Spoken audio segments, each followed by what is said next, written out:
Let us pray.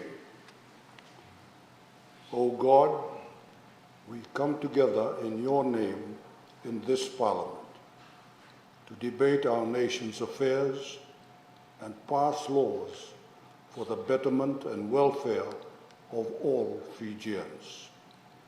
Guide us in our deliberations and grant us the wisdom to do what is just and fair.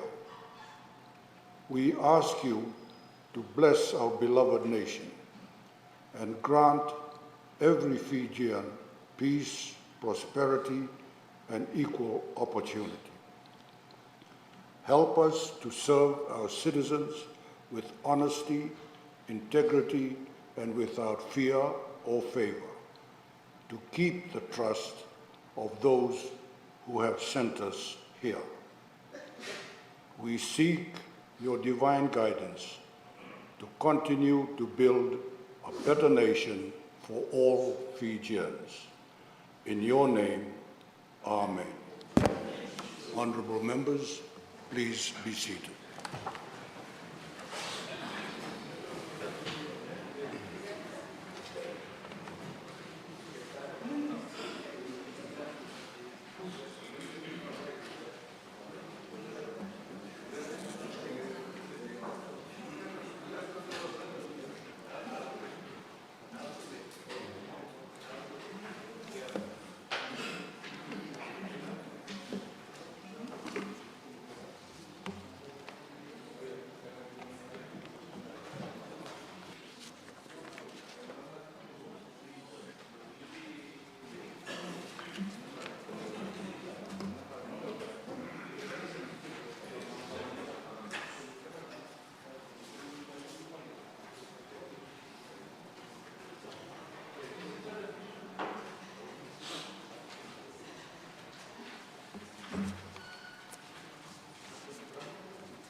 Secretary General. Confirmation of minutes. I now call on the Leader of Government in Parliament, the Honourable Inia Serui Ratu, to move his motion. You have the floor, sir. Thank you, Mr. Speaker. Sir, Mr. Speaker, I move that the minutes of the sitting of Parliament held on Monday, 31st August 2020, as previously circulated, be taken as read and be confirmed. Is there a seconder? Honourable Speaker, I beg to second the motion. Parliament will now vote on the motion. The question is that the minutes of the sitting of Parliament held on Monday, 31st August 2020, as previously circulated, be taken as read and be confirmed. Does any member oppose the motion? As no member opposes, the motion is agreed to unanimously. Secretary General. Communications from the Chair.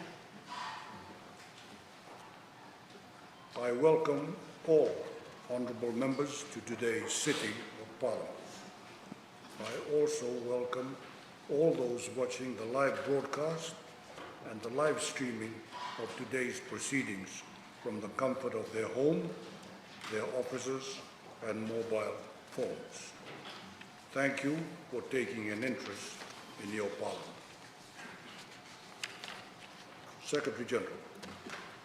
Presentation of papers and certain documents. Honourable members, I have been advised that there are no papers for presentation today. Secretary General.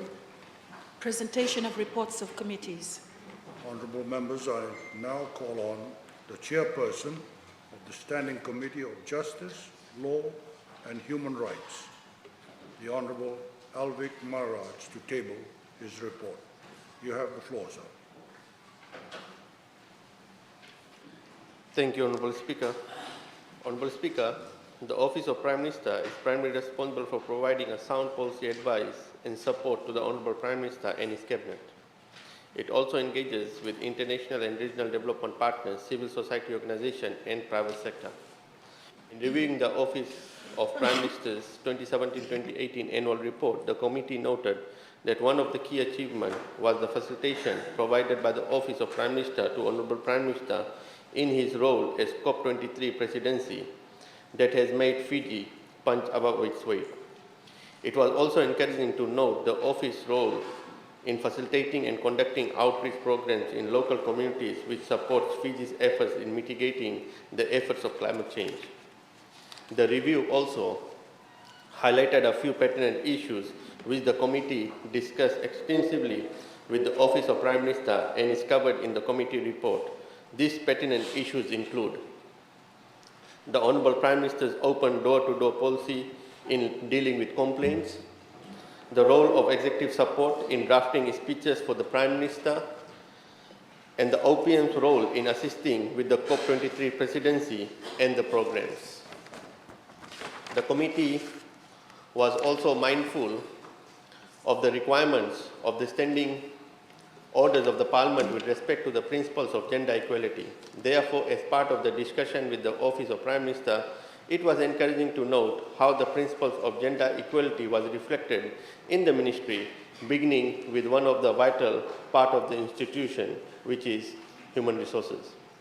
The committee report will also provide certain recommendations that the committee has put forward for consideration by Office of Prime Minister. These recommendations include continued support to be provided to Honourable Prime Minister in his outreach programs and Talonwa session, and 2, continued support to be provided to Honourable Prime Minister's role in taking the lead in the efforts towards mitigation of the impacts of climate change. At this juncture, I would like to thank Honourable Members of Justice, Law and Human Rights, Honourable Rohit Sharma, Honourable Dr. Salid Govind, Honourable Ratu Suliano Matni Tambua, Honourable Moses Bulitabu for their deliberation and input, and the representatives of the Office of Prime Minister for their cooperation which assisted the committee in its work. On behalf of the committee, I commend the committee's report on the Office of Prime Minister 2017-2018 annual report to Parliament and seek support of all the members of this august House to take note of the recommendation by the committee. Thank you. Please hand the report to the Secretary General.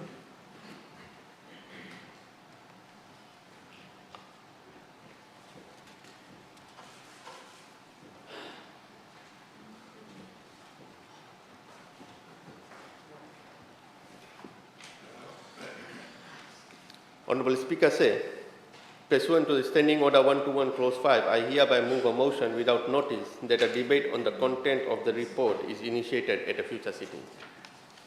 Is there a seconder? Honourable Speaker, I beg to second the motion. The Parliament will now vote, and the question is that a debate on the content of the report is initiated at a future sitting. Does any member oppose the motion? No. As no member opposes, the motion is agreed to unanimously. Secretary General. Presentation of reports of committees. I now call on the chairperson of the Standing Committee on Economic Affairs, the Honourable Vijay Nath, to table his report. You have the floor, sir. Thank you, Mr. Speaker, sir. The Standing Committee on Economic Affairs is pleased to report to Parliament the consolidated review report of the Sugar and Research Institution of Fiji 2008 to 2015 annual report. The Sugar Research Institution of Fiji was established in 2006 and produced its first annual report in 2008. It was established with the intention to provide research, development, and extension services in the sugar industry. By national mandate, SRIF is responsible for the development and dissemination of information and technology which could enhance productivity, profitability, sustainability of the sugar industries in Fiji. The committee visited the Sugar Research Institute of Fiji headquarters earlier this year to be able to better understand the development that have taken place since 2015. The members had the opportunity to meet the SRIF officials as well as visit some of its model farms. The committee, while deliberating, noted the need for strong collaboration between all stakeholders involved in the institution, especially FSC, as well as acknowledge the importance of timely funding received by SRIF to facilitate their research and experiments. Keeping in mind that SRIF is involved in developing new variety amongst other important role it plays, the committee feels that SRIF must engage in vigorous outreach programs to raise awareness and educate farmers on the vigorous services provided by SRIF. They must also consistently educate, guide and motivate farmers on benefit of diversifying into projects like intercropping and its impact on soil health. The committee appreciates the key achievement over the years, which includes the commencement of technology transfer, setting up of disease control and productivity unit and GIS pilot project. However, the committee noted the need for qualified personnel in these specialized areas and recommend proper staff facilitation to be explored. I would like to take this opportunity to extend our appreciation to all stakeholders for their valuable input. The committee would like to acknowledge the acting CEO of SRIP and his team for being prompt in answering the various inquiries and questions raised by the committee. Finally, I would like to thank our committee members who are part of the team that produced this report. Deputy Chair Honorable Vina Bhatnagar, Honorable George Ragnathan, Honorable Inusi Kundwani, Honorable Philip Tisawau. And also, I also take this opportunity to acknowledge and thank the Parliament staff who have given us invaluable support. On behalf of Standing Committee on Economic Affairs, I commend this consolidated review report on sugar research situation of Fiji 2008 to 2015 annual report to Parliament. Thank you. Please hand the report to the Secretary General.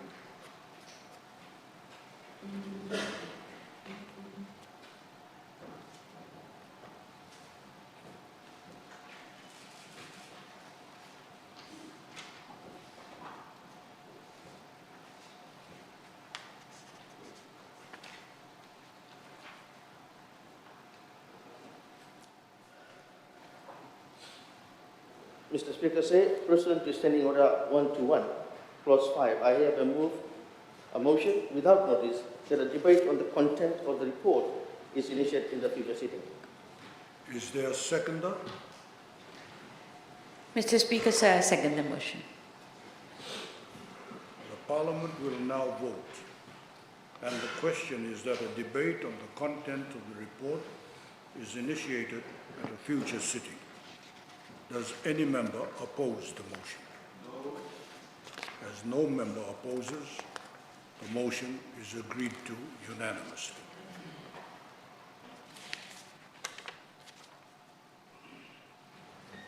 Secretary General, Presentation of reports of committees. I now call on the Chairperson of the Standing Committee on Public Accounts, the Honourable Alvik Maharaj, to table his report. You have the floor, sir. Thank you, Honourable Speaker. Honourable Speaker, I am pleased to present the committee's review report on the performance audit undertaken by the Office of Auditor General on the number 1, management of Workers' Compensation Trust Fund, number 2, audit of Social Welfare Scheme, and number 3, audit of Fiji Procurement Office and Construction Implementation Unit. However, the committee also takes note on the performance audit that was also conducted for Ratuma Government Subvention Fund, Council of Ratuma. The funds are allocated to meet the council operational costs as well as the funding of development projects. Given that there were no council during the time of audit, the committee have noted the audit findings and strongly recommend that the current council takes note of the audit recommendation and take necessary action in addressing those issues that were highlighted so that it is not repeated. With regards to other focused audit areas, the management of Workers' Compensation Trust Fund is the responsibility of Ministry of Employment, Productivity and Industrial Relations. The provision of Social Welfare Scheme is the responsibility of Ministry of Women, Children and Poverty Alleviation. And lastly, the Ministry of Economy, which oversees the Fiji Procurement Office and the Construction Implementation Unit. At the outset, the contents of the performance audit report on those 3 key audit areas were thoroughly examined and scrutinized by the committee prior to the consultation being conducted with those relevant departments, as I have stated earlier. The consultations were carried out through the interviews, collection of evidence, and information from individual file, access to database and review of individual ministries' standard operating procedures, and establishing whether compliance to the relevant legislation and regulations were adhered to. The questions that were raised to the ministries during the deliberation process were fully answered, and the responses received were exceptionally positive. The committee had proposed few recommendations for these government departments' takeaways, particularly on the audit focus area that were highlighted by the auditor, which needs improvement.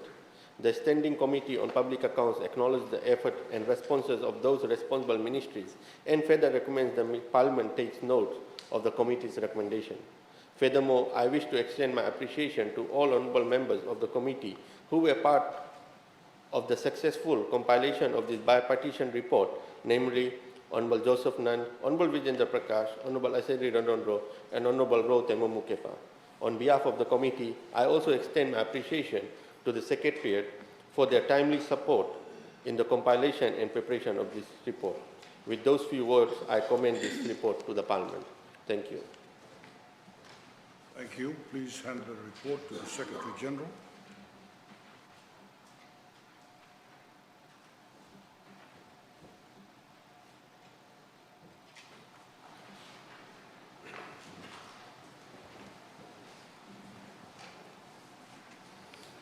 Honourable Speaker, pursuant to the Standing Order 121 Clause 5, I hereby move a motion without notice that the debate on the content of the report is initiated at a future sitting. Thank you. Is there a seconder?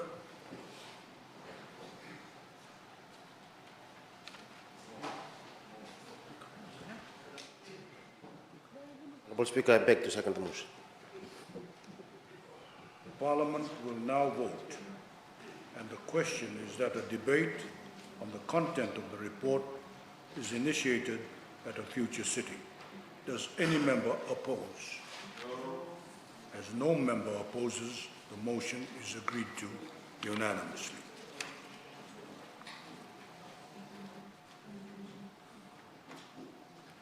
Secretary General. Presentation of reports of committees.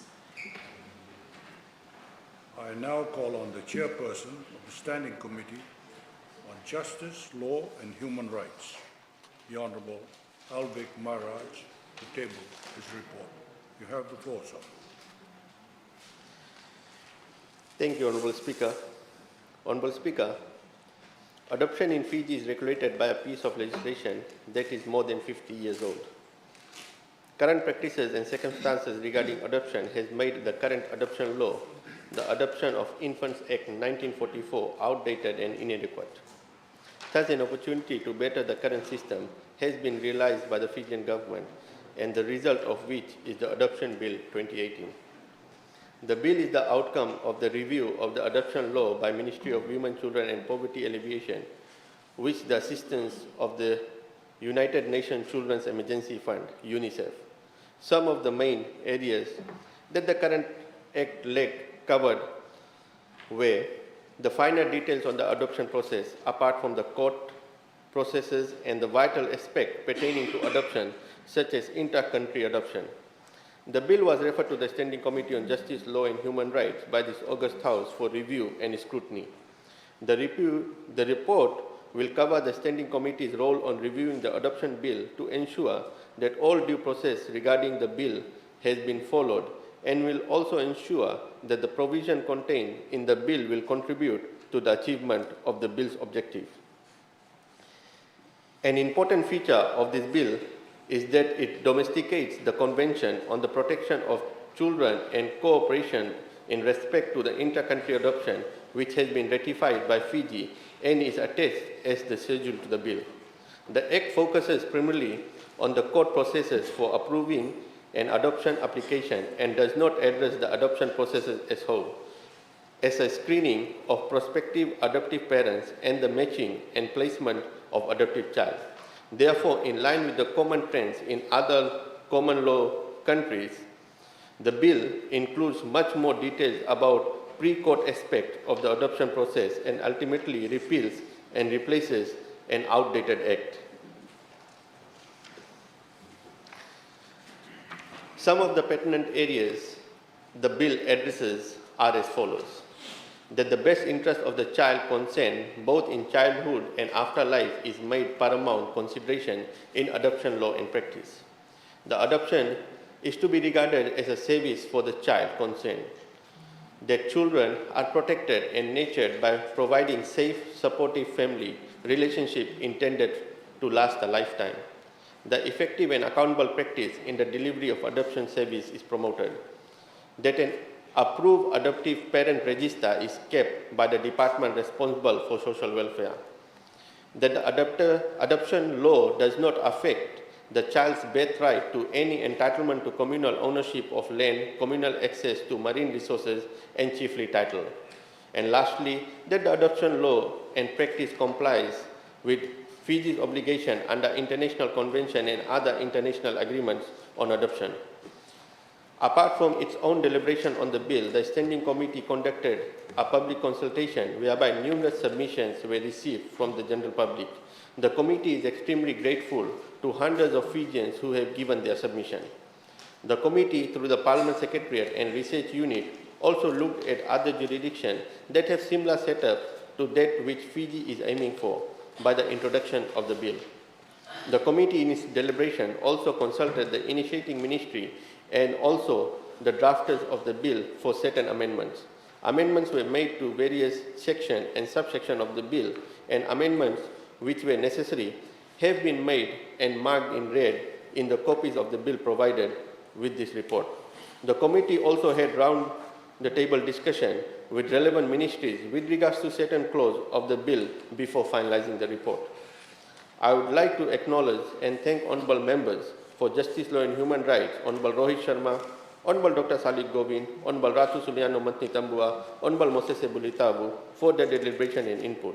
The alternate members who made themselves available when substantive members could not attend.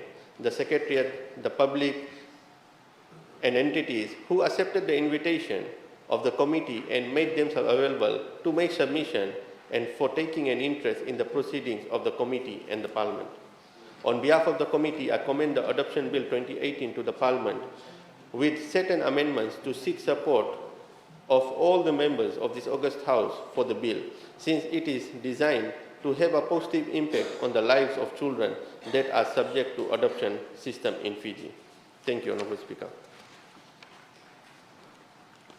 Thank you. Please hand the report to the Secretary General.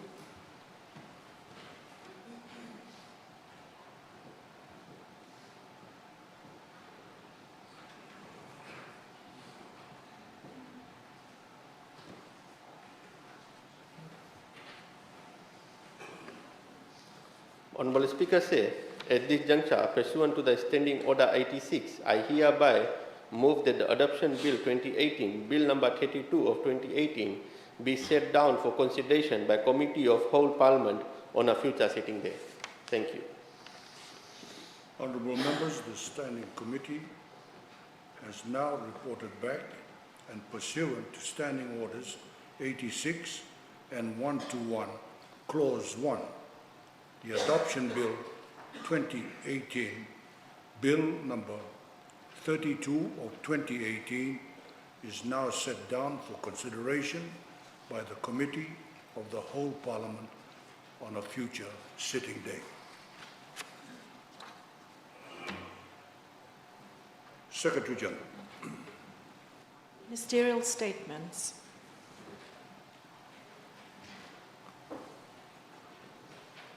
Honourable members, the Minister for Infrastructure, Meteorological Services, Lands and Mineral Resources has given notice to make a ministerial statement under Standing Order 40. The Minister may speak for up to 20 minutes. After the Minister, I will then invite the Leader of the Opposition or his designate to speak on the statement for no more than 5 minutes.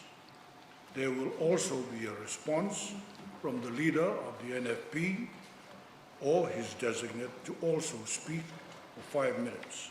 There will be no other debate. I now call on the Minister for Infrastructure, Meteorological Services, Lands and Mineral Resources, the Honourable Chone Usamate, to deliver his statement. You have the floor, sir. Thank you, Mr. Speaker, sir. Honorable Prime Minister, Honorable Leader of the Opposition, Honorable members of this House, and people of Fiji.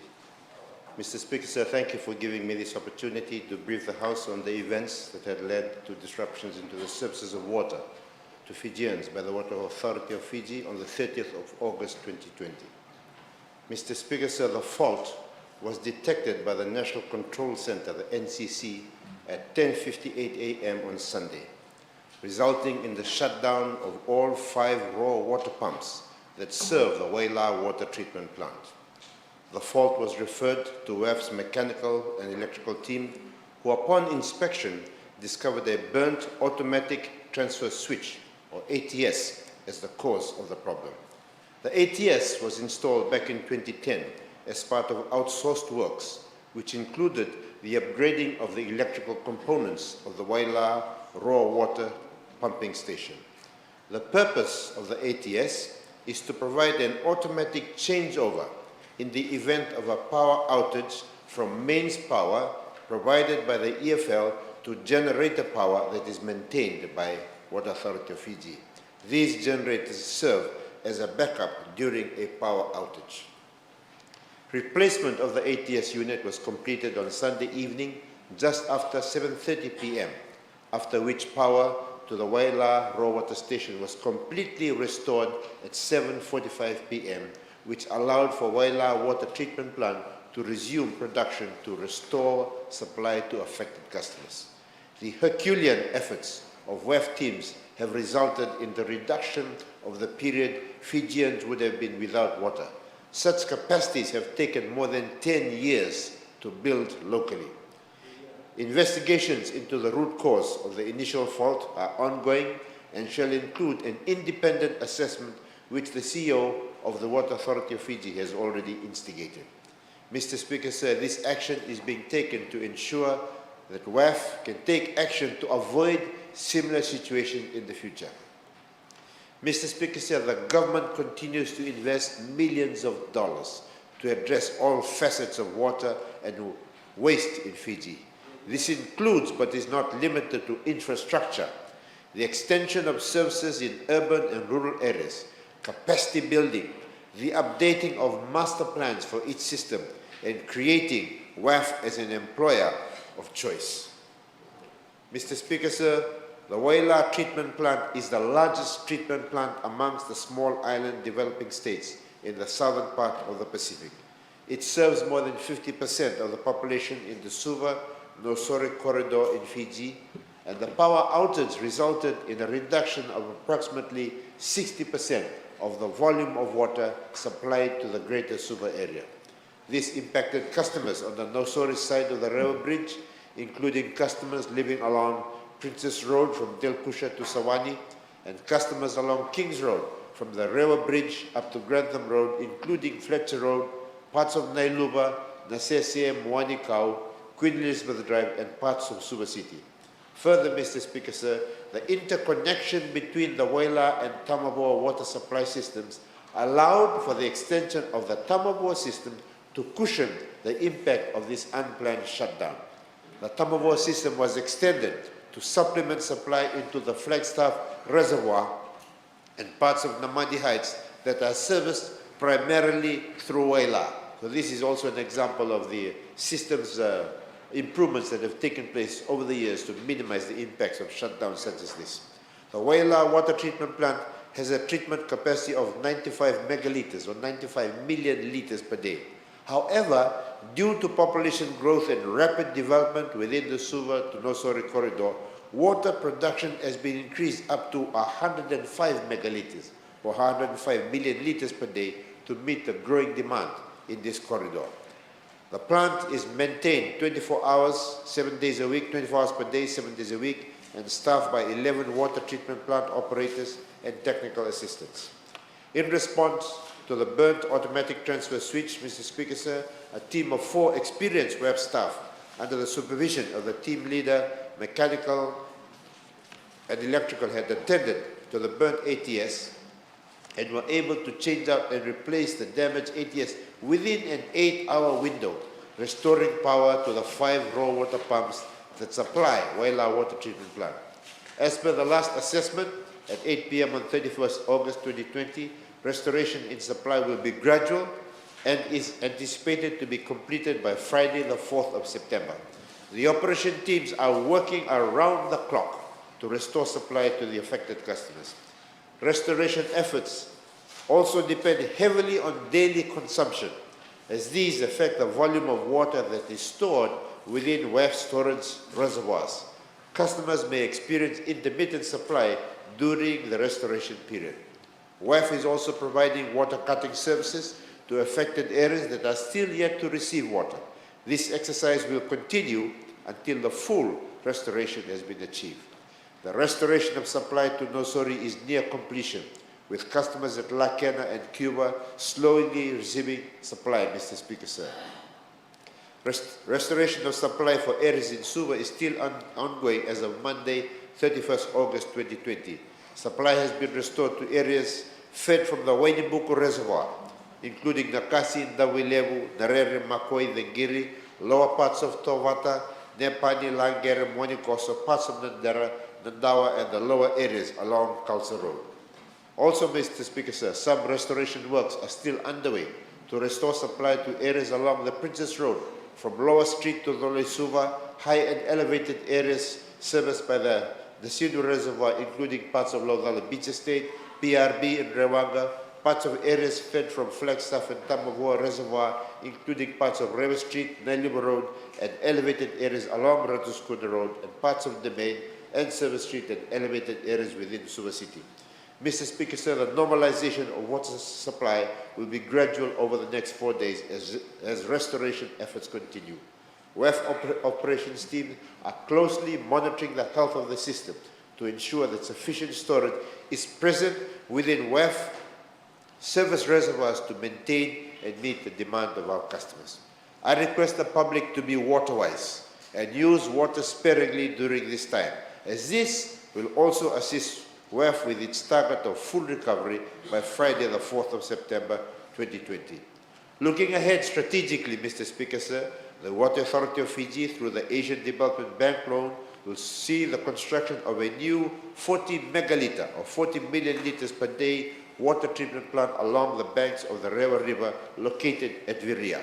This new 40 megaliter per day water treatment plant will supply water, improving WAF service to its customers within the greater Suva area.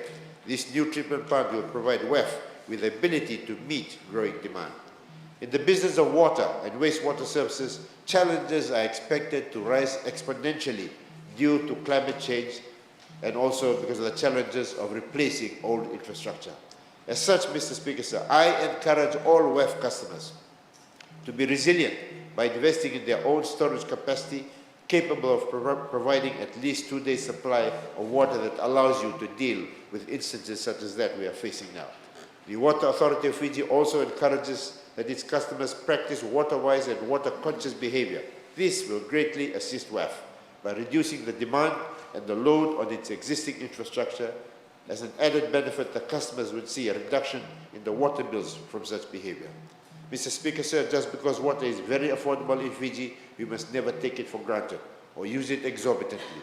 We must all make a conscious decision to use water wisely to ensure that generations after us will also enjoy the availability and accessibility of water services. Thank you, Mr. Speaker, sir. I thank the Honourable Minister for his ministerial statement. I now give the floor to the Leader of the Opposition's designated Speaker, Honourable Aseri Rondon. You have the floor. Thank you, Mr. Speaker, sir. I rise to give a reply to the ministerial statements. Mr. Speaker, sir, just like to remind the Minister that the Constitution guarantees the right of every Fijian to clean and safe water in adequate qualities and accessible and adequate sanitation facilities. Mr. Speaker, sir, we have reached an all-time low, and we on this side of the House refuse to accept that explanations, other than the laxity of government through the Minister, whose task is to oversee the necessary maintenance and rehabilitation program of all our water resources to be done efficiently and adequately as and when they are due. We heard the ministerial statement highlighted about the ATS switch program. What I failed to hear from the ministerial statement is that there is no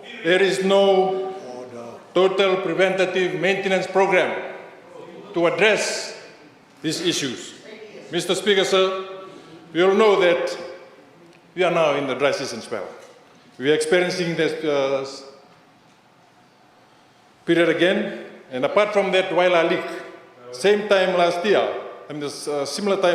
Mr. Speaker, sir, we had such similar water disruptions, and we had to delay the sitting of Parliament. Way back, we also had Watur Dam issues in terms of the algae grown in the dam. And also, Mr. Speaker, sir, that created water problems and water distribution problems to mostly all the Western divisions, from Nanronga, Nandi, Lautoka, Tumba. And now the Honourable Minister is saying that this is only a small issue.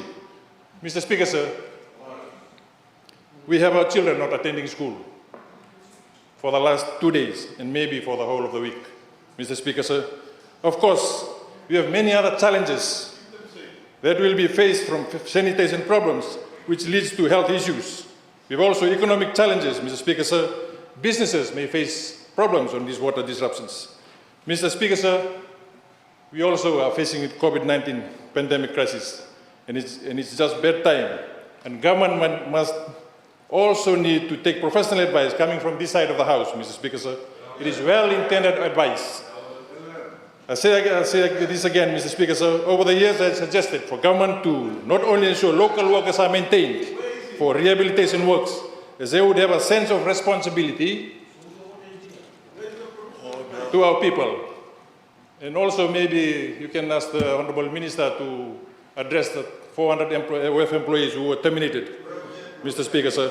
Mr. Speaker, it's all about monies and priorities. And Mr. Speaker, sir, it's now that I like to call upon the Honourable Prime Minister to change the board of Water Authority of Fiji. We cannot afford to be carrying dead weight. As long as people are not delivering up to standards, they must be removed. Leadership at that level requires people who have values, the responsibility that they have, and diligently carry out their role to ensure persisting problems, as we are now experiencing, are also always mitigated and addressed on a timely manner, Mr. Speaker, sir. Just wanted to reiterate, Mr. Speaker, sir, that the last annual report for Water Authority of Fiji was 2016. We are now in the year 2020 and 2021 period. When I browse through this annual report, there is nothing at all, no mention of the wildlife treatment rehabilitation program. It's only mentioning about central region, and I'd like to read it out, Mr. Speaker, sir. It only states about the existing central bulk supply system consists of 17 water sources, 8 treatment plants, 38 storage reservoirs, 6 booster pump stations, and 3 raw pumping stations to cater for the needs of the urban and peri-urban population in the Central Division. The total water production in the Central Eastern Division is approximately 172.4 megalitres. That, Mr. Speaker, is only talking about Central Eastern Division. There is no mention about the repairs and maintenance that has been carried out to ensure, Mr. Speaker, sir, that there is no repeat of this ATS switch failure or whatever that failure that had occurred at Waila Station.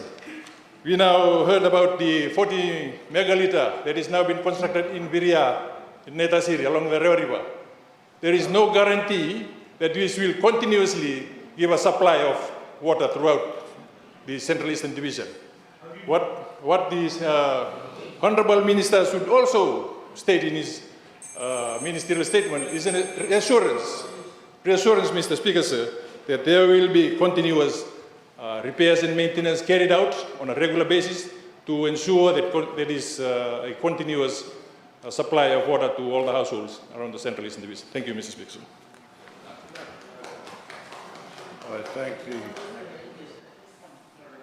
Honourable Member for his contribution, and I now call on the designated Speaker for the National Federation Party, the Honourable Lenora Garangara Timur. You have the floor, ma'am. Thank you very much, Honourable Speaker. I thank the Honourable Minister for his statement, and I'm glad to know that the other side does listen to us sometimes. When we did suggest that the ministerial statement topics they should really be talking about, because clearly the opposition has more of a finger on the pulse of the nation compared to the government side. Mr. Speaker, allow me to also express our deep concern about the confusion from the other side. This morning, before the 8:30 a.m. deadline, the Parliament Secretariat emailed through 3 ministerial statements, one of which I am addressing now, and 2 more. One from the Minister of Economy on Fiji Airways, and the other from the Minister of Forests on Forestry. 6 minutes later, at 8:36, the Parliament Secretariat emailed 6 minutes after the 8:30 a.m. deadline to advise that 2 of the ministerial statements were withdrawn. What is going on with the government side? Do they know whether they're coming or going? Or they're still in this zombie-like state, keeping up the drama that this is still a boom? Mr. Speaker, the failure of the automatic transfer switch at the Waila treatment plant that has greatly inconvenienced a good cross-section of the population of Suva, as well as our students who are already trying to play catch-up with learning gaps due to COVID-19, only points to one thing: the overall failure of this government, and particularly the minister responsible, and their ability to manage basic infrastructure, as is the social contract between taxpayers and the state, Honourable Speaker. I am quite certain that the minister's phone is beeping 24/7, not from the Care Fiji app, as the minister Mahen Reddy believes, but due to the immense number of complaints coming from everyday citizens. It is well and truly, and I quote, unquote, a Mandua situation to see residents waiting for water trucks with buckets and drums like none of you have to do, either early in the morning or in the darkness of night in places like Sakoda and in Lakemba Street in Samamula, running after the water trucks to make sure they don't miss out on water. Is this the picture of hope and prosperity that the people of Fiji need to be living through on the year that Fiji celebrates our 50th year of independence? Mr. Speaker, it is our understanding that the Water Authority has approximately 10 to 12 water cartage trucks on standby, delivering water to 1/3 of the nation's population who live between the Suva and Nosori corridor. Due to cost cutting by the authority, is this so? If this is true, why is the chairperson and his board remaining conveniently silent during this time of chaos? They should be sacked, because this is what happens when the board cannot table timely annual reports and Parliament cannot scrutinize what they are doing with taxpayer funds. To make matters worse, Mr. Speaker, we now see media reports by the CEO stating that water restrictions will now apply because of depleted water levels at Waturu and Nandong. Mr. Speaker, I refer to the National Development Plan and the priorities set there by government regarding water, where the Prime Minister has recently made public statements about the NDP. The government set itself such ambitious key performance indicators on water. The NDP says that for, quote, access to clean and safe water in adequate quantities urban, unquote, 98% of the urban population would achieve this by 2015. And 100% of that urban population by 2021. And I can tell the Minister right now, Honourable Speaker, that lofty goal will not be achieved, even though it is Sustainable Development Goal 6.1. The larger question, Mr. Speaker, is what has happened to the World Bank loan taken by Fiji in 2019, targeting climate-resilient infrastructure such as water. Mr. Speaker, in closing, let me urge the Minister to table a motion in this House for a public inquiry into the operations and functions of the Water Authority of Fiji. Nip this in the bud. The people of this country deserve better. They deserve 100% access to clean running water. I thank you, Mr. Speaker. I thank the honourable member. Secretary General. Consideration of bills. Honourable members, I have been advised that there are no bills for consideration today. Honourable members, on that note, we will suspend proceedings for refreshments in the big committee room. Parliament will resume in half an hour. We adjourn.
Honorable members, please be seated.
Honorable members, I have been advised that the motion in the name of the Honorable V.M. Pillay has been withdrawn. We will now proceed to the next agenda item. Secretary General. Motion by the chairperson of the Standing Committee on Public Accounts. Honorable members, I call upon the chairperson of the Standing Committee on Public Accounts, the Honorable Alvik Maharaj, to move his motion. You have the floor, sir. Thank you, Honorable Speaker. Honorable Speaker, I move that the Parliament debates the review on the COP23 Presidency Trust Fund first semi-annual report for the period of May 2017 to October 2017, which was tabled on 13th May 2019. Is there a seconder? Honorable Speaker, I beg to second the motion. Honorable members, I now invite the chairperson of the Standing Committee on Public Accounts to speak on the motion. You have the floor, sir. Thank you, Honorable Speaker. Honorable Speaker, Honorable Prime Minister, Honorable Leader of Opposition, Honorable Members of Parliament, as the chairperson of the Public Accounts Committee who moved the motion, I take this opportunity to speak on the motion to debate on the Public Accounts Committee's report on COP23 Presidency Trust Fund first semi-annual report for the period 1st May 2017 to 31st October 2017. The Parliament of Republic of Fiji's authority pursuant to Standing Order 110(1)(c) and as directed by the Speaker of the House, Standing Committee on Public Accounts is to examine and thereafter submit the findings to Parliament on the COP23 Presidency Trust Fund first semi-annual report for the period 1st May 2017 to 31st October 2017. Say this annual report only covers 6 months of the account of the fund since its commencement. The COP23 Presidency Secretariat was established in March 2017 to oversee and manage the operations of the fund. The utilization of the fund for procurement is in accordance with the Fiji Procurement Regulation 2010 and a separate financial policy guideline that is consistent with the Financial Management Act 2004 and Financial Instruction 2010 has been developed for the fund. It is also important to note that the Ministry of Economy has also assisted Secretariat with its accounting function and financial management of the fund. In addition, the COP23 Presidency partner KPMG assisted with seconding of the senior account personnel to the fund who was engaged as the manager finance for the Secretariat for the reduced fee of 6 months period commencing from 31st July 2017 to 31st July 2018. Say, this committee report has been majority contributed by the previous Public Accounts Committee. In the committee's scrutiny process, the COP23 Secretariat was invited to explain to the committee and the responses were generally positive. In this regard, the financial statement reflected in the first semi-annual report in an unaudited statement of receipts and payments were presented in accordance with the COP23 Presidency Trust Fund Act 2017 and Section 58(4) of the Finance Instruction 2010. Honorable Speaker said, the member party nations of the United Nations Framework Convention on Climate Change meet annually at a conference of parties to consider progress against the objective of the convention and to facilitate further protocols, agreements and other steps. These meetings have, for example, finalized the Kyoto Protocol in 1997 as COP3 and the Paris Agreement in 2015 at COP21. They also set mandates or directions for future meetings. Each year, different countries assume the presidency of COP and chair of the supporting and management body of the UNFCCC called the Bureau. The next COP, the presidency is handed over to another country. Poland is the incoming presidency and will become president of COP24 in December 2018.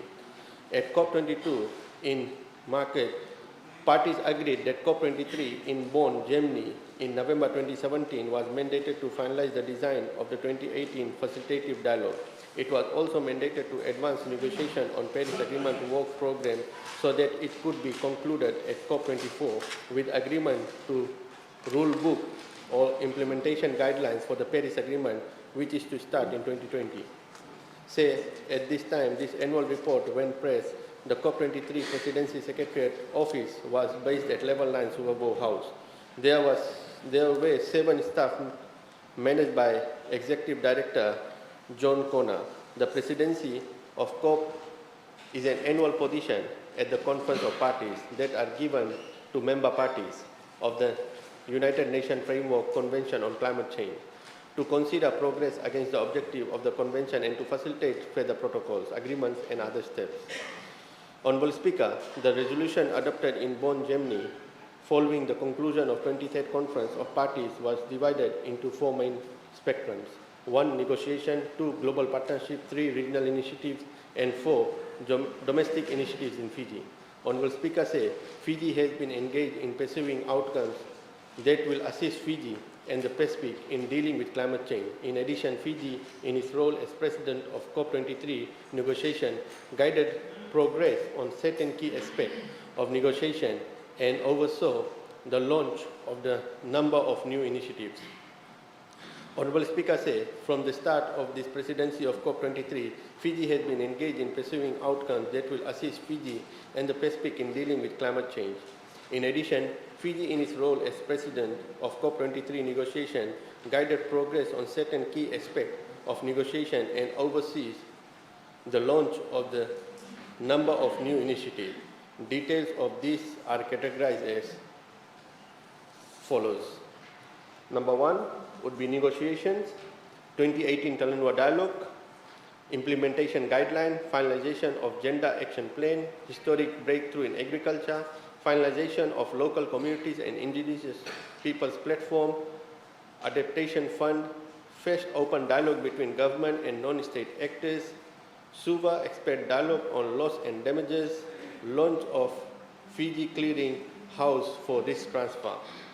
Under global partnership, Honorable Speaker said, launch of Ocean Pathway Partnership, launch of Ensure Resilience Global Partnership, Born Fiji Commitment, Health Initiative for Vulnerable, and America's Pledge.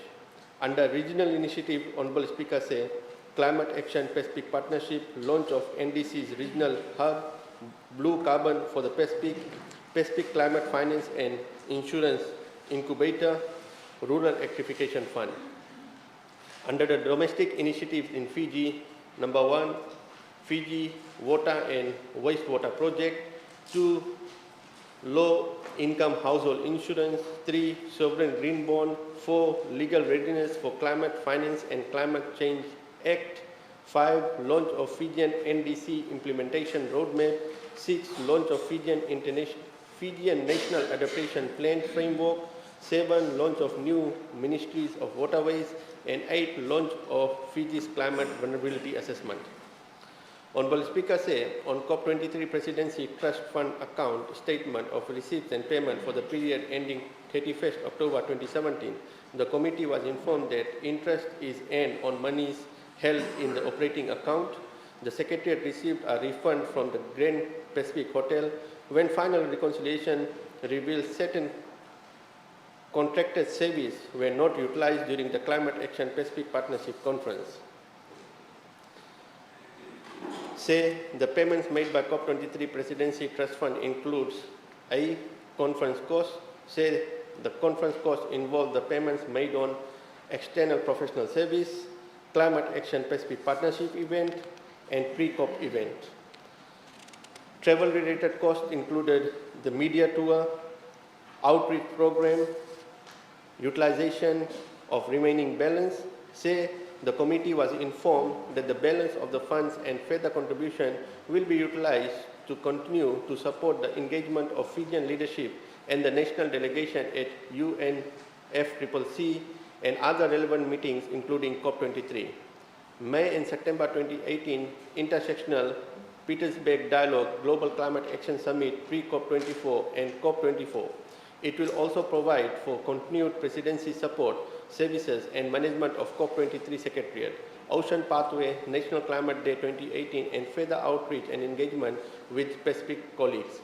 The next important event is the second annual Climate Action Pacific Partnership Conference at GP8 that was held on 26th and 27th of July 2018. Say, the COP23 Secretariat has appointed an independent auditor, PricewaterhouseCoopers, to audit the financial of COP23 Presidency Trust Fund and is in the process of concluding it. The committee was informed that the funds have been accounted on cash basis with expenses realized when paid.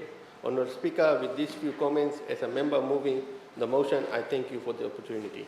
Vinaka. I thank the Honourable Chairperson, and I now, Honourable Members, the floor is open for debate on the motion. Honourable Aseri Randondo, you have the floor. Thank you, Honourable Speaker. As a member of the Public Accounts Committee, I'd like to share some small sentiments in terms of the COP23 Presidency Trust Fund first annual report.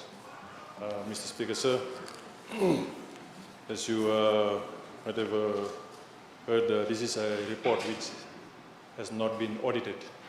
It's a 6-monthly report of the COP23 Presidency Trust Fund accounts.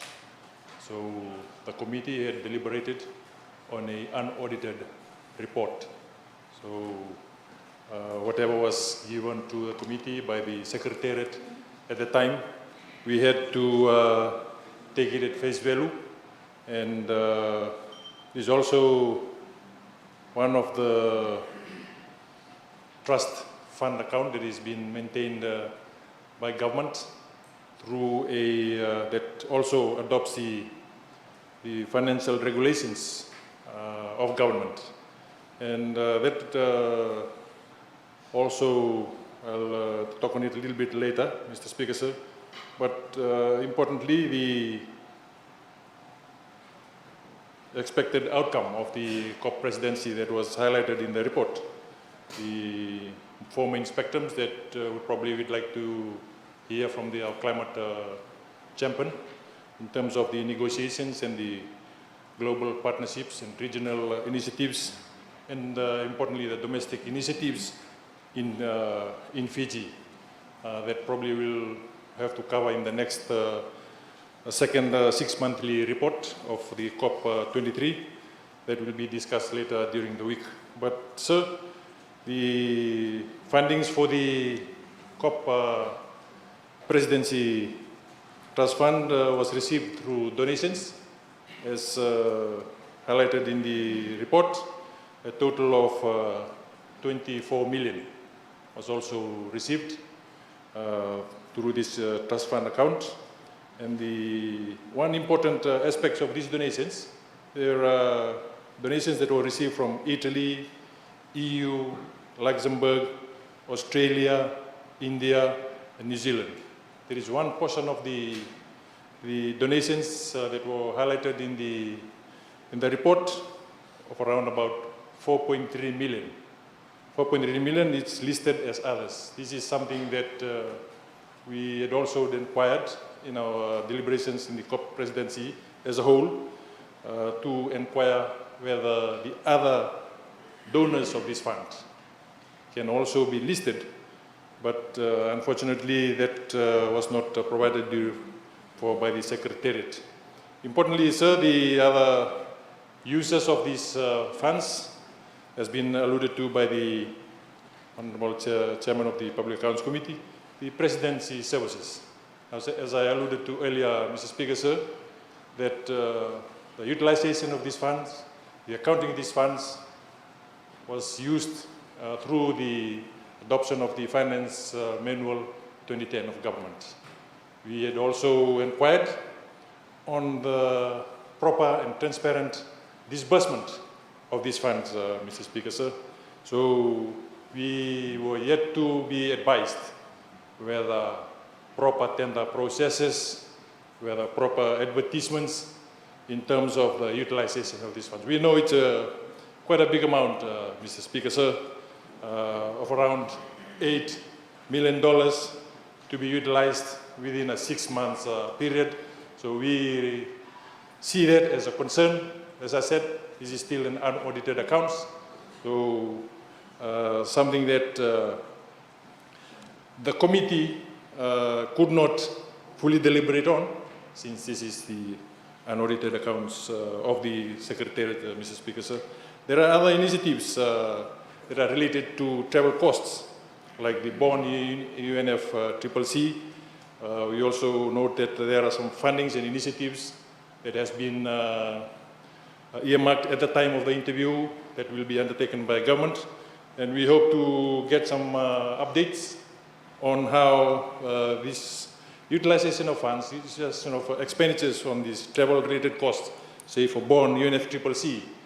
I can recall that the Honorable Minister, who was a climate champion at the time, had taken a picture of himself riding an electric bike for use in Fiji. I think it's part of the climate change initiative. So maybe you can provide the House with this update on the implementation and when will this electric bike be available in Fiji, since we are also now, as highlighted yesterday, facing traffic congestions, and probably the minister that could assist us in terms of telling us when will the bike become available in Fiji, so the Honorable Minister can ride on it instead of his black Pajero and save the fuel for the economy. Mr. Speaker, sir, also on the media tour, there is a 16,000 allocation only for that 6-monthly period. And we hope, Mr. Speaker, sir, that there are some issues in terms of how the media team was appointed in terms of the COP presidency trust fund use of the funds. Mr. Speaker, sir, I think that will come in the next second semi-annual report. So then I will deliberate more on it. And other meetings like the regional meetings and pre-COP meetings, Mr. Chair. So these are some of the expenses. As I said, for a 6-month period of this trust fund account, the COP presidency had received a total of 25 million and through donations, and expended in a 6-month period total of 11,599,000. So that, Mr. Speaker, sir, is my contribution to the COP23 Presidency Trust Fund account, and we'd like to see how these funds have been effectively utilized by probably requesting the Honorable Minister as a climate champion and probably the President himself to give us an update on the outcomes of the effective utilizations of these expenditures. Thank you, Mr. Speaker, sir. Thank you, Honorable Prime Minister. You have the floor.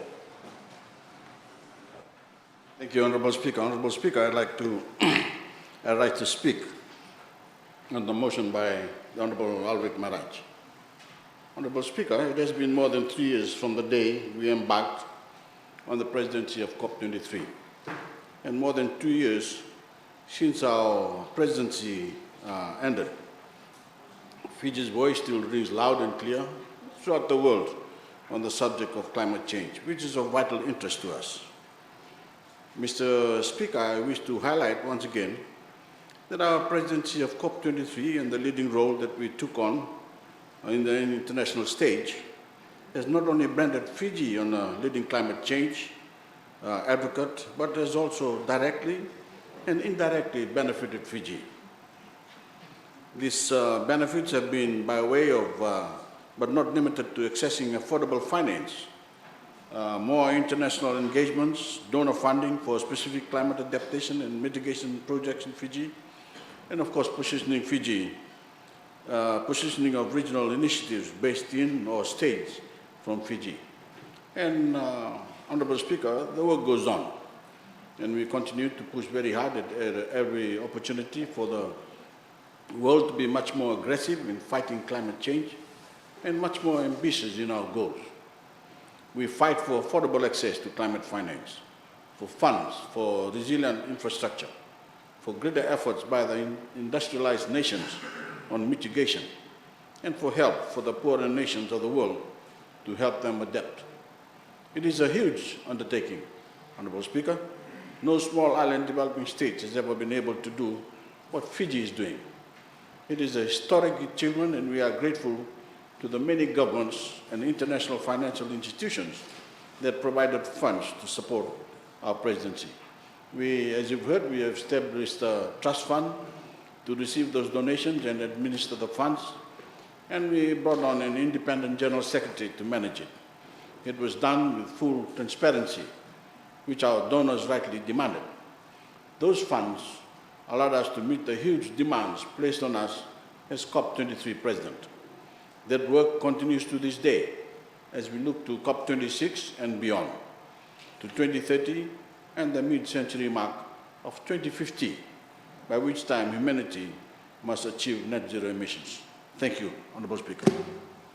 I thank the Honourable Prime Minister. Honourable Gilgit Tulumbi. Honourable Leader of the Opposition, you have the floor. Thank you, sir. May I, first of all, thank the chairman of the committee, the members of the committee for their report. But I also reiterate, Mr. Speaker, sir, the point brought up by Honourable Nico yesterday on substance of our reports. Mr. Speaker, sir, I believe that we cannot help but produce the reports as we have been producing, because we have been limited on what we are to report on, depending on what the various committees get. So they are limited on what they can bring to the House.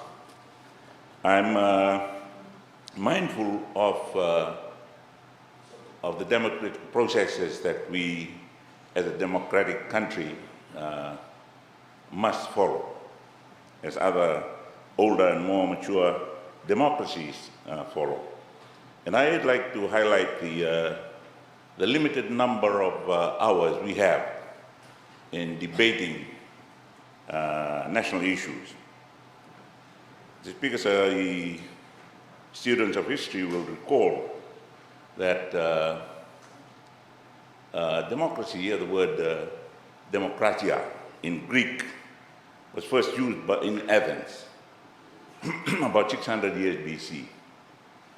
And it was when they were defending their system of government against mighty forces from further east. At that time, they spent a lot of time, or before that, they were calling on the people to come and give their views about how they should be governed. In the days of city-states, in the days of plebiscites, before they went into representation in government. And the government in Athens at the time defended their system.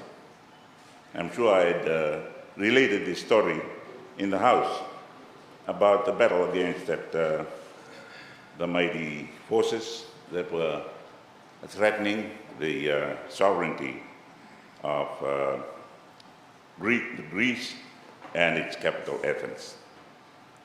We all also probably heard or read about the Battle of Marathon, where the big mighty army, invading army, was defeated by the small army of Athens. And a messenger had to run with a message all the way from the battlefield to the Senate that was sitting in Athens that afternoon. He ran 26 miles and 385 yards to deliver the message that they had won, and died after delivering his message. That was the beginning of what we call now democracy. Demokratia in Greek, democracy is used internationally or worldwide, globally now. The essence of that is the interaction between the governed and the governed, and the governors and the governed, and the whole system of governance. But recently we have adopted this, and it was my time in government that we extended or expanded the roles of committees, parliamentary committees. But they can only report on what is given to them.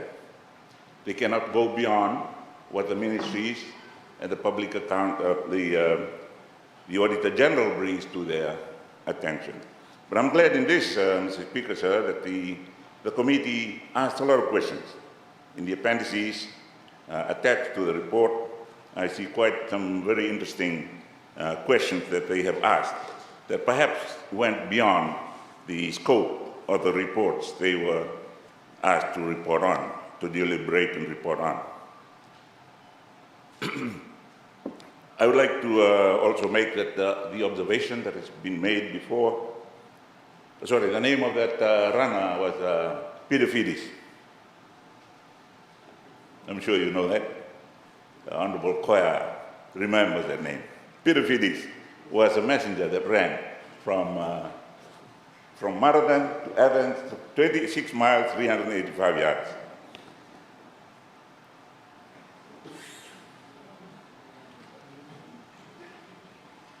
Most of the reports, Mr. Speaker, sir, are dated. And probably more outdated than just dated. And the reports and recommendations that we'll get back from our standing committees cannot be effectively used because they are out of date. But I'd like to congratulate our Honorable Prime Minister for having chaired COP in its 23rd session. As I mentioned in earlier debate, I'm very proud to have been involved with the first ever World Summit that was held in Rio, and we sent our then Minister for the Environment, the late Honorable Colonel Kaukimori, to attend that first one. Since then, we have had 23 years of it, and we're very proud to have presided over the 23rd period of it. The late reports, coming to Parliament for deliberation by our standing committees, and the submission and the lack of time available to Parliament to deliberate on the reports of our committees contribute to the late consideration of the House of these reports. And I'd like to draw our attention to that. Hopefully, it will improve in the next session of Parliament, this being the last one of this session. The reports are very important also to the private sectors and investors and donors when things we report on involve funds from the international community. In this case, interesting to see that one of them or some of them remain anonymous. I do not know, maybe it's nothing coming from anonymous, but how we expand the funds and account for it. That is probably more important for us. There has been instances of poor reporting and lack of full disclosures that have contributed to the decline, perhaps, in investment in the country. The donors or investors unsure whether the funds they donate or contribute will be properly used for the purposes that they were asked to contribute for in the first place. It is important for this Parliament to receive these reports in a timely manner so that we can act on the recommendations. I believe, Mr. Speaker, sir, that by law, reports should be submitted to Parliament 6 months after the end of each financial year. That has not been the case. Perhaps it's an indication of the laxity in government, not this government, not the previous government, and those that are called to govern in providing important information to the nation. I go back to democracy and our responsibility to keep the nation informed of what we're doing, how we're leading. The people have the right to know, and they hold us to account. There are also compelling reasons to why a report should be submitted and deliberated in this House in a timely manner. The value of the debate, our debate, will be eroded quite a lot if there has been a long lag time between the submission of the report, the events reported on, and the time we debate on them. I believe, sir, that perhaps more resources and time should be directed to ensure that the reports are tabled and debated in a timely manner, rather than the average of 3 years down the line. I would urge the Honourable the Prime Minister and Government to consider setting up a standard template to ensure full disclosures of information, particularly in the use of public funds and internationally sanctioned funds, donated anonymously or openly, to allow better and objective assessment to be carried out on annual reports produced by government agencies to those that are funded by government and those that are funded by government. And maintain our standing in the international community. When international players donate for a project or an activity in Fiji, they would like that. They would like to see that it's responsibly used. It is interesting to see that most of the latest reports presented to this Parliament are professionally designed.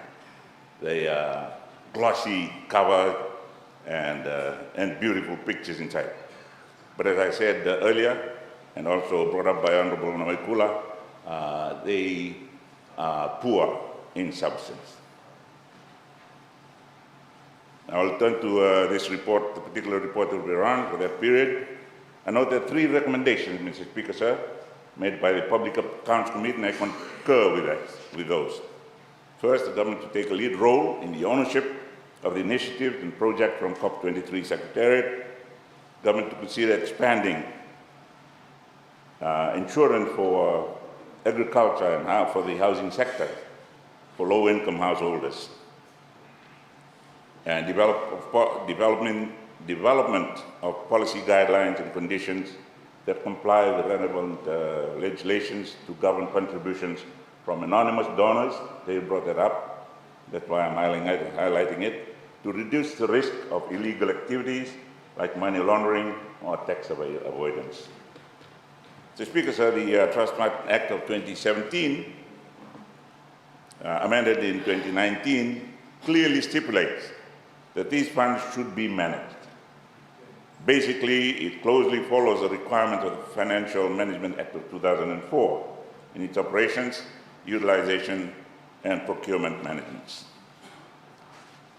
Speaker, sir, on the 15th of May, while discussing the amendment bill on presidency of the Trust Fund, this side of the House raised concerns about how the COVIS bid for communications contract before COVID-23 Trust Fund was even created by the Act, which was passed 2 days later. COVIS was awarded the contract without a tender process being undertaken. We've had the explanation from the Minister for Economy on that when we raised it here on the floor of this August House.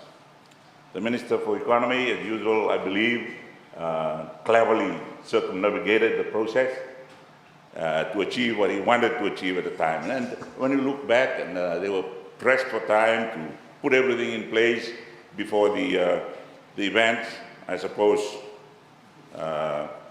he feels that he was justified at that time. Perhaps we should not take too many gaps or take advantage of too many of these reasonable excuses to plan our excuses. Section 4 of the annual report clearly articulates key activities to be funded by the Trust Fund, the Town Hall Dialogue, the Fiji Momentum for implementation of decisions, financing vulnerable nations, inclusive processes, Colony via Joint Work for Agriculture, Ocean Pathway Partnership launch, General Coalition of Climate Action, and key Pacific Road Outline. These areas are broad and cover many different areas, but all are related to climate change. Also interesting to note, Mr. Speaker, sir, in reviewing the receipts and payments in Annex 2 of the November 2018 17-18 report, that our total expenditure of 8.6, two expenditures amount paid for the external professional service amounting to $6.1 million, Mr. Speaker, sir, and the pavilion cost of $1.2 million.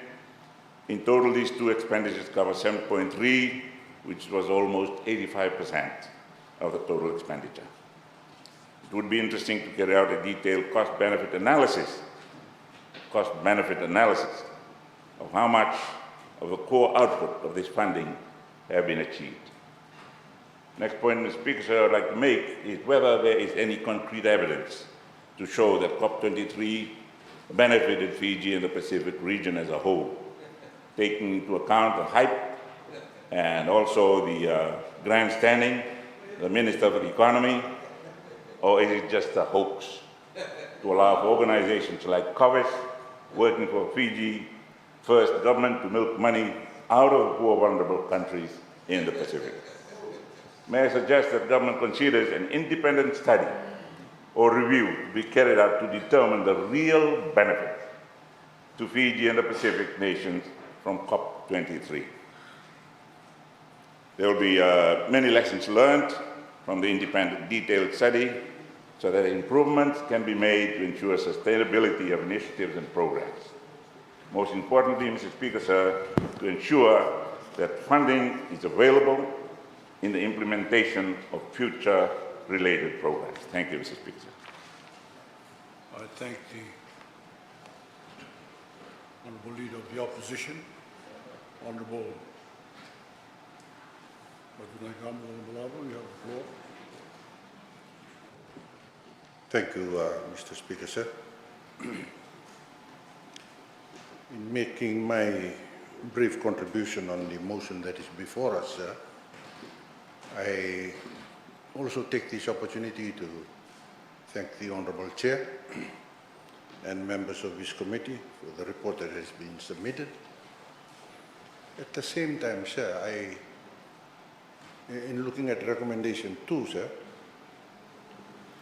I was wondering if this is something that I had raised earlier on in this August House on the issue of loss and damage. Sir.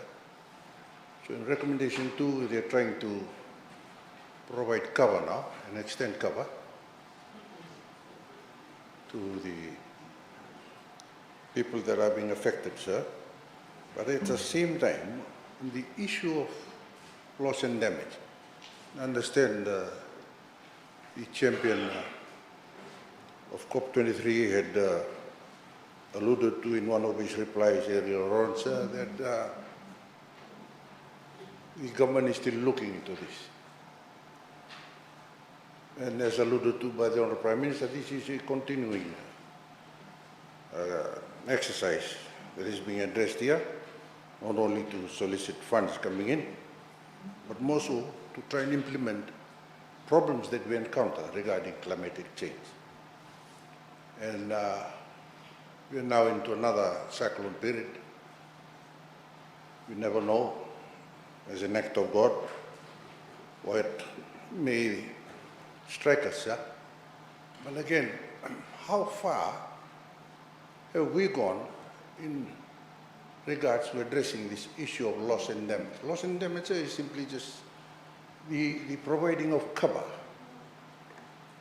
And it is to be, my understanding of the reply given by the champion of COP23, this was to be initiated or taken control of by the private sector. In one of our most recent workshops at Natandola, we raised the issue during a plenary session there, when the officers of the Honourable Minister of Economy were there to address issues on COP23. We raised the question of loss and damage, and we were then told that they've done some scoping and it's not feasible, sir.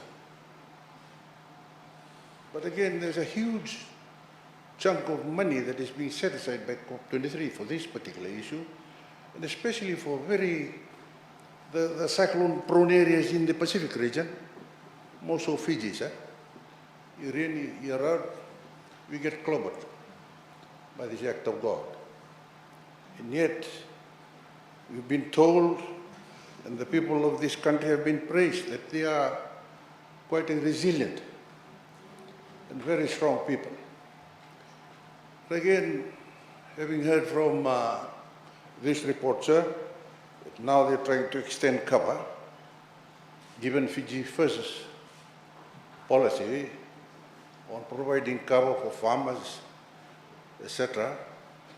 I was wondering what has happened, beyond this side of the house, we are wondering what has happened to the loss and damage policy that was supposed to be part and parcel of this COP23. So I urge the government of the day, if they can seriously consider this again. After all, it's a policy matter. And even though the officials have made their case known, but the question that we beg, sir, is what now happens to the policy or purported policy that's supposed to come before the House regarding loss and damage. And the second issue that I would like to raise, sir, and this has been highlighted by Honourable Asiri on the auditing by the Auditor General of this COP23 trust fund, sir. The name has changed. The Permanent Secretary of Finance is very much involved here, sir. Observation of procurement and financial management regulations is also observed, as provided for in the previous reports. But the auditing, I would like to ask the Honourable Chair of the committee if my understanding when I was still a member of the Public Accounts Committee that we had generally agreed the recommendation being made by the committee to seek government's approval in asking the Auditor General to audit this particular account. So that completes the involvement of taxpayers' funds, and then most importantly, sir, the issue of the procurement regulations, sir. So now that we don't see it in the three recommendations, I'm just wondering if has that been left on the sideline again, or are we going to be given some kind of information in this August House as yes, since government since taxpayers fund is involved, there's a need to complete the equation here and get the Auditor General to audit the report as well. Thank you, sir. I thank the Honourable Honourable Lenora Gerritambua, you have the floor. Thank you very much, Mr. Speaker. Mr. Speaker, the conclusion of the semi-annual report of the COP23 Presidency Trust Fund is very intriguing, and I quote, "The COP23 Presidency Trust Fund is managed in a very sound manner. To ensure proper accountability and transparency, progressive 6-monthly financial reports will be published on a periodic basis and the audited financial statements on a 12-monthly basis. Consistent with funding arrangements and agreements, the Presidency also publishes quarterly updates on the COP23 website," unquote. Mr. Speaker, this is from John Connor, the Secretary to the COP23 Presidency Trust Fund. The Secretariat was established in level 9 of Super Bowl House, of course becoming ultra-famous in December of 2008 for being the sanctuary of a government for 48 hours intensely strategizing on low-hanging fruits. The rest, as they say, Mr. Speaker, is history. It is interesting indeed that Mr. Connor is talking about sound management, accountability, and transparency when he himself, in a minute to the Honourable Attorney General and Minister for Economy in September 2017, under first sight of the Permanent Secretary for Economy, sought a waiver of tender process to ensure Corvus Communications received a contract to the tune of US $2.295 million or $4,658,850 Fijian in consultancy services to the COP23 presidency.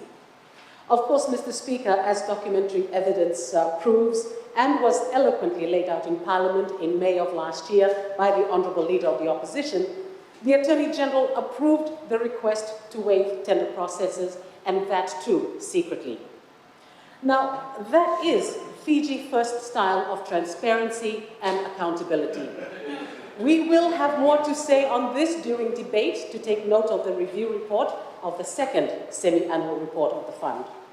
However, Mr. Speaker, suffice to say, nowhere in the first semi-annual report covering the period between March and October have we seen any mention of Corvus Communications, even by the Secretariat himself, who sent the minute of waiver of tender process to the Attorney General.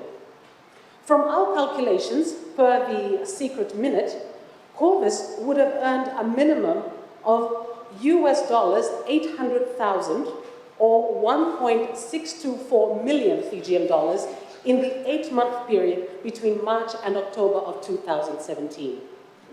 Mr. Speaker, this is not shown anywhere in the annual reports, probably contained as part of the external professional services. But should one be surprised that the committee and its chair did not ask Connor to elaborate on each expense item as the Public Accounts Committee should do? Absolutely no. We have a new culture of accountability and transparency as far as the Public Accounts Committee is concerned, Mr. Speaker. That is, after the amendment of the standing orders on February 2006 and 16 to ensure that the practice of an opposition member always chairing the committee is lost forever as long as the Fiji First government is in power. Therefore, there is no cost-benefit analysis of expenditure incurred. It seems, Mr. Speaker, as long as the money is spent, it is okay. We will have more to say on this when the next review report is scheduled for debate this week, as previously announced. Thank you, Mr. Speaker, sir. I thank you. Honourable Member, Honourable Moses Mbulatabu, you have the floor. Thank you, Honourable Speaker, sir. I rise to give few comments on the committee's report for Parliament to take note of the COP23 Presidency Trust Fund account for the period of ending in 31st October 2017. First of all, Honorable Speaker, sir, I thank the government for the initiative and also continuing our pursuit for the goals of the UN FCCC from the first climate summit and also the various protocols that Fiji has acceded to, even leading up to Paris Agreement and the other Doha Agreement that we've acceded to, this Parliament has acceded to in the last term of Parliament. My short contribution will be this particular period covered our profile, building our profile as we moved into our COP23 presidency.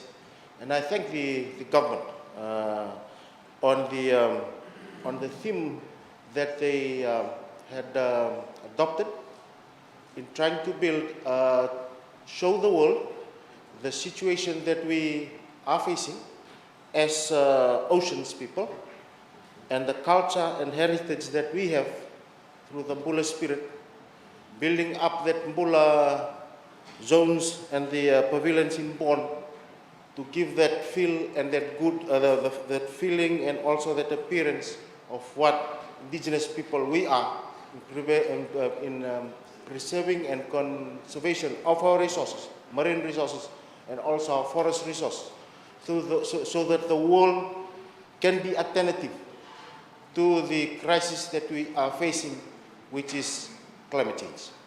And I think that theme came out very well in the international arena, where we had the Honorable Prime Minister as the COP23 President, also the climate change champion.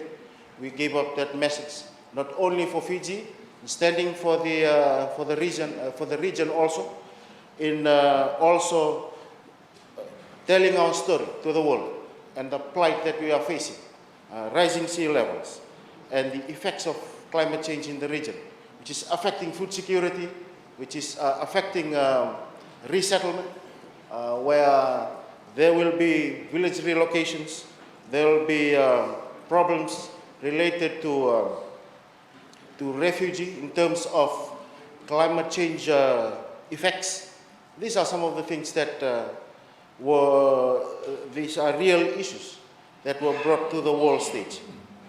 And again, sir, given that this particular period we were building on also awareness and outreach in the Fijian community for them to connect to the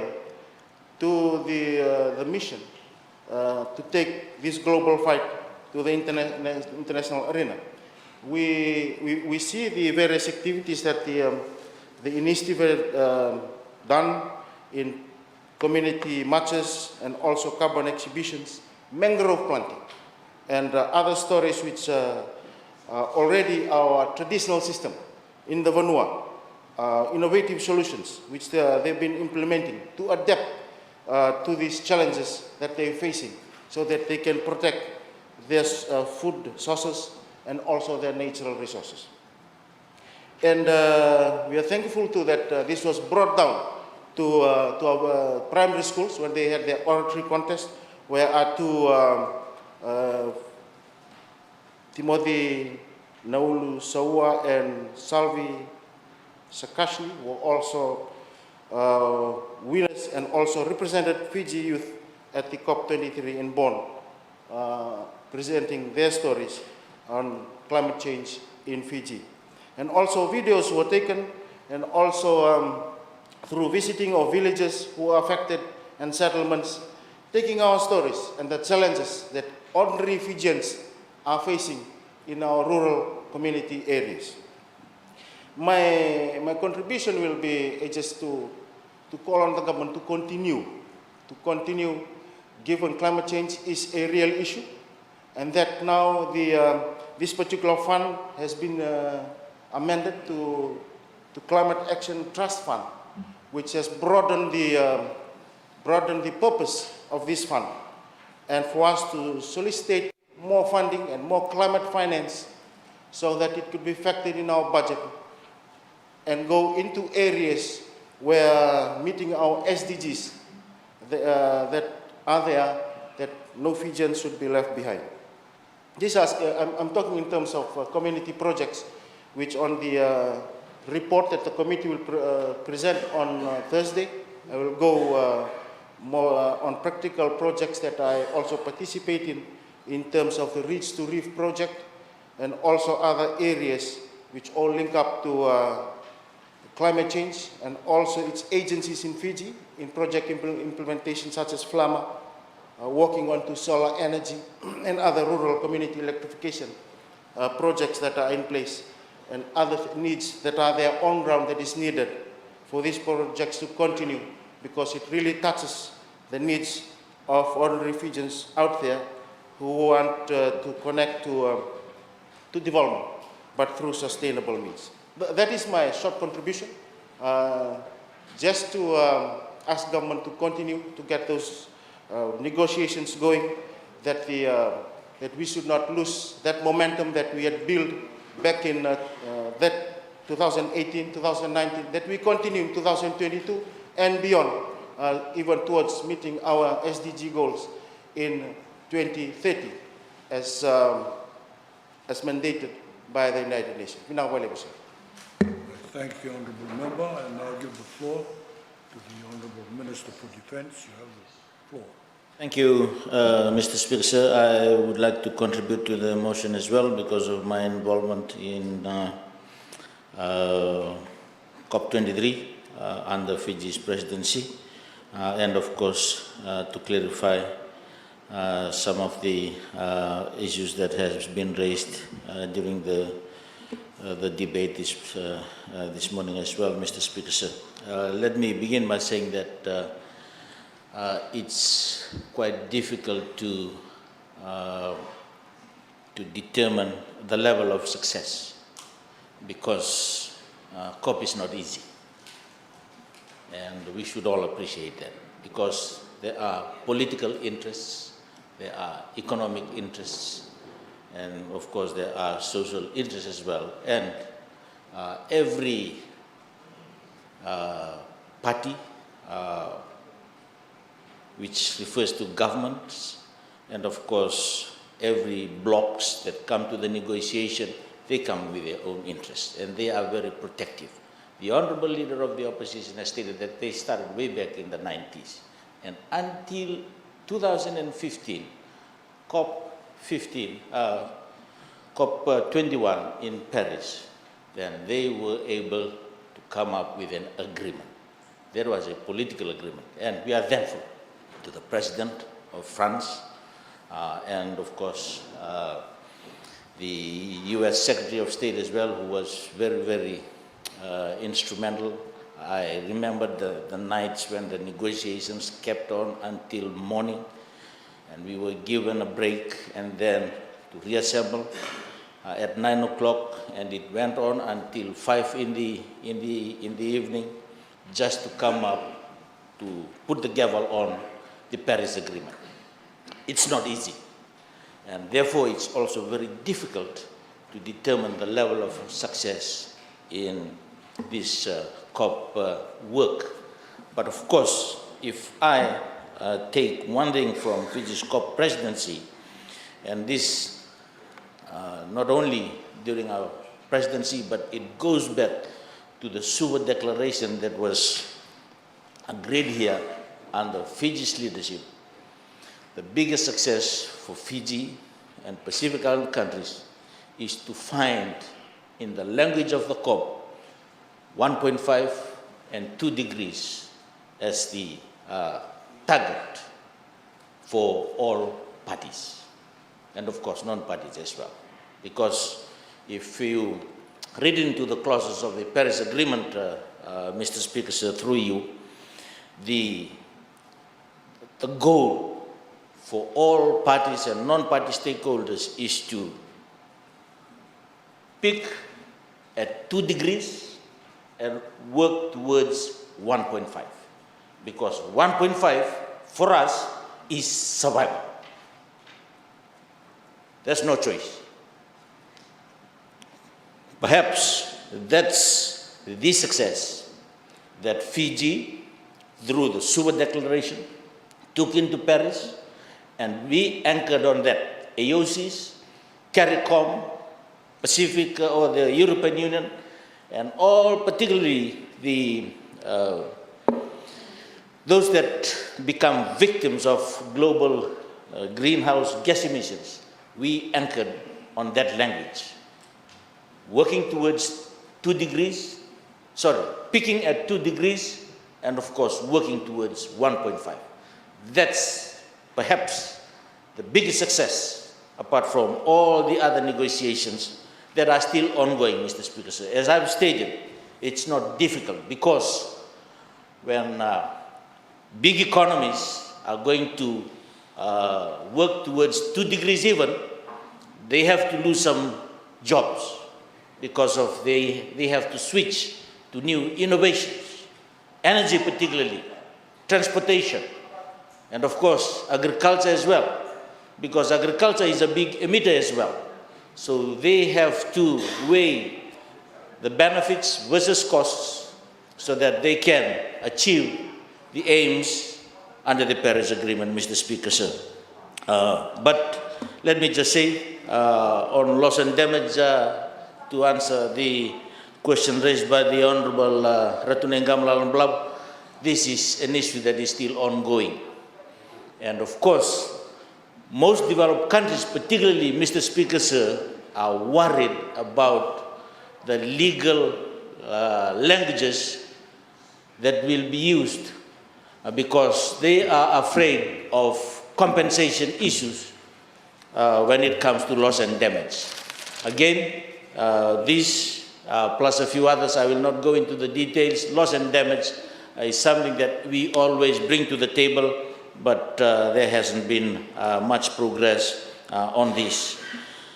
We have the Paris Agreement, and I think for Fiji during its presidency, and of course leading on to Poland's presidency, Mr. Speaker, sir, we worked on the rule book and the guidelines, and of course some progress on these 2 particular areas, as I've stated: political interests, economic interests, and of course the social interests and implications as well, was something that made some of the parties very reluctant to accept some of the clauses and in the Paris Agreement. And the difficult thing about COP, Mr. Speaker, sir, is consensus. There's no voting in COP, but consensus. And it's difficult, very, very difficult. If one party stands its ground, and I use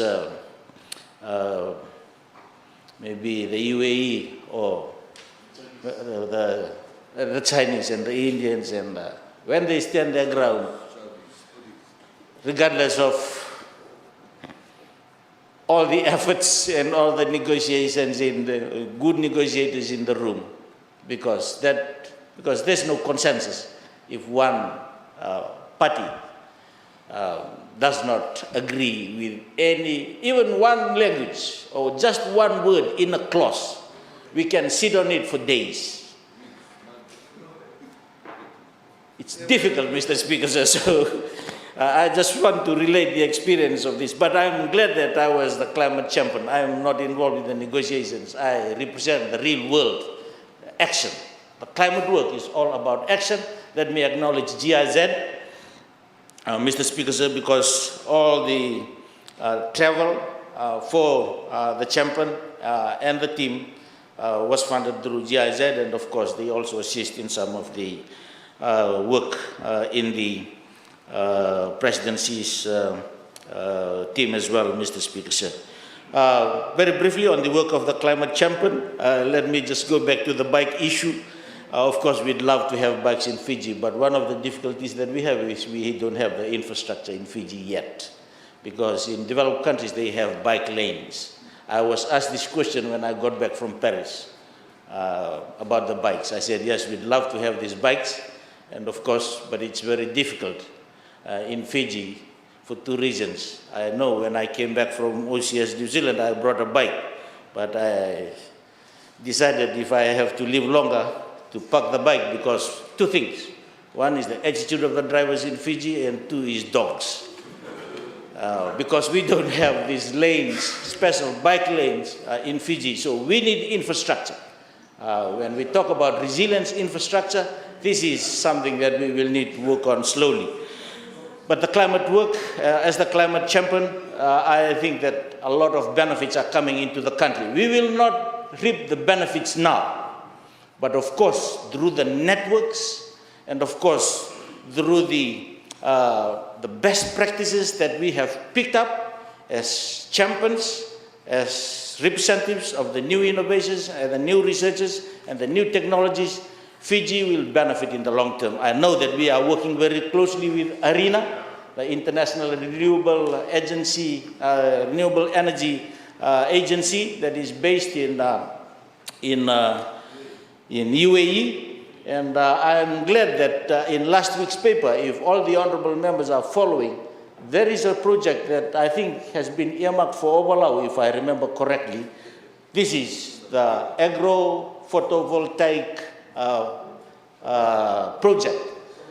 I've talked about this innovation previously in one of the discussions, Mr. Speaker said. This is where you have panels, but at the same time you have agriculture under the panels. And you can even do aquaculture, fish ponds under the panels. So you create energy out of the sun, but at the same time, you just use those panels as a form of a greenhouse to create the environment so that you can be successful in agriculture. And I'm thankful.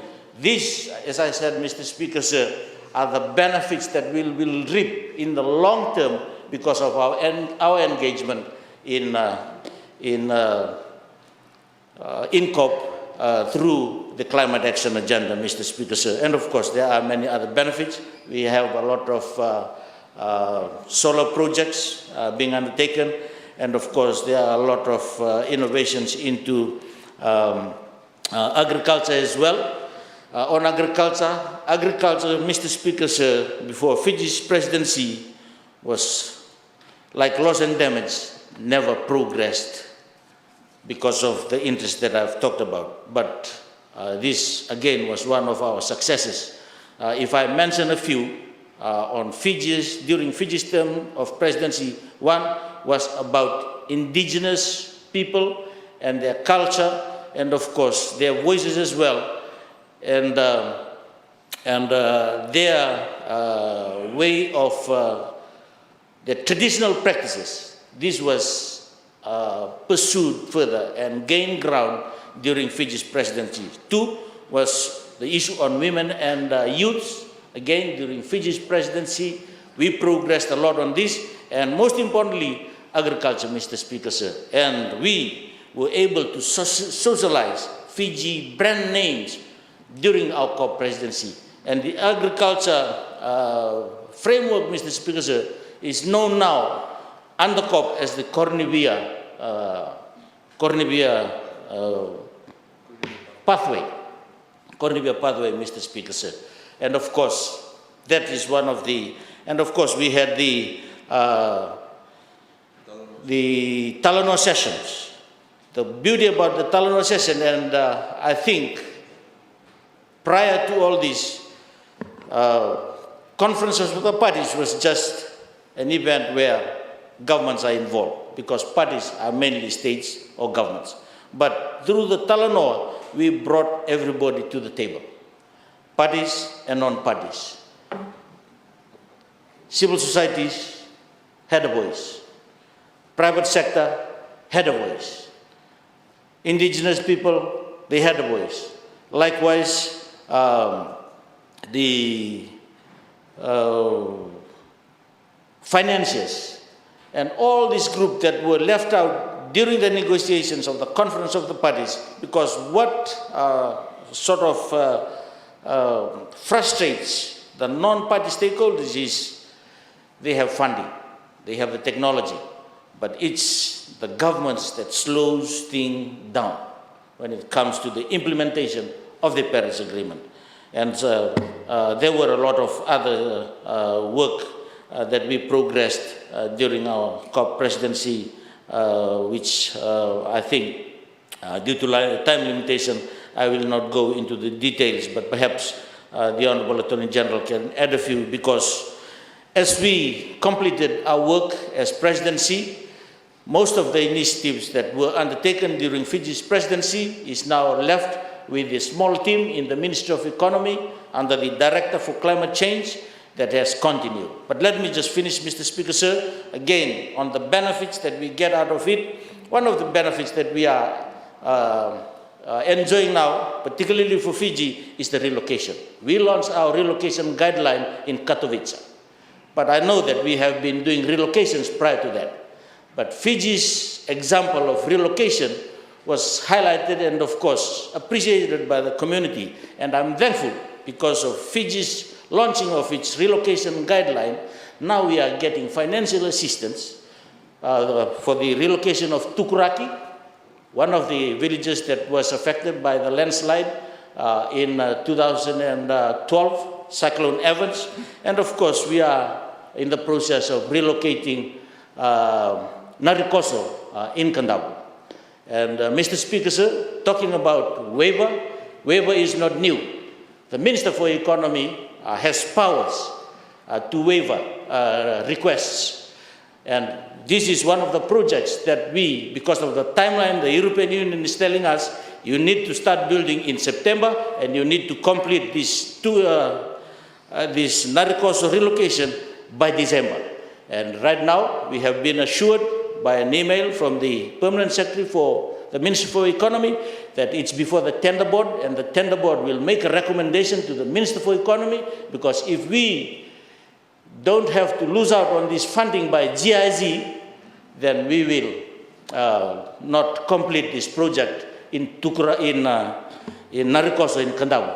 And therefore, we hope that the major tender board will give its recommendation to the Minister for approval so that we can continue. So these relocations, we don't have the funds. Likewise, construction of seawalls, construction of evacuation centers, these are the benefits that we will reap in the long term because of our involvement in COP23 and of course in the work of the climate champion. That's my short contribution, Mr. Speaker, sir, and I thank you for this opportunity. I thank the Honourable Minister of Defence. Honourable Attorney General, you have the floor, sir. Thank you, Mr. Speaker, sir. Just very briefly on some notes in respect of the accounts themselves. Just to reiterate, the COP23 Presidency Trust Fund Act 2017, which I have here with me, came into force on 14 February 2017. It was amended and renamed, as highlighted earlier on, to the Climate Action Trust Fund in 2019. Mr. Speaker, so the trust fund originally was set up to essentially assist the Fijian government to meet its obligations under the COP23 presidency. One of the points that probably seems to be lost from some people is that this is the first time that you had a small island developing state that was given the opportunity to actually host the presidency.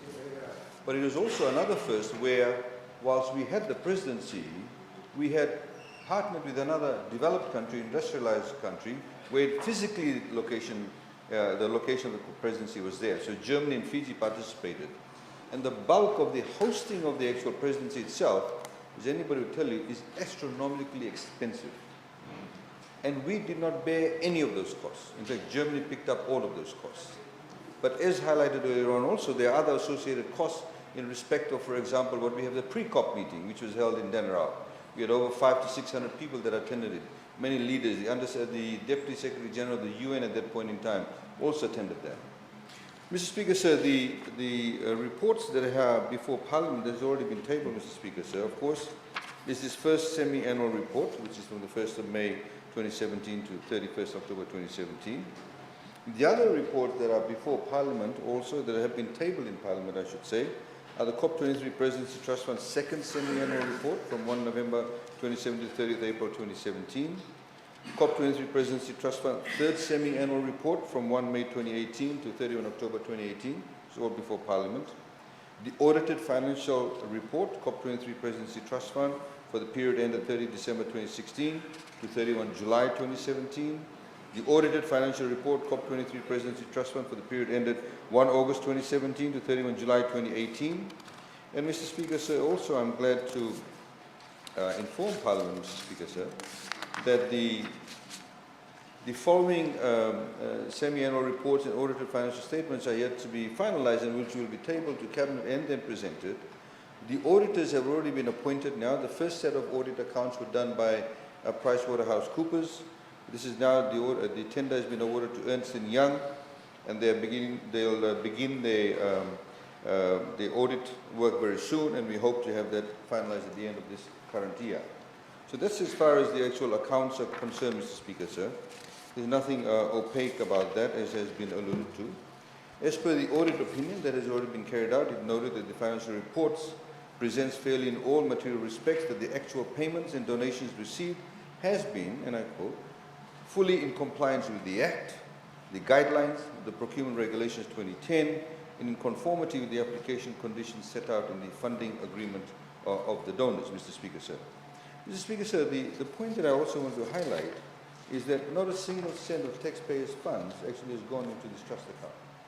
All of the funding into this trust account came from donors. I think Honorable Randrondro highlighted the list of all the donors, and then he also talked about how there were some donors that weren't listed. Yes, the reason is that some donors don't want to be listed. As Honorable Minister Seruratu has highlighted, our climate champion, the negotiations around UNFCCC is highly internationally sensitive. So if, for example, a donor lent money to a particular fund, then if it's publicly announced, it could be seen that maybe they are influencing. And so for that very reason, they simply gave us these funds without any strings attached and said this is to help this small island developing state to carry out its work as far as the presidency is concerned. That's why we have that. There's nothing sinister about that. It would be a different story if there was going to be some form of political influence, if indeed there was going to be some form of taxpayers' funding received into trust account. Also, I'd like to highlight the other point, Mr. Speaker, sir, that the Honourable Lalam Balavu actually talked about the loss and damage. Honourable Minister Seruratu has already highlighted that. But just to reiterate that point, UNFCCC is a highly sensitive issue. Honourable Leader of Opposition talked about Rio, etc. But it took them nearly 2 decades to actually come to Paris and have some form of agreement that everybody were on the same table at. Loss and damage is highly sensitive. Loss and damage in the UNFCCC process essentially means that the big industrialized countries will take entire responsibility, including financial responsibility, of all the damage that's been caused to other smaller states. Those countries don't necessarily want to take that liability because the liability has got no figure on it. That's the real issue around loss and damage in the UNFCCC process. It is not a policy issue. It is not a separate government sovereign policy issue.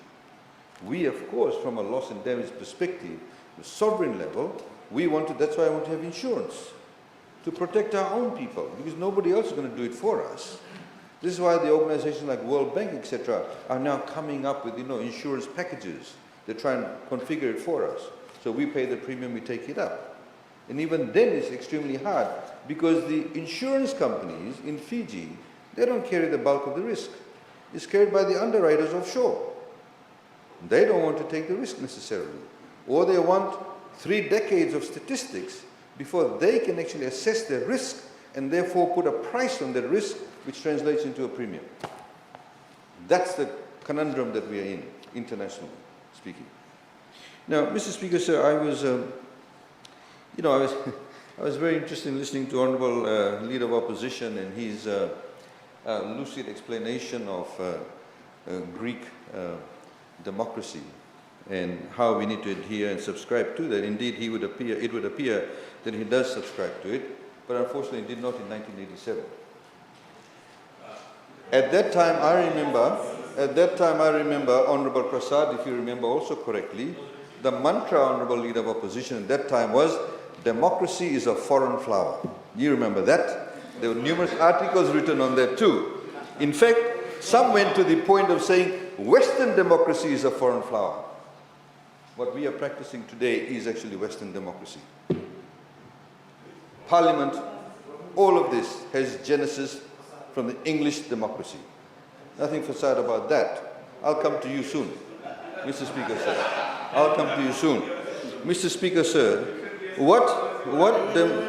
Mr. Speaker, sir, what actually, Honourable Leader of Opposition, it demonstrates what he said and some of the other contributions perhaps, but Honourable Bulitabu, I actually for once admire what you said, Honourable Alambalavu too, to an extent. But Honourable Leader of Opposition demonstrates either the opposition does not want to know what is happening, or they are completely, Mr. Speaker, sir, have ignorance of the highest order to the point of being obtuse, or have engaged in an act of obscurantism. And I'm telling you, obscurantism is what really applies to, in particular, the NFP. It's a deliberate act of trying to spread misinformation about something that is factually correct, but they're trying to spread misinformation about it. And Honourable Gerengere Tambua, no amount of gratuitous sarcasm will actually take us away from the truth. Now, let me get to the truth, Mr. Speaker, sir. The reality, Mr. Speaker, sir, is this. As Honourable Minister Seriratu highlighted, the number of projects that have come to fruition.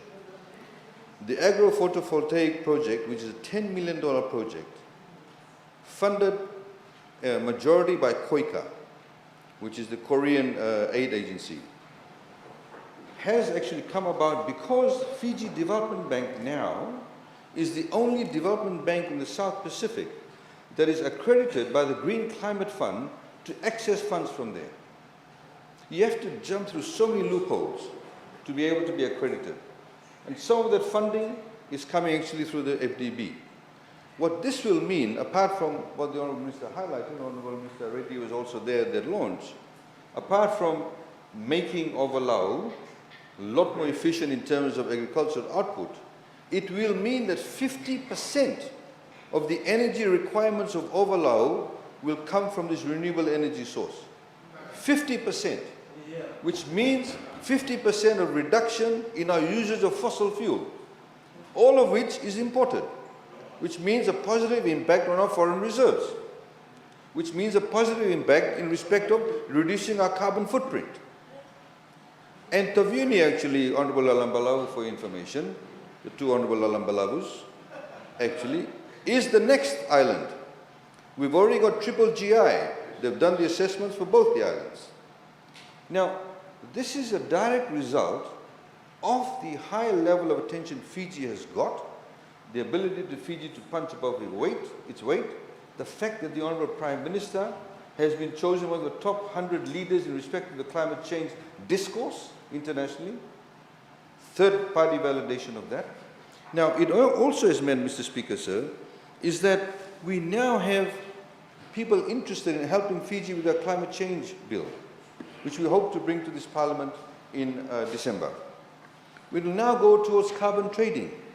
Who is going to benefit predominantly from the carbon trading?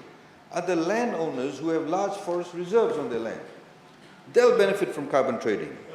Mr. Speaker, sir, as Honourable Minister Seriratu also highlighted, we also have now in this Act, the other Act, is the Climate Relocation of Communities Trust Fund. We have specific guidelines. Please go to the website, you'll see it. I remember quite vividly, the Honourable Prime Minister launched that trust fund in New York.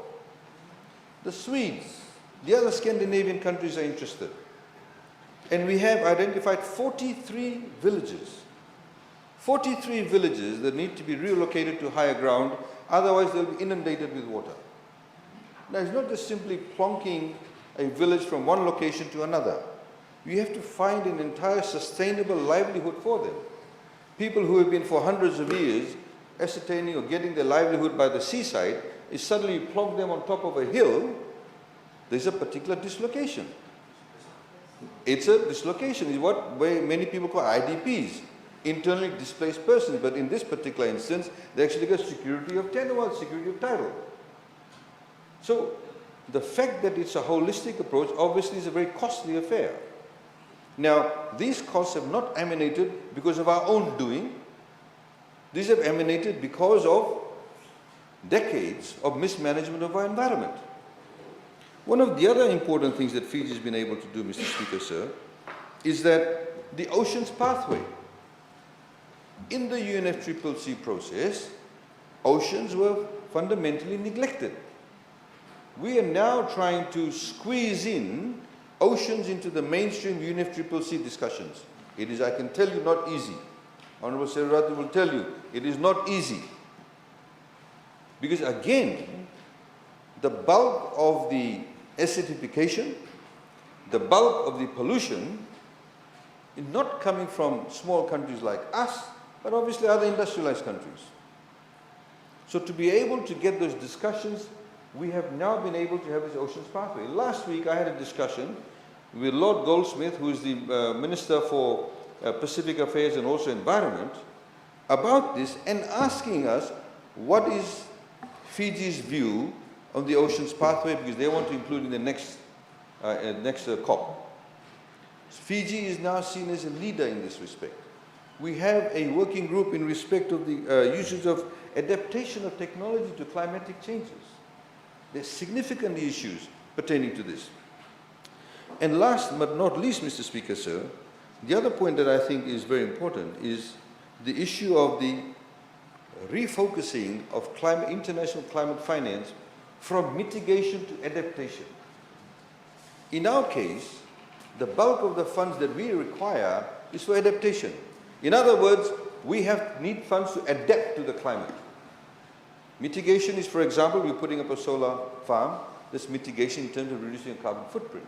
But adaptation is when you're actually at the cold face of climatic events, cyclones, and inundation of waters. In the Green Climate Fund process, very little money was allocated for adaptation processes. We're now changing that.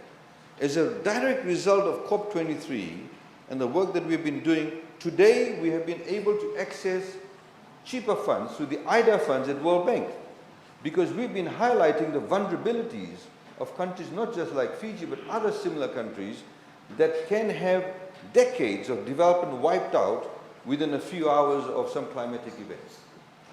As a result of that, we're able to now access those types of funds. So, Mr. Speaker, sir, I don't want to labor some of all the other points, but essentially to say, you know, if you are serious about this matter, Honorable Likavu raised a number of important issues. Honorable Gerengere Tumbo should take a leaf out of him. We both sit on the same side. He should actually impart some knowledge to her. Sarcasm is not the way forward. You need to actually provide solutions. You need to look at what has actually happened. Where are we at the cold face of climatic change? Do they even understand the UNFCCC process? How difficult it is to be able to carry out these works. I'd like to take this opportunity to thank John O'Connor. He was actually a great leader in respect of starting up the Secretariat, doing all the coordination, pulling it all together. And the other people that are involved, the Baker McKenzie team. All the other civil servants that are involved in the entire process. The ministers who attended various meetings, the civil servants who actually gained a lot of knowledge and their understanding from the development of, you know, drawing the linkages between climatic changes, the UNFCCC process, and of course the impact on our people socially, economically, and indeed politically. Thank you, Mr. Speaker, sir. Thank you, Honorable Attorney General. You have the floor, Honorable William Ngavoka. Thank you, Honorable Speaker. Wow, we are getting better day by day. Now it's the opposition display ignorance of the highest order to the point of obtuse. That's for this parliament. In the previous parliament, Honorable Speaker, my good friend, the Minister of Agriculture, used to call us intellectually incapable of understanding, which is a nice way of saying you are stupid. That's what he used in the last parliament. You don't have the intellectual ability to understand. So, Honorable Speaker, can I just throw something across the room, Honorable Speaker? For the last 14 years, about 57 permanent secretaries have come and gone under Bainimarama's leadership. I mean, if you call us stupid, if you call us all those names, can you explain why 57 permanent secretaries have come and gone in the regime and in Fiji First? Honorable Speaker, what we have here, Honorable Speaker, is the profile of this country that has been raised through COP23. And yet what we're highlighting here, Honorable Speaker, is that the execution is very, very poor of whatever they have secured for us. And this is the sad story about Fiji First, Honorable Speaker. Yesterday we were talking about Housing Authority, and in 2011, Fiji First had launched a policy of affordable housing by 2020. Yet, we know that the Honorable Minister for Housing has indicated that for the last 10 years, there has been a lot of fraud and the like within the Housing Authority. So, on one hand, they're launching a policy which sounded good, but on the other hand, their execution has been very poor. And the same we see here, Honorable Speaker, with climate change. We don't understand why the machinery of government could not be fully utilized to manage this fund, why it had to be set up specifically for a particular section within the Ministry of the Economy. We don't understand why the procurement procedures have not been followed, allowing Govis to secure that contract with the fund. So, Honorable Speaker, this is where we are coming from, Honorable Speaker, that we need to execute better. And we need to be aware that we are dealing with important organizations who will hold us under very close scrutiny. The Honorable Minister is talking about FDB and the accreditation they have received, they've got to manage some of the financing from the funds. But Honorable Speaker, the whole country today is asking, how is it that an expatriate who is CEO of an airline is now chairman of the FDB? I mean,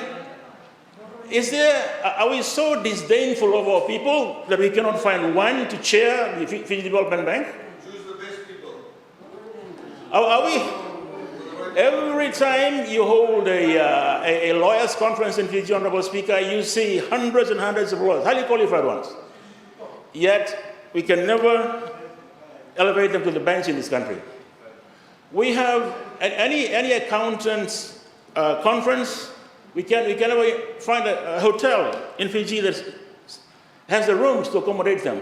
Yet we can find one from them to be chairman of the FDB.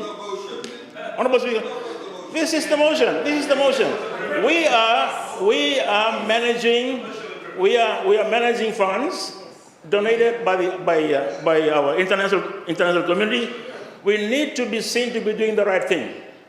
They cannot see us creating controversy because somebody decides there's no Fijian who can qualify to be chairman of the FDB. He has to bring somebody from South Africa to do it. Honorable Speaker, most of us had our doubts about COP93. We believe that it was a waste of taxpayers' funds to be spending all that. But it's here. It's here. We just want to make sure that it's done properly. And we just hope, Honorable Speaker, that the full structure of the civil service and of the community in Fiji is used wisely to manage all that is coming our way and to maintain the relationship we have with the international community, Honorable Speaker. So, Honorable Speaker, that is my observation on this, Honorable Speaker.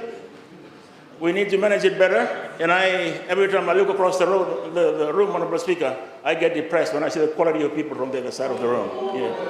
Honorable Speaker, it's not going to be long. I was doing counting the number of sittings between now and 2022. It's about 10 or 11 sittings. So very soon, real professionals will be sitting on that side to manage these things better and gain that confidence that we need with our donors overseas, Honorable Speaker. Thank you, Honorable Speaker. Thank you. Order. Honorable Biman Prasad, you have the floor. Thank you, Mr. Speaker. I wasn't going to speak on this motion, but having had the Honourable Attorney General accusing the NFP of not peddling the truth, far from it. Usually, the Attorney General, Mr. Speaker, has the habit of sidetracking and not really addressing the real issues. What Honourable Geragere Tambua said very clearly is the way in which the Public Accounts Committee has actually produced the report. I'm not accusing the members of the Public Accounts Committee, but I think, Mr. Speaker, it is important to understand that it was this government that actually changed the standing orders. They used the majority to change the standing orders of and make Public Accounts Committee almost irrelevant. Almost irrelevant because not only they chair the Public Accounts Committee now, the provision in the standing orders, and I'll just read part of that. The committee must only examine how public money has been dealt with and accounted for in accordance with the written law, and must not examine the merits of the underlying policy that informs public spending. I mean, this is a problem, Mr. Speaker. Value for money is the most important thing. I mean, the Honourable Attorney General was saying, oh, this one's, no single cent from the taxpayers came to this trust fund. Donors, when they give money to the country, they give it to the taxpayers of this country. When the donation comes to the government, it becomes the responsibility of the taxpayers of this country to ensure that that money is used properly, because some taxpayers in their countries are actually paying for it. So, this argument, this logic about donor funds should not be, accounted for in a proper manner, it actually defies logic.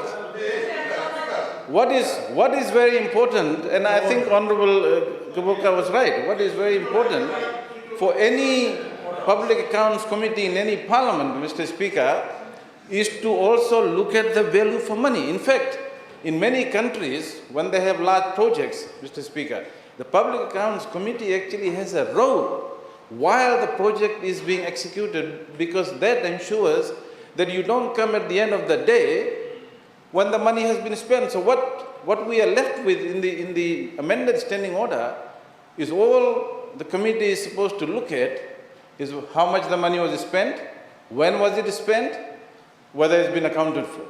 There is no question at all, Mr. Speaker, asked by this committee, or they don't have the powers to ask, the value for money. The value for money is the most important thing. That is why accounts are audited, accounts are scrutinized. So, this idea that, you do the accounts and you don't question. Sometimes, Mr. Speaker, even the policy has to be questioned. Because if the government makes a policy, and on the basis of that policy, funds are misused, then the committee has the responsibility to look at that misuse and question that policy and recommend change in policy. That is the job of the Parliamentary Standing Committee, Mr. Speaker. So let's be honest. The questions that Honourable Geragere Tambua and others, including the Leader of the Opposition, asked are legitimate questions. And let's not talk about who did what in the past. I think there are all sorts of questions. I mean, of the Honourable Attorney General, Mr. Speaker, Honourable Attorney General, Mr. Speaker, has his own political past. He was in another party, then then he came. He was a legal advisor. He actually, Mr. Speaker, he joined Peter Foster, the courtman, in the New Labour Party. So let's not go back 20 years. Let's deal with what's in front of us. I know that. So did the Prime Minister in 2006. Order. So did the Prime Minister in 2006. Order. So did the Prime Minister in 2006. Order. Both are coup leaders. Order. So let's talk about the democracy we are practicing now. That is a trait of that side. Many of them, I wouldn't call people obsequious fools, Mr. Speaker, but if he's talking about obsequiousness, that's... Address the chair. Don't address the Attorney General. Address the chair. Speaker, you also have to tell the Attorney General to let me speak, you know. I think, Mr. Speaker, when you talk about obsequiousness, it's a trait on the other side, you know, not on this side. So let me come back to the important point. In fact, Mr. Speaker, good governments, good leaders actually promote the standing committee. They actually ask the standing committees to do the scrutiny so that they can assess how the ministries, how the people who are using the funds are actually doing. So, you know, it's in the interest of the government as well to provide the resources to empower the standing committees to deal with these issues properly. So, Mr. Speaker, we're not coming here with untruths as claimed by the Honorable Attorney General all the time. You know, we come here with the mandate of the people. There are questions that people ask us, and our job is to ask the government ministers on the other side to answer that. They should answer the question instead of personalizing the issue. Thank you, Mr. Speaker. Thank you, Mr. Speaker. Thank you. Thank the Honourable. Thank the Honourable Member. Order. Order. Order. I don't know whether I should give the floor to you, Honourable Member. Yes. Since you caused the disturbance before. Right? And I don't know whether it was a Verata thing because the Honourable Sirira too was speaking. So I was rather confused. But there is a button there. All you have to do is press it. You have the floor. This is the last speaker. Thank you, Honourable Speaker, sir. Just a short contribution from me. I noted that the Honourable Attorney General talked at length about the accounts, audited accounts. You note that it's the first year its accounts are being audited by PricewaterhouseCoopers, and the second year's accounts with Ernst & Young. He also talked at length about Western democracy, Mr. Speaker, sir.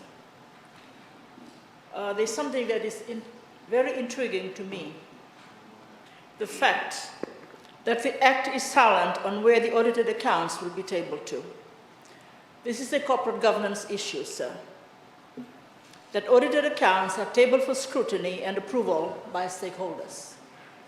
Section 7 of the Act that was amended in 2019, it's now known as the Climate Action Trust Fund Act, sir.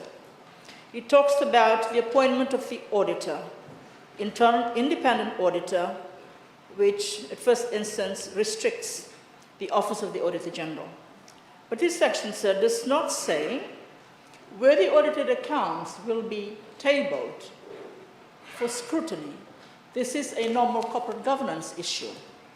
I note that Section 8, the 6 monthly report, will be submitted to Cabinet, and subsection 2, the Minister must cause a copy of the report to be laid before Parliament at the next sitting of Parliament. The Act is unfortunately silent on where the audited accounts will be tabled at, Honourable Speaker. That is my question today. Where is Western democracy? The audited accounts. I was at the Public Accounts Committee meeting, and we were told that it will not be scrutinized by the committee, it will not be tabled at Parliament. I have to check that. We're still talking about the 6 monthly activities report. Can you address? I'm sorry, sir. Yeah. I'm here. So, yeah, this is my issue, sir. I want to be part of this. If you will include me, I'll be very grateful. You have Thank you, sir. My issue is the fact, this act is silent, sir. It does not say where the audited accounts will be tabled at. It should be tabled and be scrutinized. If it has to be tabled in Parliament, then it has to be stated in the Act. It goes at length at Section 8 to state that the 6-monthly report tabled at Cabinet and be brought here. This is what we're looking at. The first 6 months activity report, or the accounts, and the second 6-monthly report will be tabled on Thursday. But there is nothing about the audited accounts being tabled where. Where, how, and when will the audited accounts be tabled for scrutiny? If it has been tabled in this House, I cannot remember that it has been tabled. All I know is that we're still talking about the first 6 months report of the Conference of the Parties Trust Fund, sir. Thank you. I thank the honourable member. Honourable Chairperson, you have the floor. Thank you, Honorable Speaker. Honorable Speaker, I would like to actually thank Honorable Prime Minister and all other members who have actually contributed towards this review report by Standing Committee on Public Accounts. Thank you very much. Minaka. The Parliament will now vote to note the content of the report. Does any member oppose the motion? As no member opposes, the motion is agreed to unanimously. Honourable members, on that note, at this point we will suspend proceedings for lunch. Parliament will resume proceedings at 2:30 p.m. We adjourn.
Honourable members, please be seated.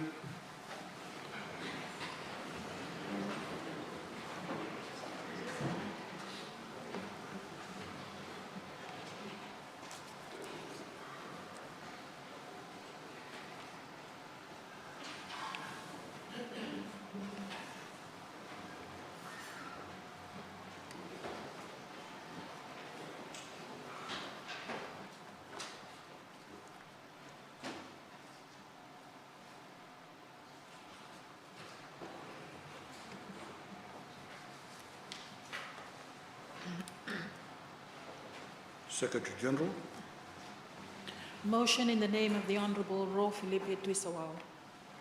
I now call upon the Honourable Ro Felipe Tuisawao to move his motion. You have the floor, sir. Thank you, Honourable Speaker. I move that Parliament resolves to establish a special committee understanding Order 129 to inquire into the socio-economic impact of COVID-19. The members of the special committee shall comprise the following: A. Honourable V.M. Pillay, Chairperson. B. Honourable Dr. Salik Govin, Deputy Chairperson. C. Honourable Adipati Nangata. D. Honourable Salote Rondodo. And E. Honourable Felipe Tuisawao. Thank you. Is there a seconder? Honourable Speaker, I second the motion.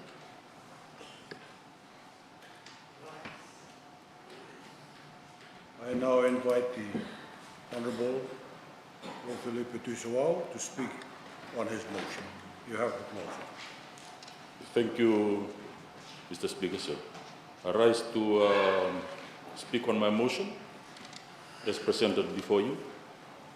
We note the seriousness of the COVID-19 situation on our nation, and it is critical to also note some of the reports and recommendations. I share the position note prepared by the UNDP Regional Bureau for Asian Pacific, Socioeconomic Impact of COVID-19, highlighting the global recession induced by COVID-19 is escalating along a feedback reinforced spiral. Massive production disruptions that started in China have led to lower supply of goods and services that reduces overall hours worked, leading to lower incomes. The impact of this is compounding the immediate global drop in demand stemming from social distance measures being enacted around the world, which are disrupting highly integrated trade links and value chains.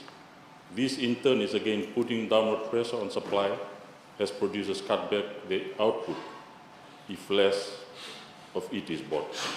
Furthermore, as the pandemic becomes global, lower demand from major consuming countries and worsening expectations about the economic outlook are accelerating a vicious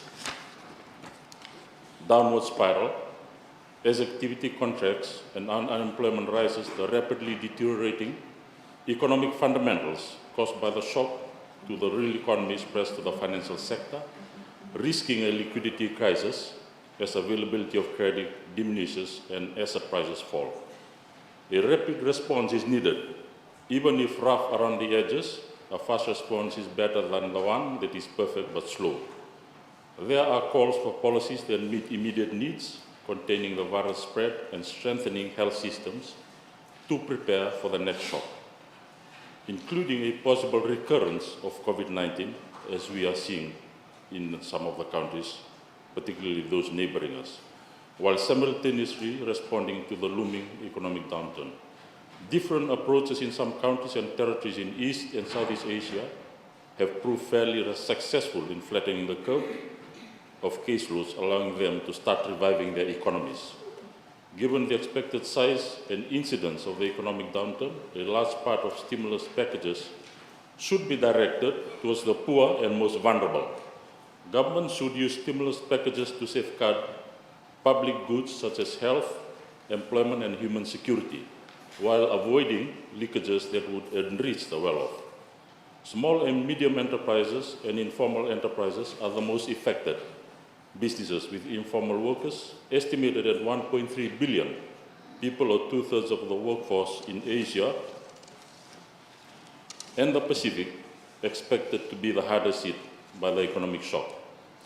The ILO expects a devastating 6.7% loss in working hours globally in the second quarter of 2020, equivalent to 195 million full-time workers, 125 million of which are in Asia and the Pacific. Migrants, displaced people, and informal workers are facing a stark trade-off between safeguarding their lives and livelihoods. The poorest will be hit the hardest by the compound health and economic crisis. The World Bank projects at least 11 million people across East Asia and the Pacific falling into poverty, even under its optimistic scenario. Already, 100 million migrant workers in India are on the move in search of safety and basic sustenance, defying a nationwide lockdown. Governments should attach simple, sustainable, development-oriented conditions to their stimulus packages. This can help focus support to people in need and to preclude major leakages, or set the stage for improving the social safety net and extending the coverage of formal employment. Countries should globally coordinate and optimize COVID-19 response while seizing the opportunity to decisively make developments more sustainable. The global spread of the virus in our interconnected world offers little chance of success if each country devises a health and economic response on its own. To make the response more effective and reduce the cost of the crisis, strong coordination and cooperation among governments is needed, coupled with clear and transparent communication. This will help enhance governance and build public trust inside and across borders. Fiscal space needs to be created to respond to the crisis by revising existing policies rather than applying patches to them. The optimal approach includes redeploying existing resources to their best use so as to avoid very large deficits that could lead to surging national debt at a time when a sudden stop in capital inflows is a real risk to developing countries. To this end, government needs to re-examine budget revenues, expenditures, and financing, as well as contingent liabilities. Although painful, such revisions are justified on the grounds of the national emergency we are facing and the need to avoid unsustainable increases in national debt. Along similar lines, and given the global nature of the emergency, globally coordinated action is needed to address long-standing instances of fiscal termites that undermine national budgets, such as transfer pricing, tax havens, tax avoidance, untaxed digital economy, and fossil fuel subsidization. Once some of the resources needed for the stimulus packages are covered from such sources, the remaining fiscal costs will become more feasible to finance. Post-pandemic, a new social contract will be needed, featuring greatly reduced inequalities, strengthening resilience to shocks, and protection of human rights. The pandemic has exposed the vulnerabilities and inequalities inherent in current systems. These risk reaching thresholds that could spur waves of social unrest, conflicts, mass migration, and human rights violations. A new social contract needs to emerge from this crisis that rebalances deep inequalities prevalent in societies. For the Asia-Pacific region, systematic changes to policy frameworks are needed to reduce the current high levels of inequality, raise the woeful levels of coverage and spending on social security, and address regressive taxes and inequitable access to opportunities while protecting human rights and the rule of law. In the post-pandemic world, decent connectivity for all will be an essential part of reducing inequalities. The response will need to set the stage for additional elements of a strategy to build back better. COVID-19 comes against the backdrop of an escalating climate crisis and an unsustainable model of development based on ever-growing exploitation of natural resources that pushes against the limits of natural systems. Rapid urbanization, increased density of human settlements, unsustainable changes in land use and growth in animal source products, coupled with the destruction of animal habitats on land and underwater, have all contributed to zoonosis, jumping the species barrier to humans, which gave us COVID-19. This note calls for rebuilding systems better by attending to social, and environmental aspects that are critical on a decade-long horizon to attain the SDGs. This would require shifting away from the previous environmentally sustainable development path to low-carbon development that minimizes environmental degradation, shifts consumption and production patterns, uses resources efficiently, and fosters the circular and sharing economies. Relevant and timely information is critical to shape the response. Governments, policymakers, and all stakeholders need to know where we are, where we aim to be, how much progress we are making. This underscores the importance of provision of data to the public and properly sharing proven and successful practices. In this rapidly changing complex crisis, extrapolating from the past does not tell much about the future, yet we need to see the way forward. As presented, the motion needs to consider and report to the House on matters relating to the government's management of the COVID-19 pandemic. Possible topics which could be covered, sir, include the government's response to COVID-19 assessment and future direction, in line with the suggested framework recommended at the UN, within the UN framework, UNDP framework. Relevant and timely information is critical, as mentioned. Government and policy makers, stakeholders need to know where we are, where they are, where we aim to be, and how much progress is made. This underscores the importance of provision of data and promptly sharing successful practices, moving forward in an inclusive manner in parliamentary cooperation. Other issues which could be looked into: the COVID-19 pandemic and international trade, impact on people with protected characteristics, the impact on businesses and workers, impact on homelessness and the private sector, impact on the food supply, humanitarian crisis monitoring, including vulnerable sectors of the population, on education and children's services. The need to look into a socio-economic reset, further analysis of tourism, sugar, the formal economy, and the subsistence economy, seeking a sustainable balance as we move forward. In addition to the Select Committee, the Parliament could invite those with expertise relating to COVID-19 outbreak or its impacts, or develop a COVID-19 expert database. It could be used by parliamentary staff, members of both houses and their staff, to rapidly contact experts and gain further insights into the outbreak. Closer coordination, as mentioned, and partnerships with ground-level workers such as the Fiji Council of Social Services and other NGOs, Red Cross, etc., for rapid responses to vulnerable sectors of the economy which could have been overlooked by government services. We have already engaged with our international partners on COVID-19, and they, as our development partners, could be roped in for this parliamentary effort and even as co-funders. Similar parliamentary action have been initiated in the UK, Ireland, Israel, Australia, and New Zealand. For example, in New Zealand, the House established an epidemic response committee to consider and report to the House on any matter relating to the government's management of COVID-19 epidemic. Moving forward together, the committee have the powers to send for persons, papers, and records, and is chaired by the leader of the opposition. It consists of 10 members nominated by different parties: New Zealand National, New Zealand Labour, New Zealand First One, Green Party of Aotearoa, and ACT New Zealand One. In Australia, the Select Committee was also moved on COVID-19. They divided that into sectors.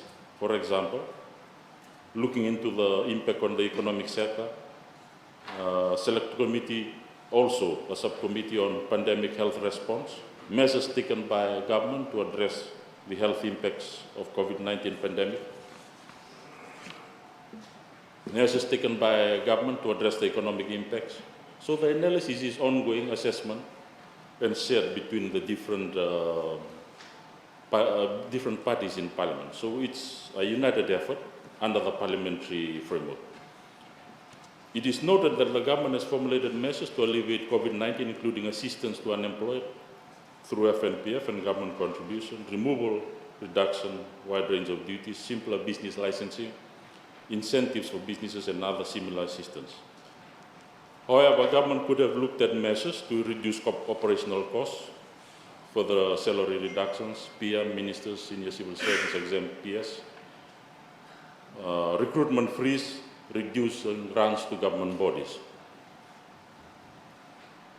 Questions such as following arise, which could be addressed by the committee: why cut the price of alcohol?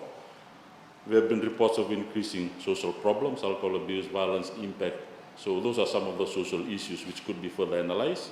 Why reduce duties on goods produced locally, directly impacting their viability? Example, pork producers have been raising this matter.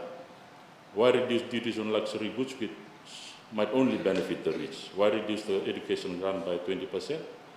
These are questions which could be addressed and assessed by the committee as we move forward, and measures taken to address if there are issues to be addressed.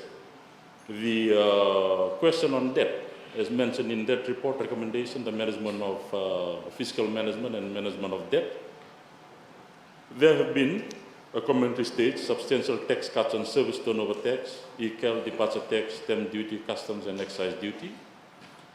This will lose the government more than 600 million of revenue, and even more given the fact that company taxes and VAT will be seriously reduced. However, government expenditures continue as before.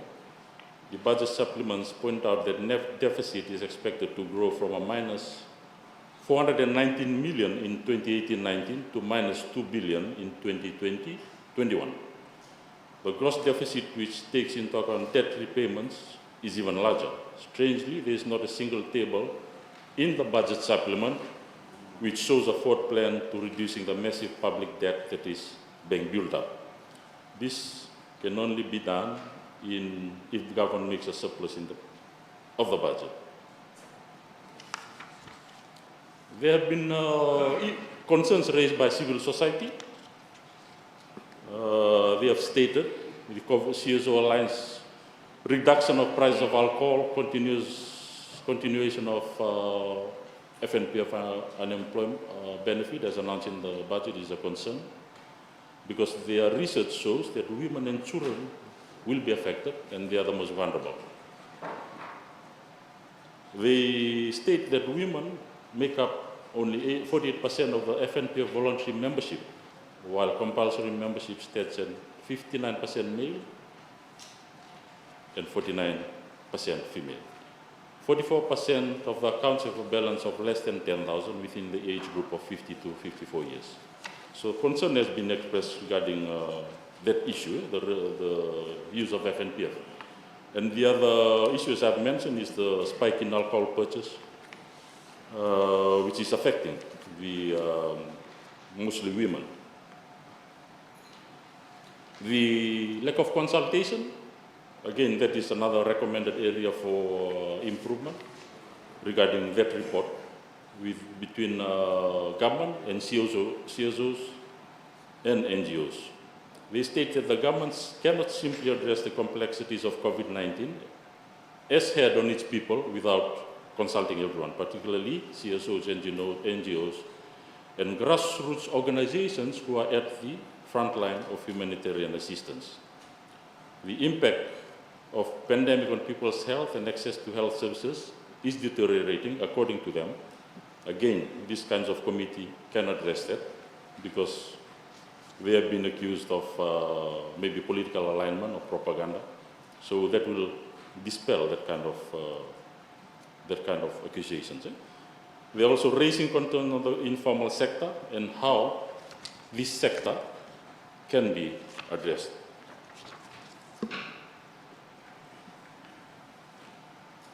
In conclusion, I would like to share the Honorable Speaker's comments at the last UNDP consultations, where he stressed that COVID-19 issues can be addressed nationally through the parliamentary forum, joint parliamentary committees, and that is why we are raising from this side of the House on the need and necessity and probably the suitability of doing that.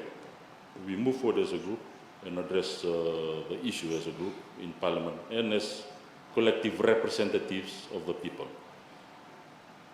As Parliament is supposed to be an institution of consultation and cooperation, the positive outcomes of the inquiry would basically assess the current COVID-19 assistance, but before that you need to really assess the economic and the socio-economic impact. From that, one can determine the needs and address whether we are addressing those needs in a manner which is suitable and appropriate. So some of the areas which could be covered: impact of stimulus packages on poor and vulnerable, health and human security, social safety nets, the methodology or methods of communication, how we're getting across to the public in terms of COVID-19, creation of fiscal space, revenues, expenditure, financing and debt. Again, this is another separate area. Post-pandemic social contract and human rights. What happens after COVID-19? Is the current framework for economic development still suitable, or do we need to adjust it given the movements we are experiencing right now in the economic structure of our nation? And of course, looking into the future, what sustainable model of development should we formulate as we move forward after COVID-19 when we get to that stage? So, Honorable Speaker, those are some of the suggestions in this motion. It is not a political motion, but basically it is a suggestion of a framework under which we could look at COVID-19 as a parliamentary group, as a joint committee, looking at this huge, serious issue facing our nation, COVID-19, and addressing it in a logical and rational manner, and also assessing and looking at, from that assessment, the needs moving into the future, whether there are weaknesses or lessons learned, and of course for accountability and good governance, because at the end of the day, we will need to account for the funds, the millions we are now allocating for COVID-19 response. Thank you. I thank the Honourable Speaker. I give the floor to the Honourable Prime Minister.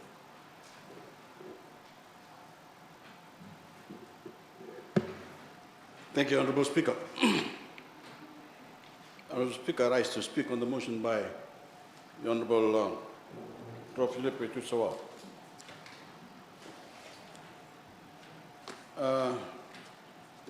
Mr. Speaker, the Honourable Member and his party seem to have awakened of late to the fact that we have had a crisis in Fiji, indeed throughout the world.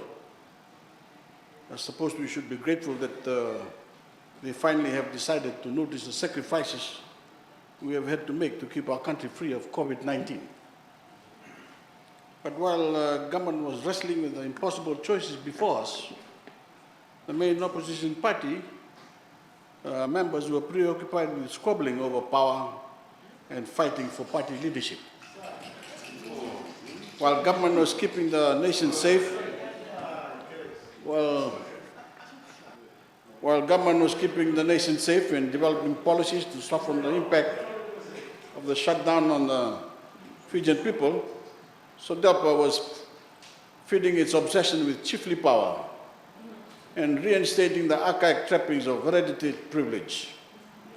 Now they say, let's form a committee to review the socio-economic impact of COVID-19.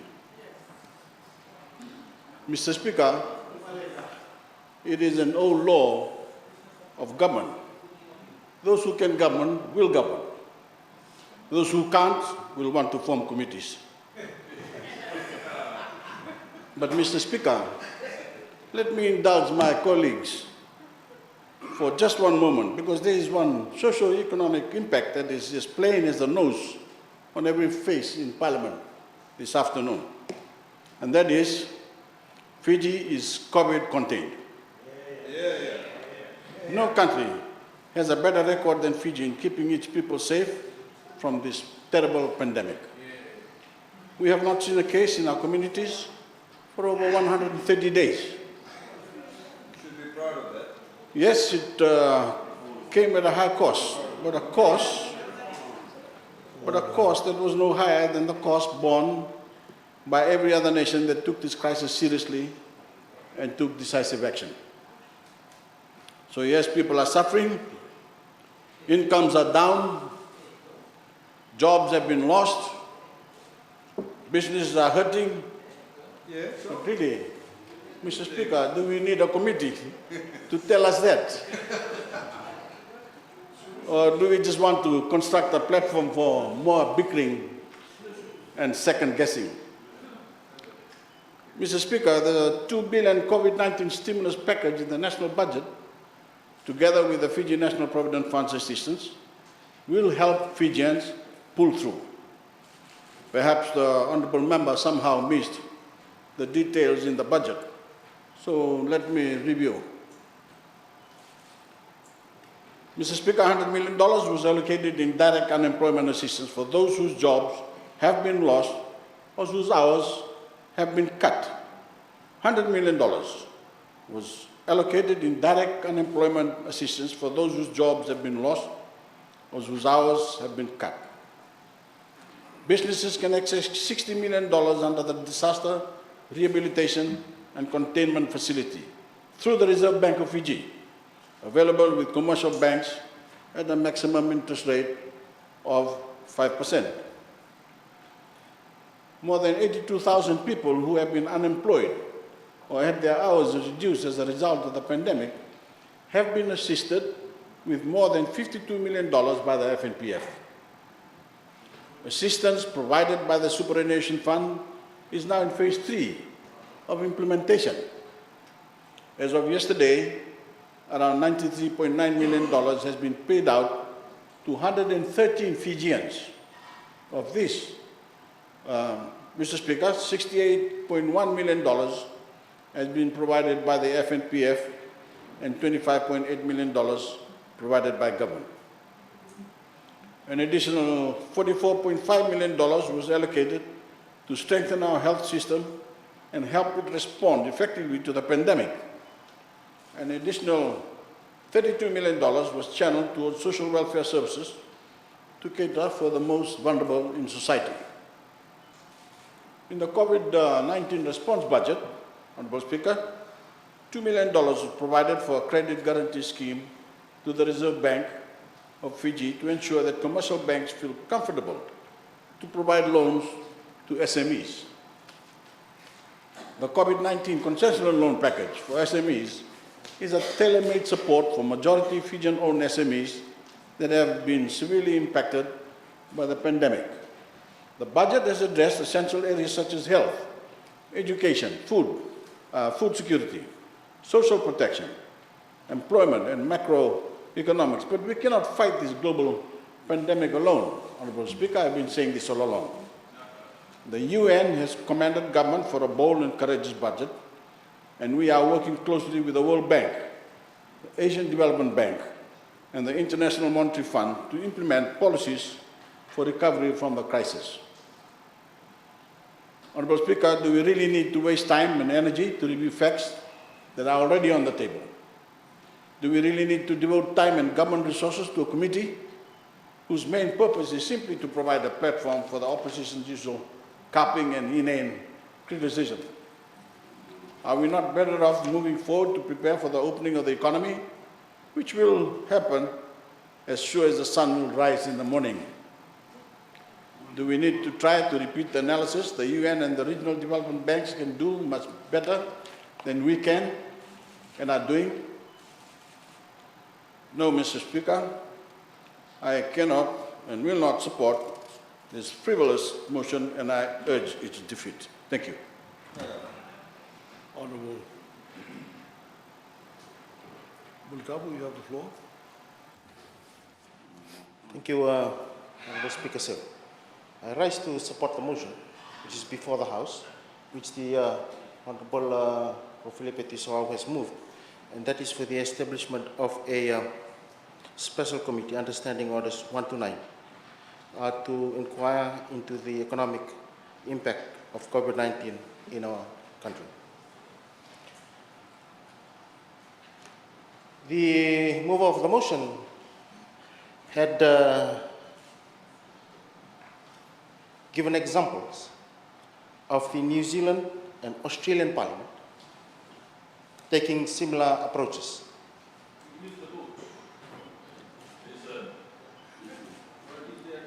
That the joint committee, select committee in the system of Parliament are able to work towards looking for solutions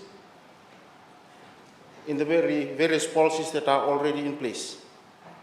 And that's very good for the Honourable Prime Minister for New Zealand, Mrs. Jacinda, and also the Honourable Prime Minister for Australia, Scott Morrison, for having that vision. The motion, I think, is not been properly understood from the other side of the House after hearing the Honourable Prime Minister. If he understands the current United Nations framework, it's called Putting the UN Framework for Socio-Economic Response to COVID-19 into Action. And I think this is their second phase. And they are looking into the various UN body agencies like UNDP,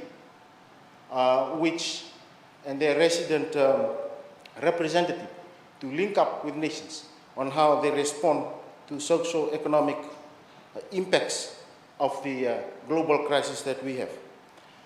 I was hoping that the other side of the House would support this in terms of having the UNDP Fiji Parliament support, which we already have, the framework, from its first stage in 2014 to 2018 and 2018 to date, where they are assisting the capacity of Parliament, legislatures and committees in parliamentary work.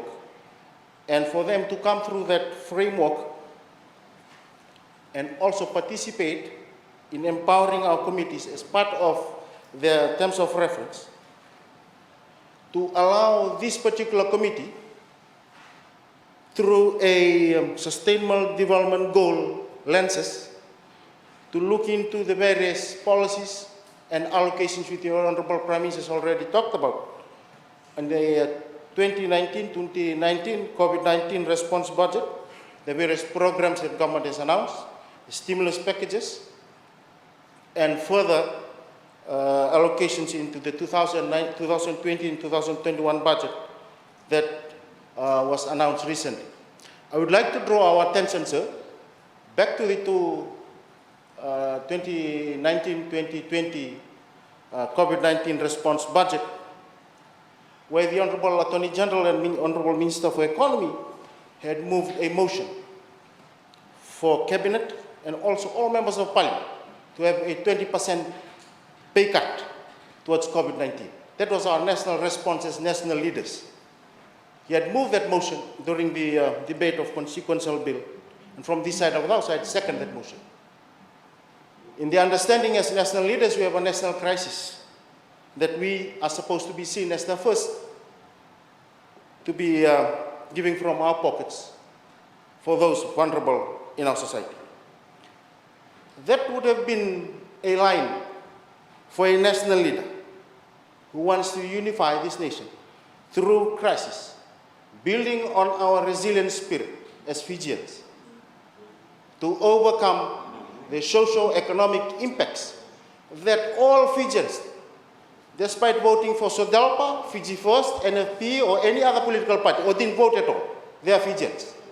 This particular committee, to be chaired by the Honourable Assistant Minister for Agriculture, and also the Chairman of the Socio-Economic Committee, Honourable Viam Prasad, Honourable Viam Pillai, sorry for that. The Honourable Dr. Govin Salik Govin, Honourable Alipati Nangata, Honourable Salatiran Rondo, and Honourable Filipe Tissoau. If you see the composition of the committee, It's not political. The government is majority, 3, and the opposition members are 2. So they still reserve their veto power within the committee. To follow the models of the New Zealand and Australian parliament, they have given stimulus and packages more than what the Fijian government has given to those who have been affected. But if they could take that approach to allow the various parties in parliament to form a select committee to provide that overarching role in also giving advice and also other issues that could help government to implement targeted areas, especially those vulnerable, so that no one is left behind. And that is the goal.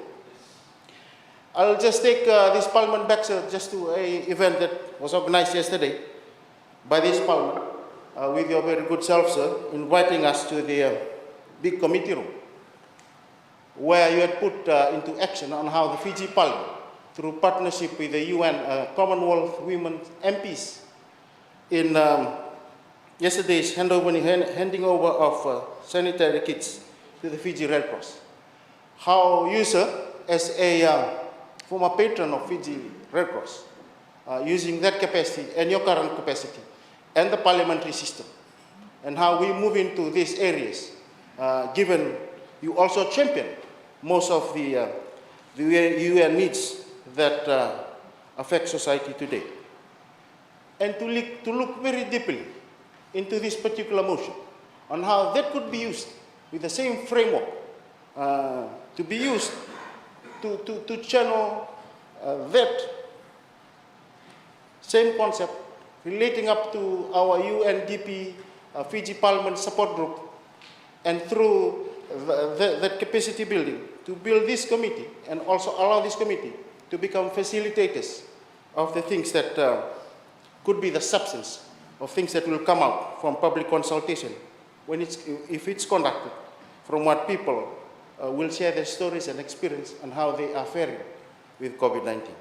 I've just given up the whole framework and why I would support this motion. Given we have the right time at the moment, the right framework is in place, we are a developing parliament under the UNDP support project. We have shown commitment to this COVID-19 response.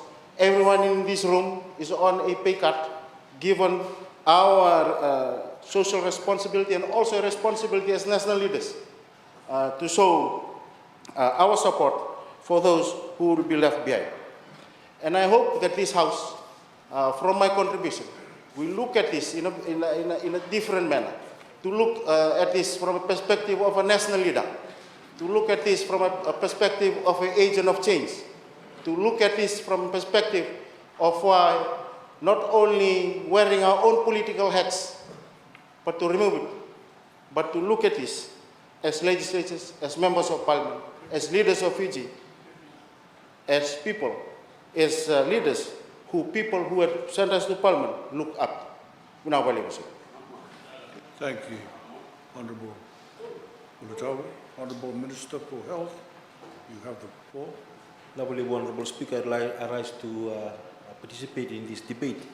And I want to begin by saying I do not support the motion before the House. I was listening to Honourable Tusawau, and he went on and on and on and on. And I looked at the motion. The motion is to inquire into the socio-economic impact of COVID-19, and he touched on a lot of areas around health. And I wanted to be able to stand to explain that these are areas that are already being covered. We completely understand the issues around zoonosis.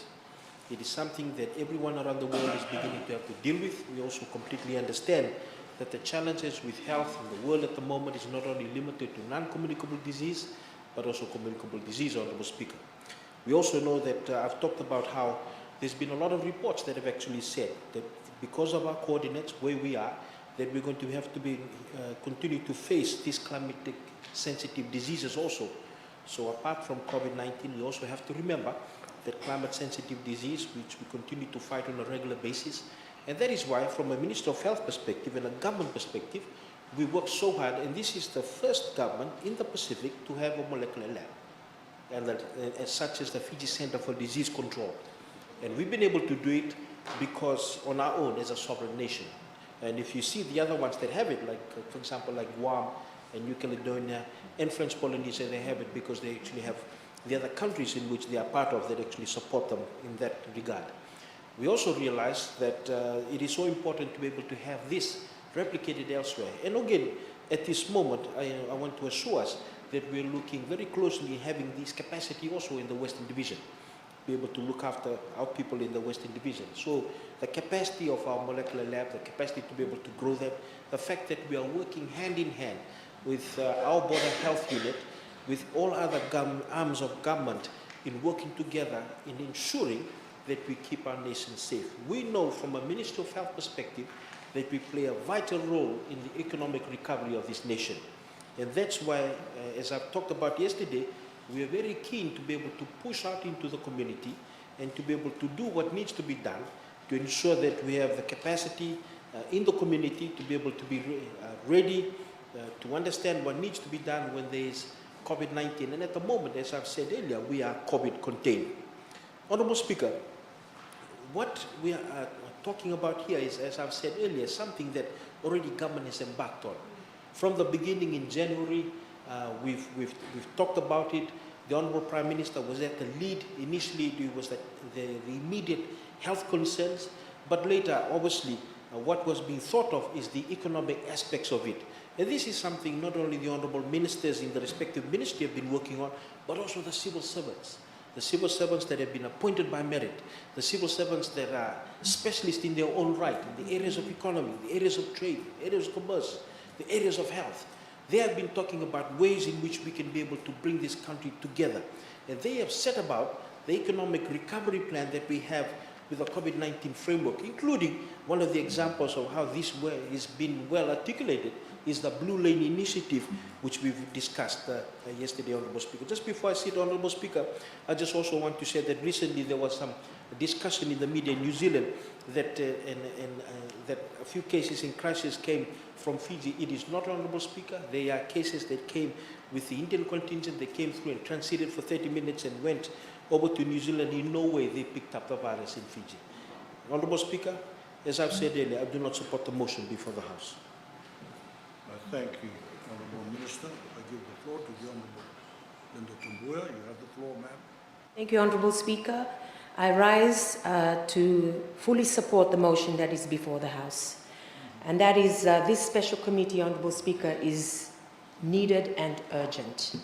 Now, if only the government would understand that they're not alone in this fight, and this is what the effort of this motion is about, Honourable Speaker, that it is a special committee made up mostly of government members and from the opposition to work together, not just to speak to each other, but to consult the public, to consult the stakeholders, that when we come together as a nation, that this is a national crisis that we need to solve together. And this is the purpose of this motion and putting forward this special committee. Now, the Honourable Health Minister has talked about the obvious, which is about economic recovery from COVID, and certainly, how they've made Fiji COVID contained, but he really should be worried more about what's causing our deaths every day, more deaths, and that is NCDs. That's killing us more than COVID probably ever will. So he needs to focus on that, and we need to look at this special committee to come together for economic recovery. Now, Honourable Speaker, my contribution will really focus on one of the stakeholders that the International Labour Organization has recognized, Honourable Speaker, and that is the Fiji Trade Union Congress. The ILO recognizes the FTUC as a strategic and critical partner in not only promoting decent work and rights of workers, but also having a pivotal role in COVID-19 recovery.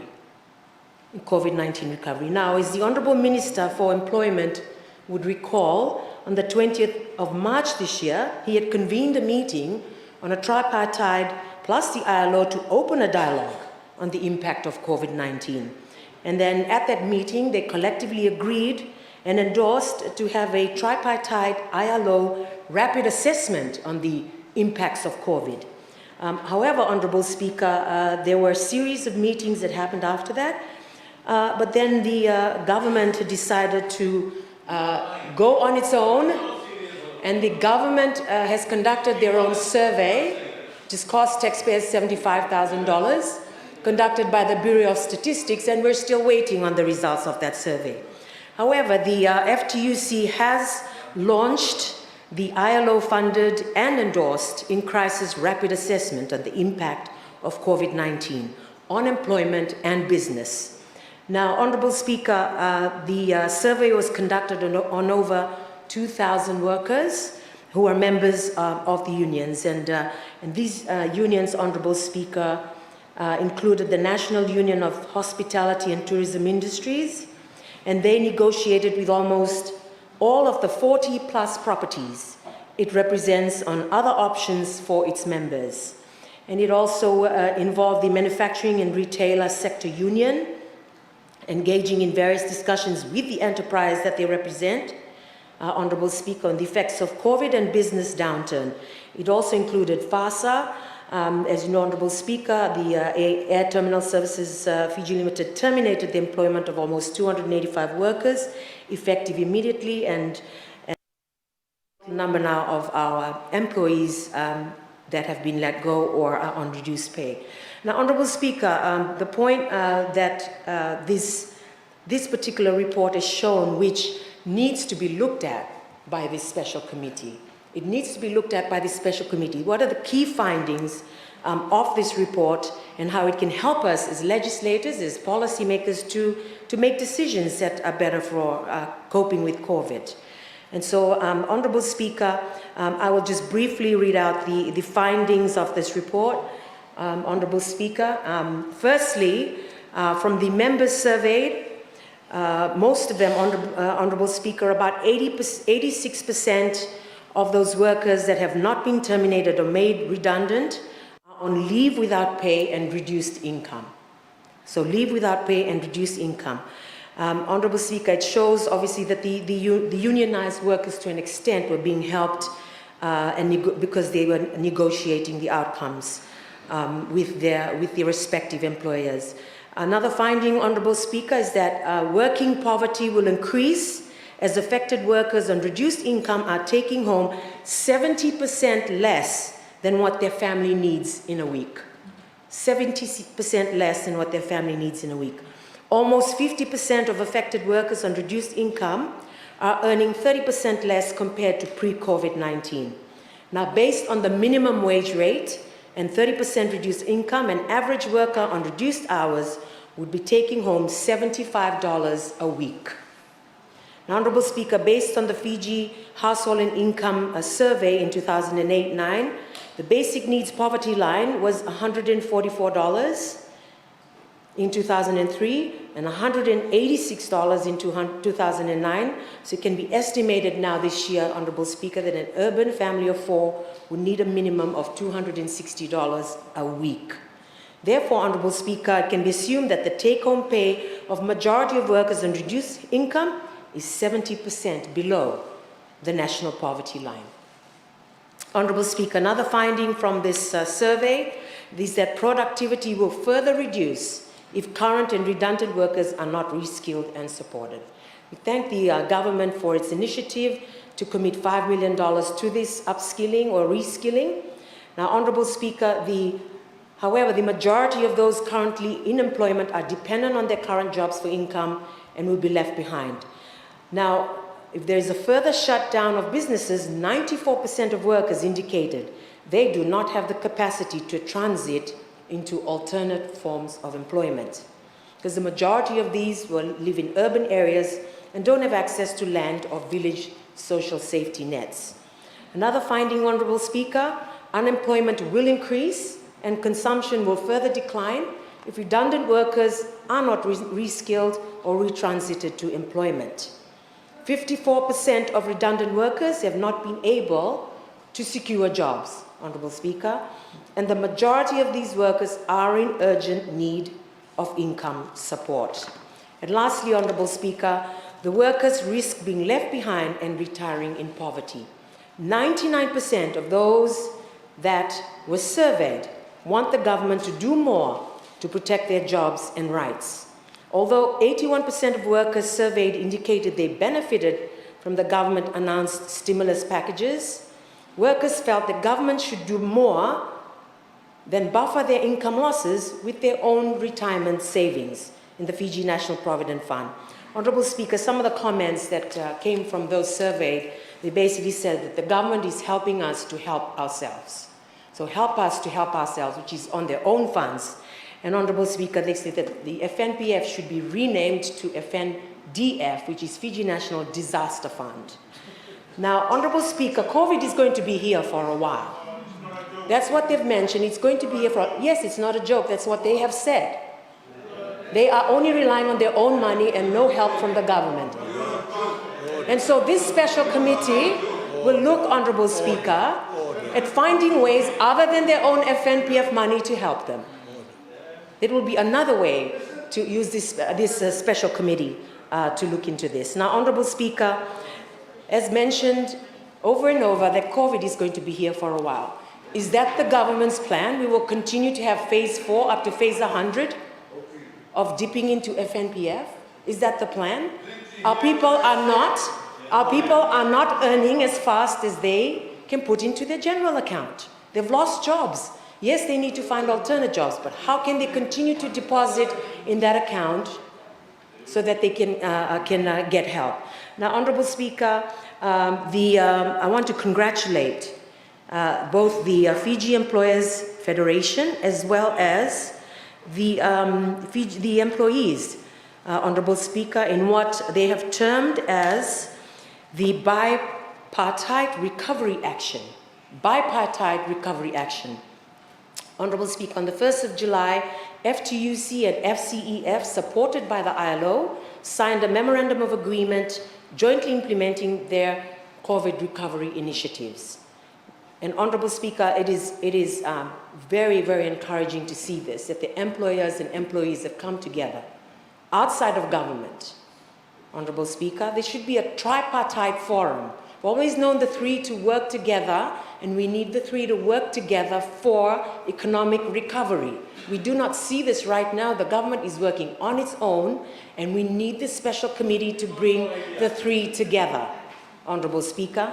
Now, Honourable Speaker, the bipartite recovery, now the government is dipping into, is helping people or telling people to go into their FNPF first. Now, let's note that the FNPF board for many years now does not have representation of workers or employers on board. Only government appointees, Honourable Speaker.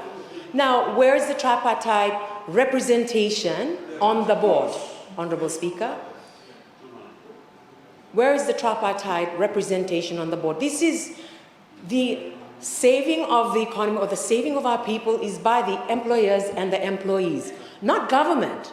It's by employers and employees. So they need to be included or brought to the table in terms of this economic recovery.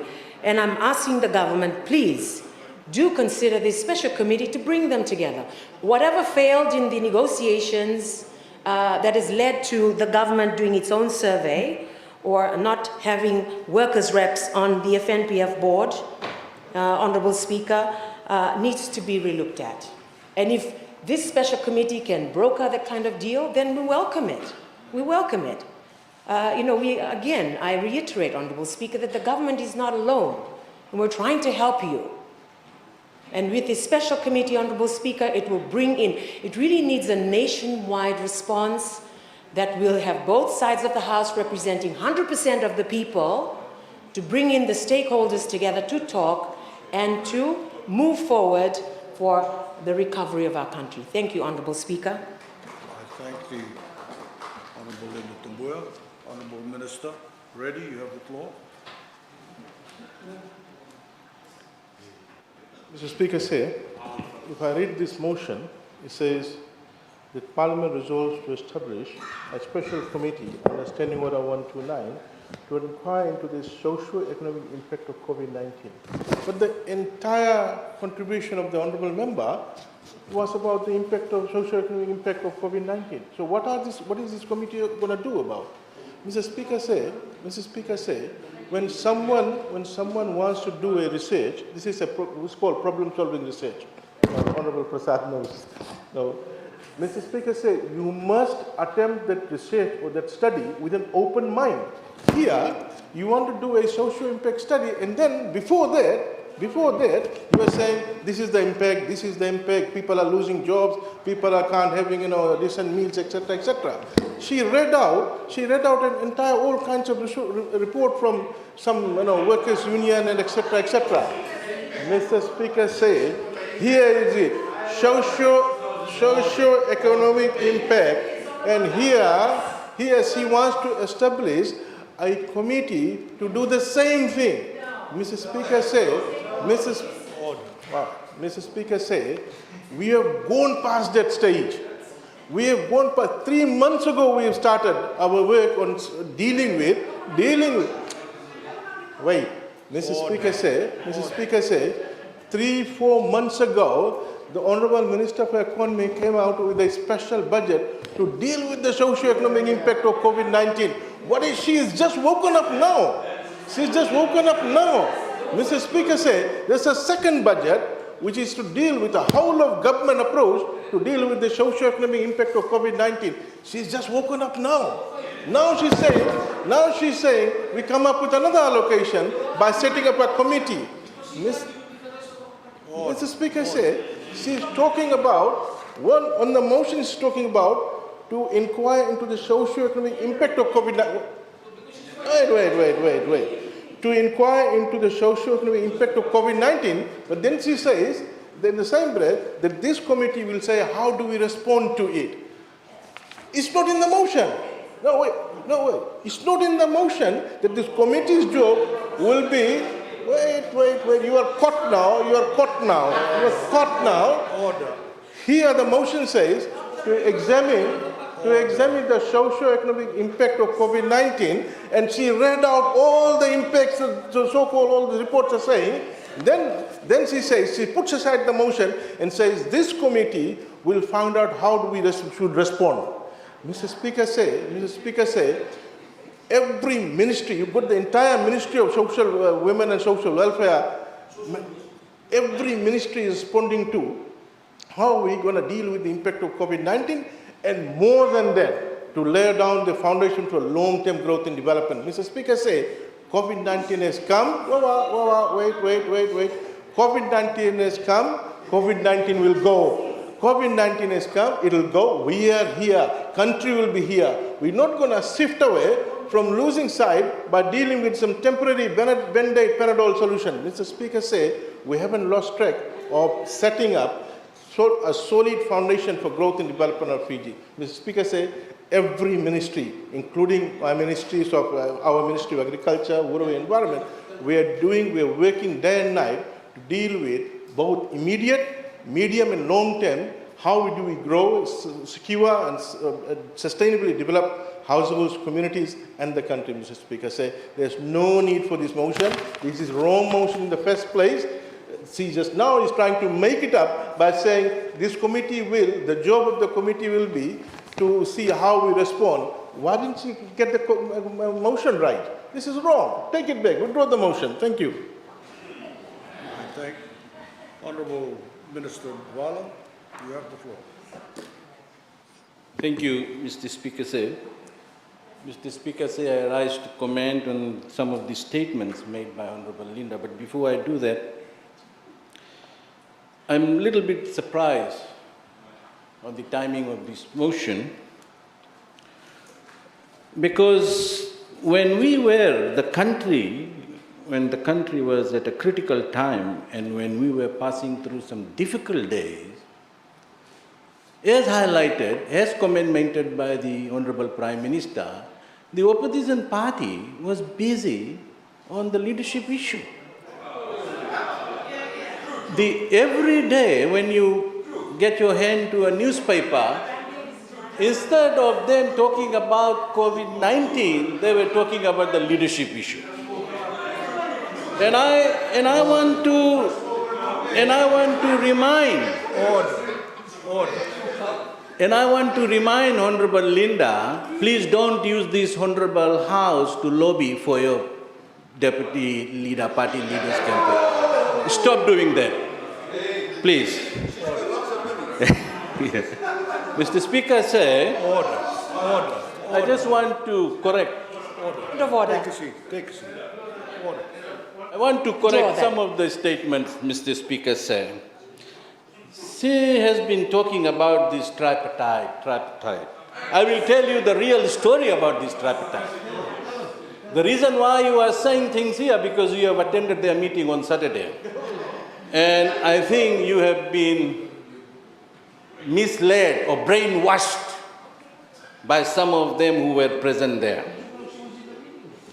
Mr. Speaker, it was the government's effort to convene a tripartite meeting in March. We tried time and again, but at the end of the day, we managed to have the first meeting of tripartite partners. And in that meeting, Mr. Speaker, government proposed that we need to have a national survey. And all the parties agreed. Unfortunately, Mr. Speaker, after that meeting, the unions were nowhere near to be seen. The money that was supposed to be given to Ministry for Employment, they got that out from there for their unions to carry out the survey. And not only that, Mr. Speaker, they were not honest from day one. The reason why I'm saying this, while we were continuing with this survey, they went ahead and revealed some of the data. How honest they are.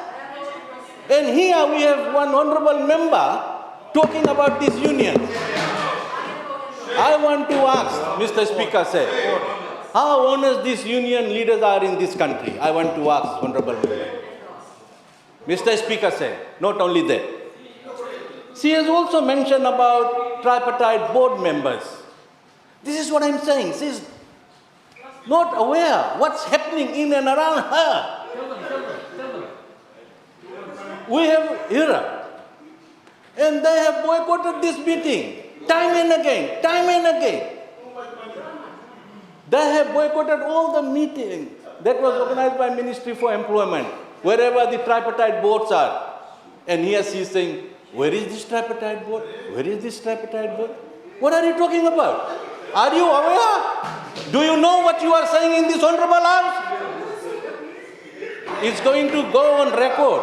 Please, it's going to go on record. And the next generation will laugh at you of what you were saying in this honorable house. When we come here as honorable members. And we must speak the truth, Mr. Speaker. Mr. Speaker, I want to say that this survey is work in progress as far as government is concerned. We will table that report in this honorable house, Mr. Speaker, we will. I assure you as the Minister for Employment, Mr. Speaker, and to this honorable house that we will table. But we don't want people to be part of us and then start playing their politics. They have basically gone ahead and revealed the data without having a final meeting with the tripartite partners. So, Mr. Speaker, I thought that I should rise and correct the statement, the incorrect statements made by the honorable member, so that the whole Fiji knows what this national survey is all about. Thank you, Mr. Speaker. Honorable Purandrani, you have the floor.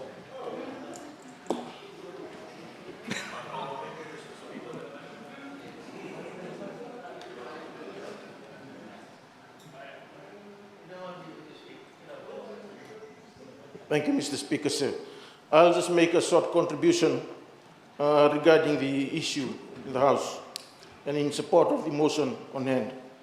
Mr. Speaker,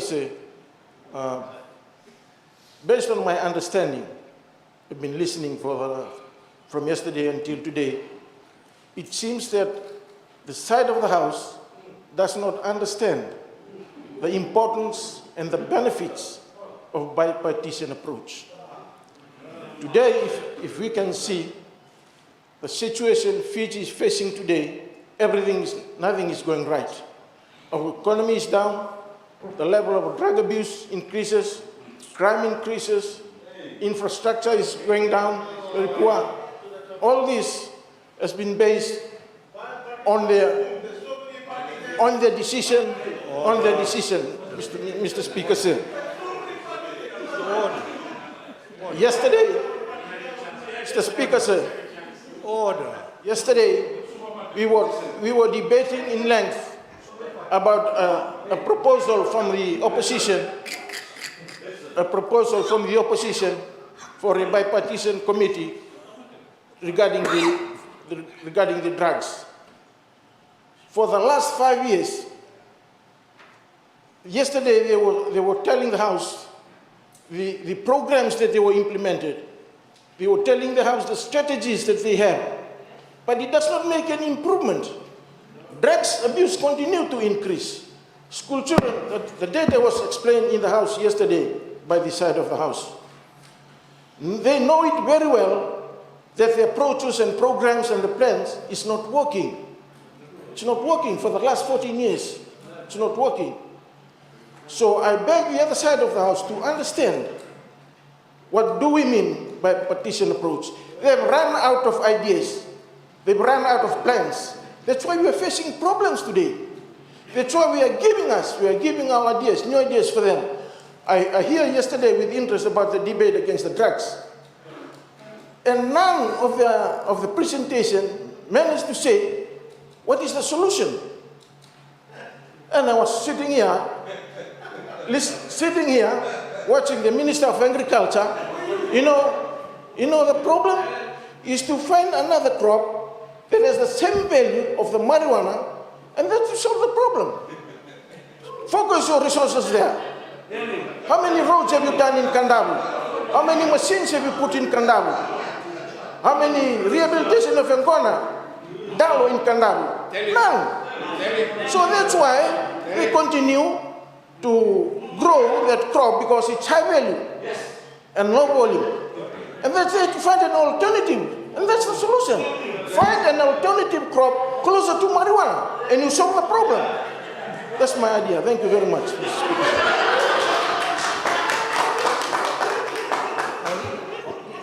I thank the Honourable Choir, and you have the floor. Thank you, Honourable Speaker. Mr. Speaker, sir, I think from all the contributions you can see exactly why no kind of committee would ever work, because we are poles apart. We are absolutely poles apart in our thinking, and these issues that they raise about bipartisan. Bipartisan requires to have some semblance of mind that's actually alike. In this particular House, there's none, Honourable Speaker, sir. Mr. Speaker, sir, it's quite sad that there are some things that are raised and we decide to change the name of Fiji National Provident Fund to Fiji National Disaster Fund. That's actually quite shameful. Very shameful to actually even suggest that. Mr. Speaker, sir, that's poor in its purest form, sir. Mr. Speaker, sir, I rise to oppose the motion put forward by the Honourable Tuisawao that Parliament resolves to establish a special committee under the Standing Order 29 to inquire into the socio-economic impact of COVID-19. Mr. Speaker, sir, I want to ask the members on the other side of the House, do you really believe that this government has been sitting around twiddling its thumbs? Do you really believe that we are not able to comprehend and see how Fijians and businesses have been impacted? Do you actually really believe that? Sir, there's a saying in Itoke, and if I may say this, Visaunanraki. I think this side of the House, it happens every day. The weather changes every day. One day they're here, next day they're not. It's just absolutely amazing that they don't realize that this side of the House, so we have specialist teams in each ministry, sir. The Prime Minister's office, the Honourable Attorney General's office, the Ministry of Lands, the Health Ministry, the Minister Serrato's ministry, Ministry of Agriculture, Minister for Women, Ministry for Commerce, Trade and Tourism and Transport, all of these, Ministry for Labour, all of these ministries, Honourable Speaker, sir, have specialist teams in the ministry working tirelessly day in and day out on this very issue, Honourable Speaker, sir. At the Ministry of Economy, the Ministry of Health and my ministry, sir, all government departments also have come together to develop appropriate recovery strategies. There has been a massive collaboration on the part of government to actually do this, sir. I'd like to ask the Honourable Member, have you already forgotten about the innovative and the forward-looking budget, the national budget that was delivered and passed last month, sir? A budget that was guided by the principles of creating employment, stimulating the tourism sector by reducing taxes, provision of safety for the unemployed and those with reduced hours, the provision of sustainable government stimulus to create investments and consumption, and the removal of bureaucratic procedures to ease doing business in Fiji, sir. Mr. Speaker, sir, I want the whole House to hear this, sir. The Secretary General of the Organization for Economic Cooperation and Development, commonly known as OECD, very recently stated, sir, that there are 3 ways in which leaders can revive their economies in this pandemic, sir. And our leader, sir, Mr. Speaker, has actually covered all of these. The first one is keep supporting the people for as long as possible. We have and are doing this, Honourable Speaker, sir. We're doing this through unemployment benefits. We're doing this through benefits for the elderly. We're doing this through MSME concessional loans and the FNPF, sir. Number 2, sir, the second one was help people find new work. What is happening here, sir? We're actually doing this, skilling and reskilling of people. This work has been underway since even prior to COVID, sir. The need is more now, and agencies such as MSME Fiji have redesigned their training programs to address the present needs, sir. And thirdly, Honourable Speaker, sir, you have to diversify the value chains. Not shorten it, but diversify. Initiatives and incentives provided in the 2021 national budget are targeted at diversification, sir. These, Honourable Speaker, sir, are carefully and adequately covered by the 2020-2021 national budget. And the Fiji First government, sir, is in tune with what is happening internationally, sir, and how best this can be applied in our Fijian context. What more do they want, sir? Mr. Speaker, sir, the Honourable Member must remember, sir, that this is not the same playing field. We're on a completely different playing field. The entire landscape has changed. Why have a committee, sir? Why? If they're still unclear as to what is actually being done, please ask. Please ask any minister or any ministry with respect to what is transpiring, instead of pulling things out of thin air and coming up here and making a big show about it. Mr. Speaker, sir, that honourable members should realize that it doesn't take a special committee sitting behind closed doors to decide what the socio-economic impacts are. You can see the response from Dr. Reddy. He's absolutely 100% correct. It doesn't take a special committee to actually do this, sir. The impact is seen and, more importantly, felt when you talk to people and see what they're actually going through. In this, sir, in this regard, there's been a very consultative approach that has enabled us to draw the parameters of our recovery, sir. The recovery that's guided by key pillars of socio-economic sustenance. And these, Honourable Speaker, sir, they include raising domestic demand and confidence, strengthening Fijian and micro, small and medium businesses, and diversifying and expanding manufacturing base and establishing industries of the future, IT-based in BPOs. Enhancing our value chains and market access, including bubbles, targeted marketing of key sectors and investment, improving efficiency and ease of doing business by adapting to better technology and electronic business and e-commerce. Based on these particular principles, Honourable Speaker, sir, we have developed a COVID-safe economic recovery framework. Now, through this initiative, we've actually even got our safely approved yachts to come to Fiji. Due to the Blue Lane initiative, sir, within the framework, we've approved 66 yachts to enter Fiji, which basically means about $2 million being pumped into the economy. This is income that we were not actually expecting. As I had mentioned also earlier on in my budget speech, sir, businesses on Denarau are opening up. Foreign exchange providers to repair shops and maintenance for yachts are operating full-time. I've been informed that one yacht maintenance provider has expanded business by opening another one, sir. Supermarkets and markets are operating longer hours and 4 days a week, whilst retail outlets from Friday to Sunday and dive operators also relocating to Denarau because of the increased interest in diving, and restaurant businesses also doing better because of these yachts. Our Love Our Locals campaign, sir, has been a boost through extensive reduction in taxes in the national budget, which has led to an increase in visitors to Denarau and other properties. Mr. Speaker, sir, I wanted to spell this out because we want the opposition to actually clearly get this. The Fijian government is already on top of things, and we are moving ahead to create opportunities. It's too late, sir. They've missed the boat. The horse has bolted. It's too late. The opposition has actually had, they're still dreaming about it, sir. So many Fijians have actually contributed towards this economic recovery program. Mr. Speaker, sir, I urge Honourable Tuisawau and other members of the opposition to refrain from making such unhelpful and counterproductive motions in this august House. Instead, in their engagement, they should work with Fijians and work for the greater good, sir. Mr. Speaker, sir, just lastly, they talk about bipartisanship, talk about forming committees, but the minute they walk out this House, they'll go into the newspaper and say, sensationalize it, and I know the Honourable Attorney General will address this shortly, sensationalize things, and then make it turn like this country is absolutely bankrupt. Well, I can tell you this much, it is not, sir. It is not, and if you really wanted to get involved in bipartisan work, you should refrain from making such comments in the newspapers, sir. I thank you very much, Honourable Speaker, sir. I thank the Honourable Minister, Honourable Dukanowaikula. The Honourable Speaker. I really don't know why, the reason why the other side are so afraid of bipartisan. For good reason. They need only to look at their bad experiences to see the need.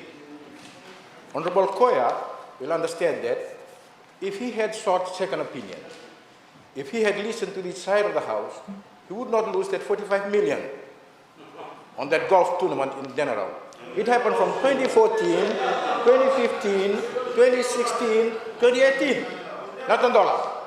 And we were telling him year after year after year, it's useless. Listen to us. But he continued to do so. He thought he was the only expert. And that's a problem with you not taking bipartisan approach. That's a problem with you not listening to this side. 45 million, that's not your father's money, that's the people's money. You lose it. And here, they come here and say, they are the only expert.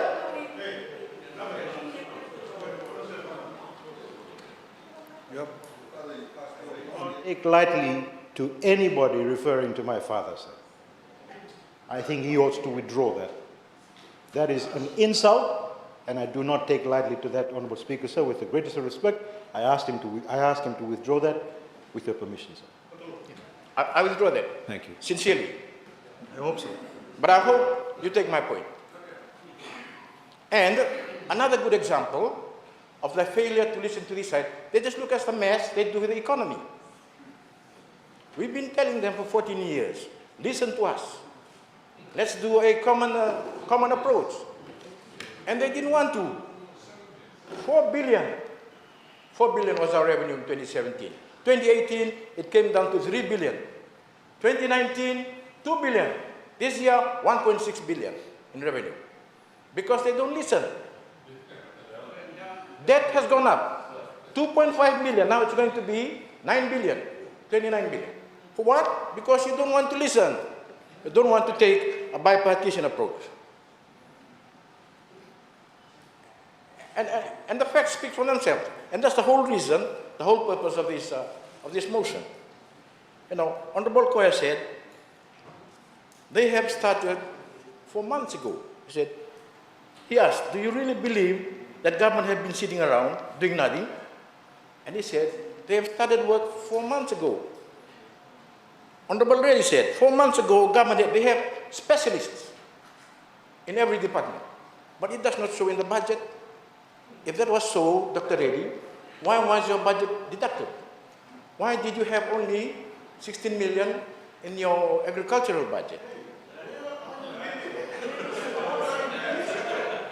Why did the Ministry of Fisheries? Why did the Ministry of Forestry? These are primary industries. We expected these departments to be stimulated. But where is the result of the 4 months sitting? What did those experts do? Because you don't want to listen to the side. Where is your stimulation? Well, they say their department will be stimulated from their own money. Well, maybe you'll stimulate yourself. But this is the point. They said they had an expert in every department. So why was the Ministry of Agriculture ignored? Why was the Ministry of Forestry ignored? Why was the Ministry of Fisheries ignored? It doesn't show. Well, they said we were asleep. You weren't asleep. You were doing nothing. It's better to be sleeping than doing nothing. And they were doing nothing.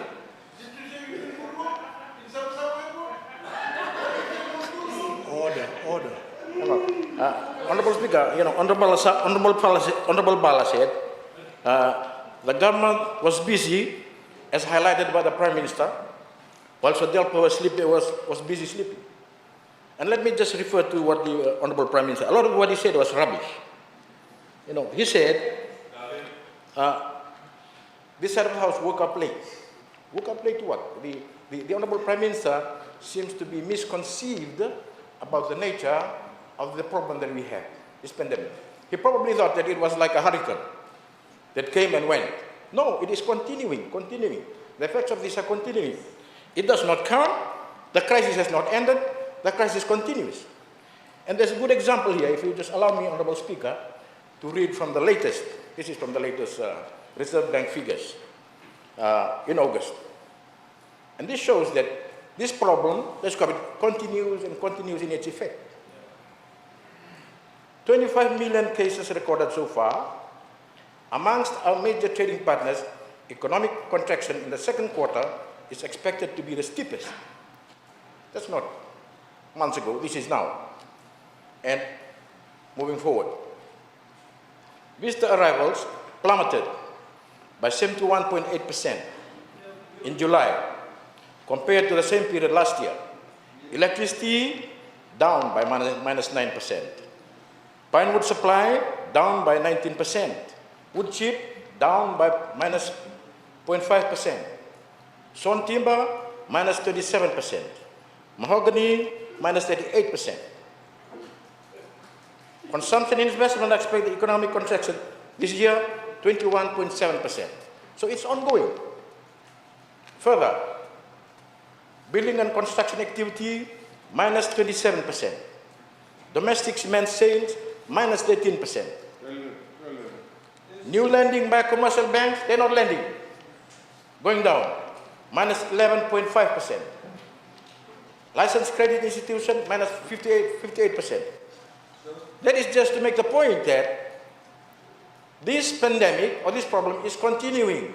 And we are asked, it's not like it came and went. No.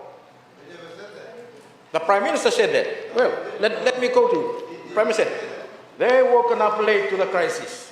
The crisis is ongoing. It did not stop. He said that we finally came late to know the sacrifice. Then he said, we were preoccupied with fighting with party leadership.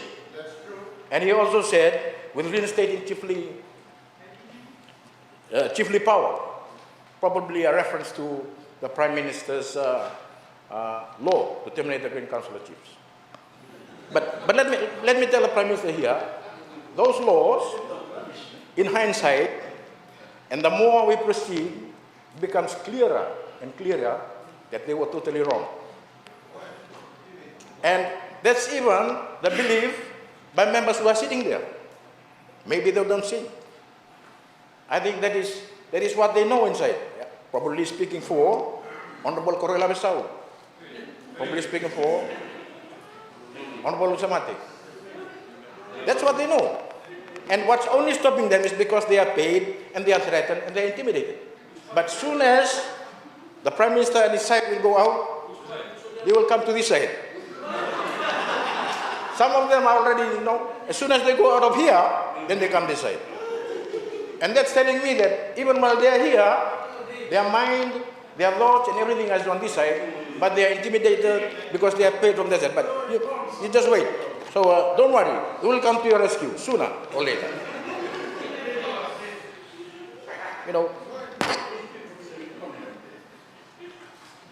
Honorable Prime Minister, but let me come to the point there. But the point I wish to say is that in relation to COVID now, there are basically, in my view, three things that we should address, which is the health aspect, the job seekers and job saving program, and the economic stimulation. Those are, to make it simple, those are the three. And now you look at the mini budget. In the mini budget, we thought those were the only things, but no, it addressed everything, and it confused us. And the reason was because they had no money then. They had to revise their budget, not only because of COVID, but because of their own financial existence. So it's totally wrong, in my view, to be saying that. And the point that we should understand is that, for a bipartisan approach allows experts, allows other people to come in. And going back to agriculture, Honorable Speaker, people are still jumping up and down. People are calling me, as maybe people are calling you and said, look, we need to look at this, we need to look at this. They are not the experts. The UN are not the experts. The international community are not the experts. We need to look at our own unique situation to come up with it. And that's the whole reason for this motion. Thank you. I thank the Honourable Nicola Waikula. Honourable Aditya Kepa, you have the floor. Thank you, Honourable Speaker. I stand in support of this motion, Honourable Speaker. The COVID-19 pandemic has changed everyone's life, and not necessarily for the better. Some of them, on the other side, it's making them talk more nonsense, Honourable Speaker. No one has been spared from this pandemic. In Fiji, many people are in deep suffering. They need relief. They look to government for help. Government has to hear what the people are saying. You have to stop, look and listen, and be aware. You cannot obstinately continue with policies that are out of tune with reality, like the COVID-19 FNPF withdrawal scheme that is making people poorer and leaving nothing for their retirement and old age. We must deal properly with the most urgent, pressing issues of the day. At times such as this, Honourable Speaker, it is the poor and vulnerable who are impacted and affected the most, and mostly by health and economic issues. So the question I ask is this: since we have had two budgets already this year, this is the COVID-19 response budget in March and the 2020-2021 budget in July. The question is, what does the economy do for the people? What does the economy do to the people? How do people participate in it? What is being done for the common good? We have to be aware, Honourable Speaker, that the economy exists for the people, not the people for the economy. When we look at the humanitarian issues facing us, of no-income families, single-income families, low-wage earners, the elderly, unemployed, poor struggling students, small business operators trying to make ends meet, the list is endless, Honourable Speaker, and quite depressing. Right now, Fiji's high rate of domestic violence within family relationships points to a breakdown of family values. Many children are being born into a violent family environment. We have heard, Honourable Speaker, of the cycle of violence.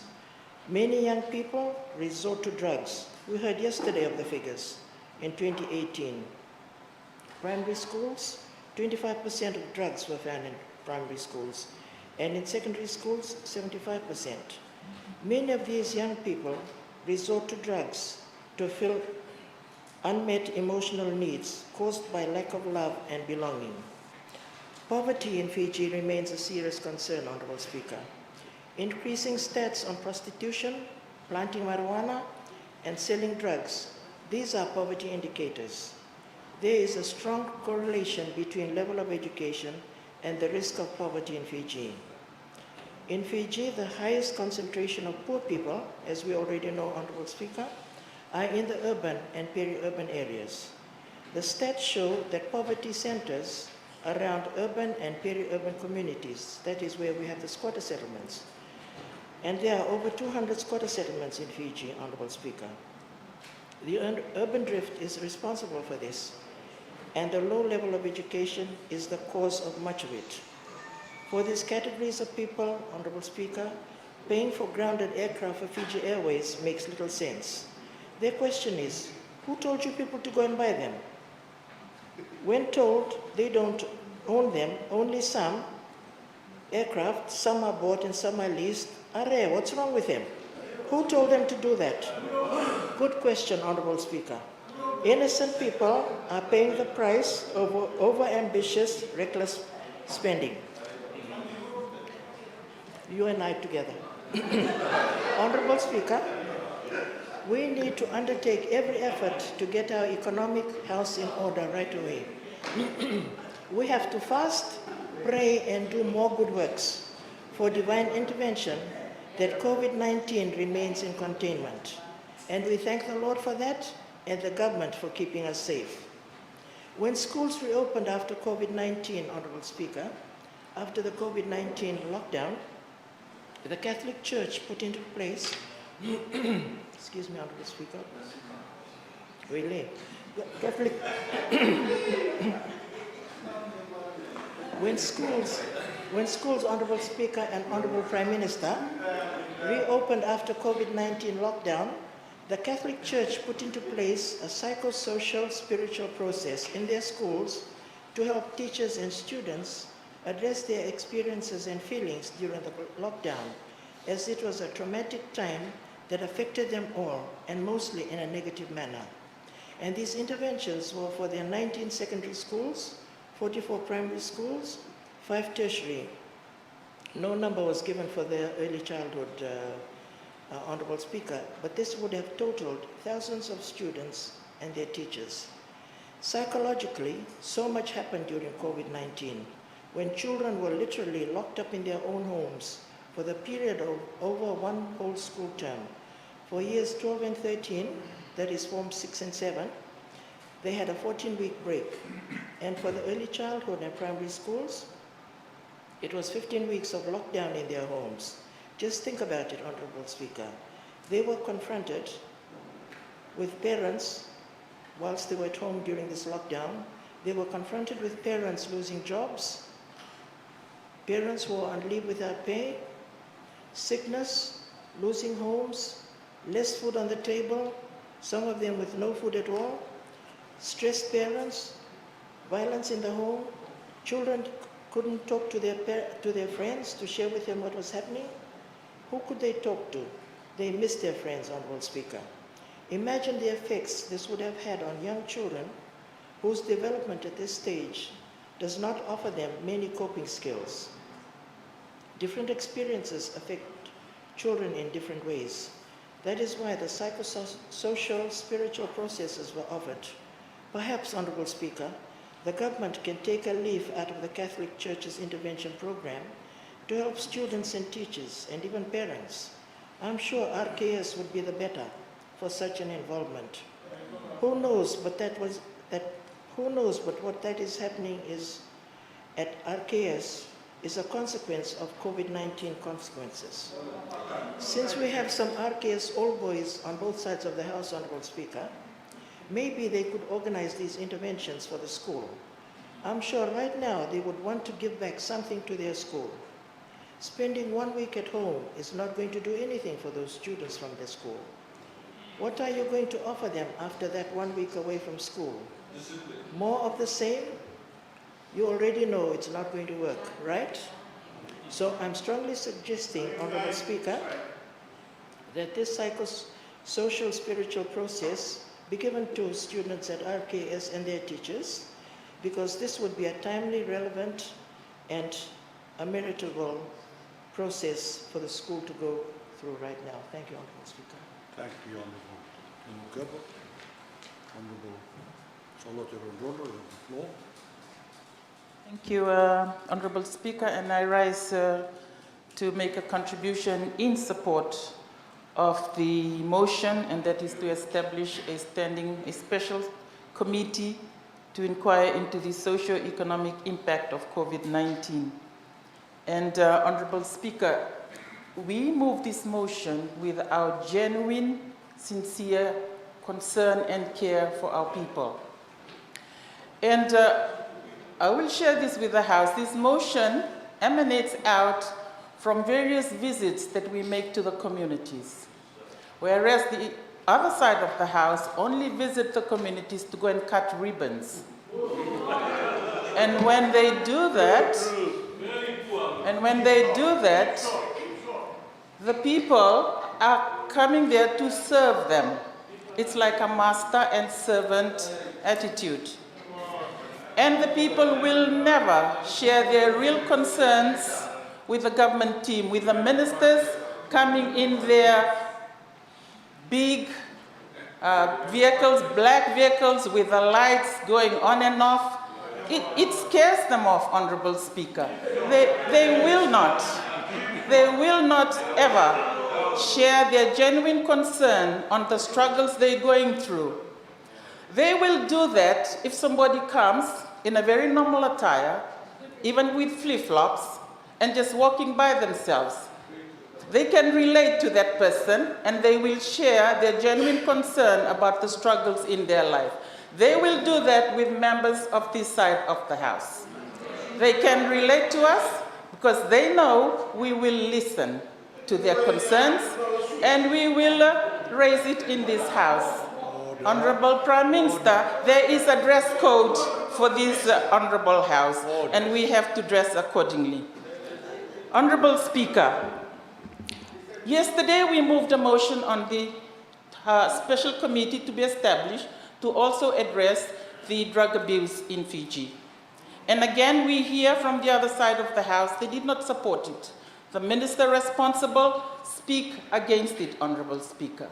And I'm reminded of Einstein, who once said that doing the same things over and over and over again with their legislation, with their policies, with their strategies, and it's not working, that's a perfect sign for insanity. And Honourable Speaker, here we are again, even yesterday, because they're looking at us, we can see their body language. They could very well relate to that motion on the drug abuse in Fiji. Read their body language, they could relate to it. They're concerned about the people because we may even have family members that fall into that category. But because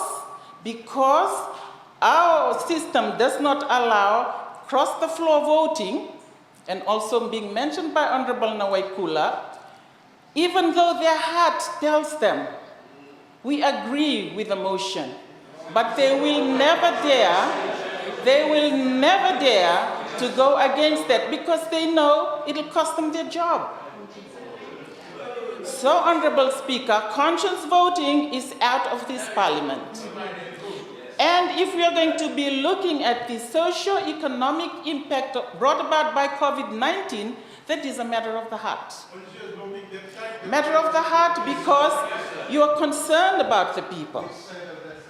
But if you're going to be kept by the very fact that you are dictated by how you vote in this House, you're going to sit there and deny your conscience on the concern about you have for your own people.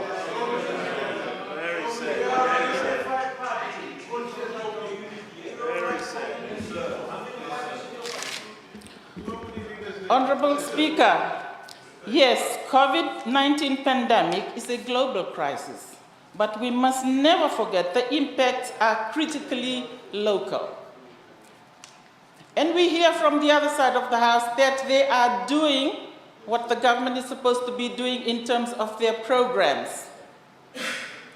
But we've said yesterday, those legislations, those programs are not working. And you need to shift. You need to change.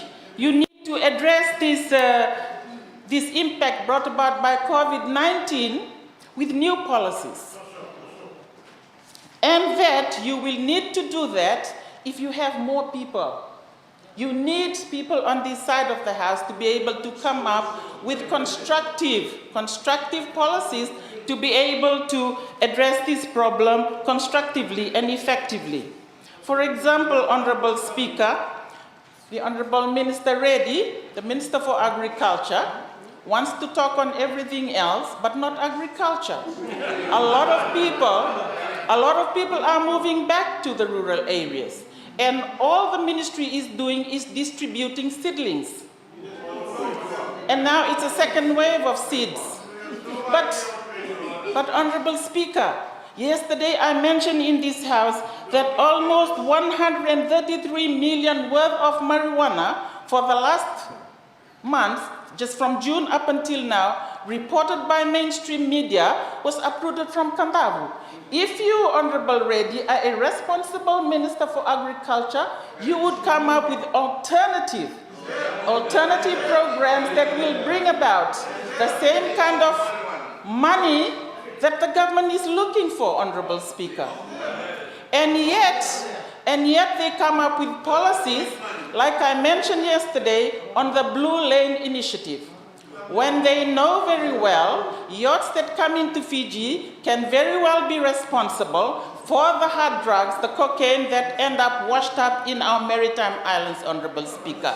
And I will repeat it again now that this is a very irresponsible government. Very irresponsible when they know that kind of legislation, even though the Honorable Minister Koya said in one of the media articles that it will inject $1 billion or something like that dollars into our economy. But Honorable Speaker, we need to have a balance. We need to have a balance in regards to the economy and the lives of our people. If this is the kind of government that's leading us today, Honorable Speaker, that is why we're moving this kind of motion. They need help. They need help, Honorable Lavesau. You need help. And that's why we are offering to establish this kind of committee so that we can really engage in a bipartisan approach and go out to our people. All those initiatives, all those policies that they have mentioned, that's their own. That is driven from the top down. Policies, the best policies, Honorable Speaker, will be driven from the bottom up. And you'll only get that kind of policies if you consult the people. And with this kind of committee, we will be consulting people. We will call in expertise to give their views. We will call in the very people that live in the villages to come in and give in their views, Honorable Speaker. Because with COVID-19, it's the poor.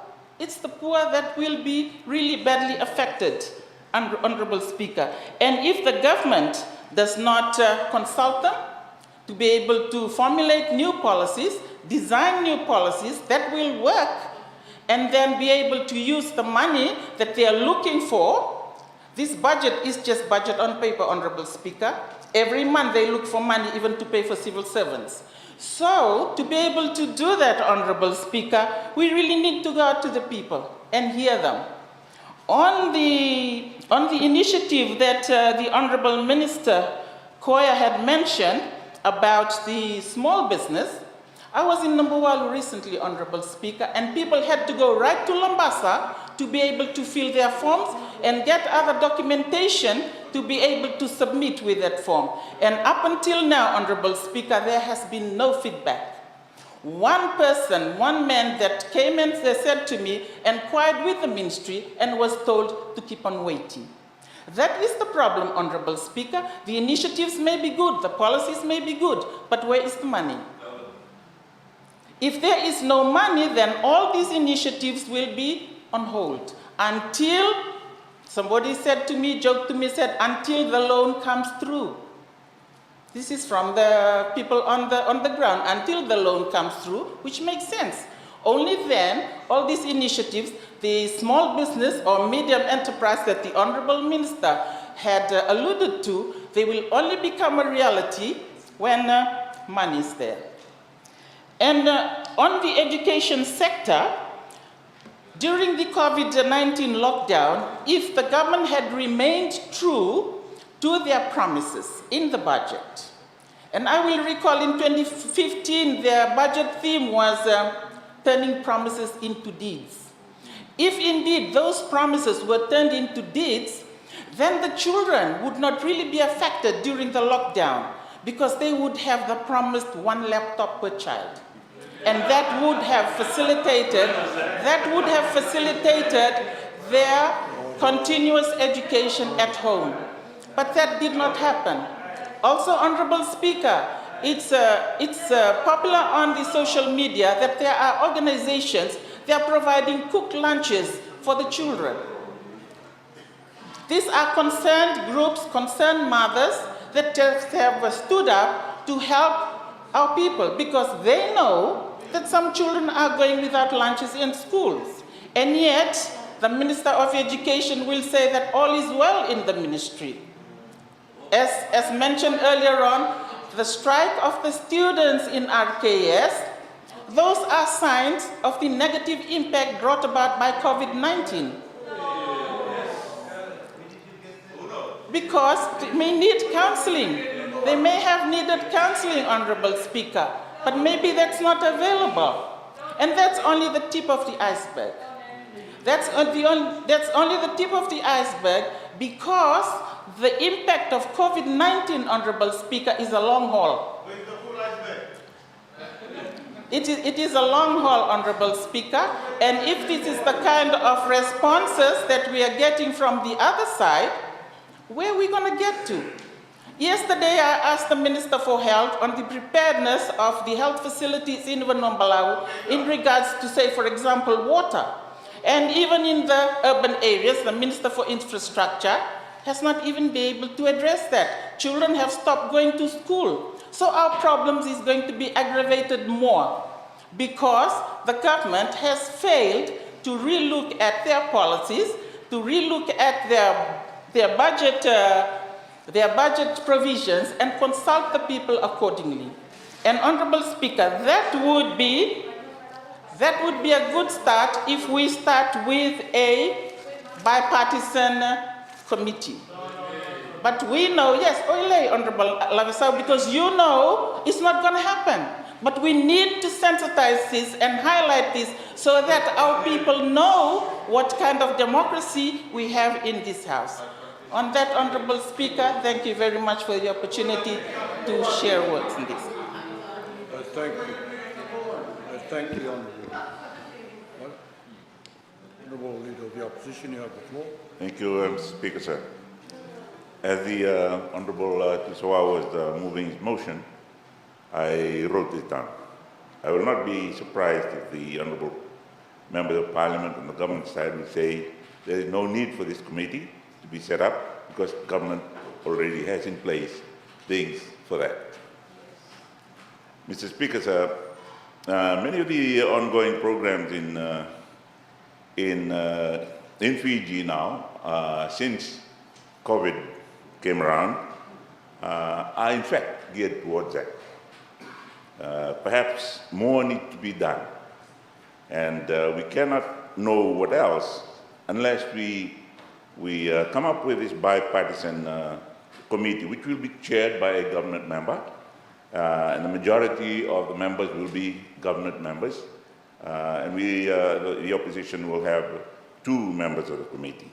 So it will mostly be a government-driven committee, and during my time when I was Prime Minister and we got either government or opposition private members' bills coming up, there would always be an attempt to amend so that we, at least in government, if it was an opposition motion, we would amend it so that it still ended up as a government motion, or one that we arrived at by consensus the amended motion.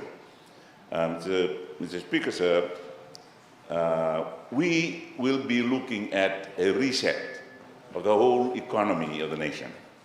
Everybody is looking at that.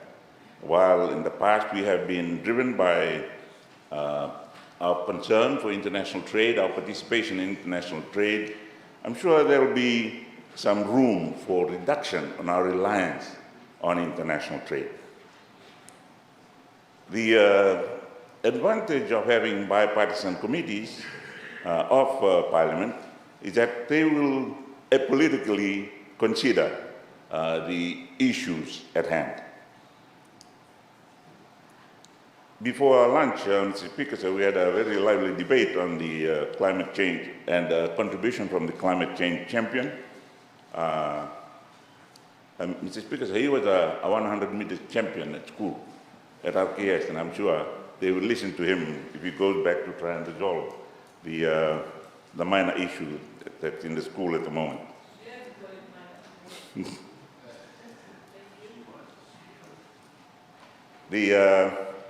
He, before lunch, was praising the Prime Minister for his performance during his presidency of COP23. A lot of the things he said were based on the Prime Minister's ability to bring sides together and arrive at consensus on all the issues they had to discuss. That is a national trait we have. Our ability to discuss, our ability to talk with one another. And I see that in the report that we discussed in the morning. The first of the 8 key activities funded by the Trust Fund was a Talanoa dialogue. And Mr. Speaker, sir, that's all this motion is trying to set up. A Talanoa dialogue in Parliament by this committee and going around collecting information that will help the government refine perhaps the arrangements they have for a Fiji reset post-COVID-19 situation. Thank you, Mr. Speaker. I thank the Honourable Leader of the Opposition. Honourable. Thank you, you have the floor. Honourable Speaker. Honourable Speaker, the committee must sit and carry out the work that has been outlined in the motion. Honourable Speaker, we look at it this way, that this is part of the confidence-building message that we need to restart the economy. My colleague, Honourable Noikula, was reading from the latest RBF economic review. This was received today.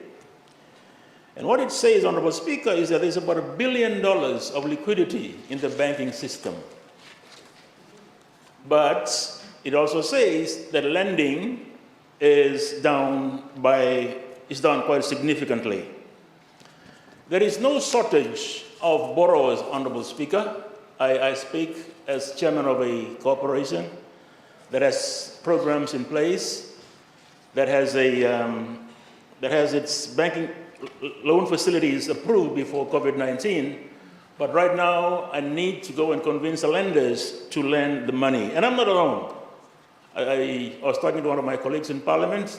He also faces the same problem. So what is it that the lenders, that is affecting the lenders not to lend? The confidence that is missing, which we understand.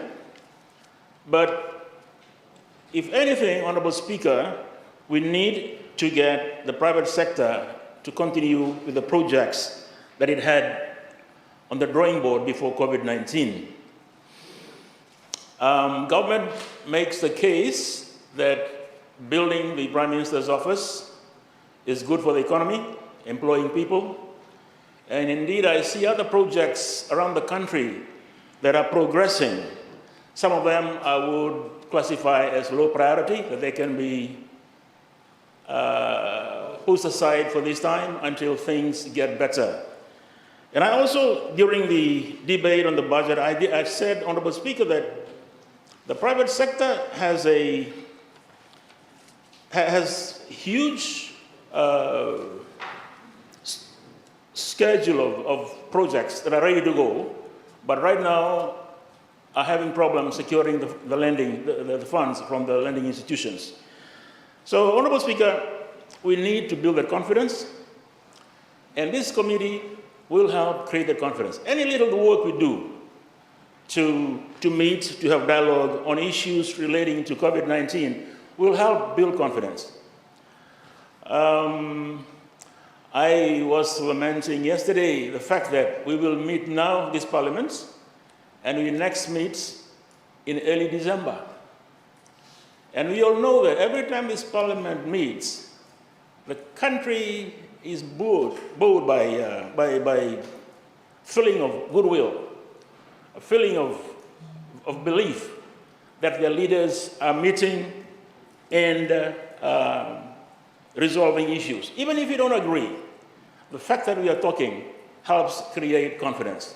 So, Honorable Speaker, I would urge that we support this motion, that this committee should go and meet and help create the dialogue that we need to have in the community, and help recover the economy and help the socio-economic aspects of our country.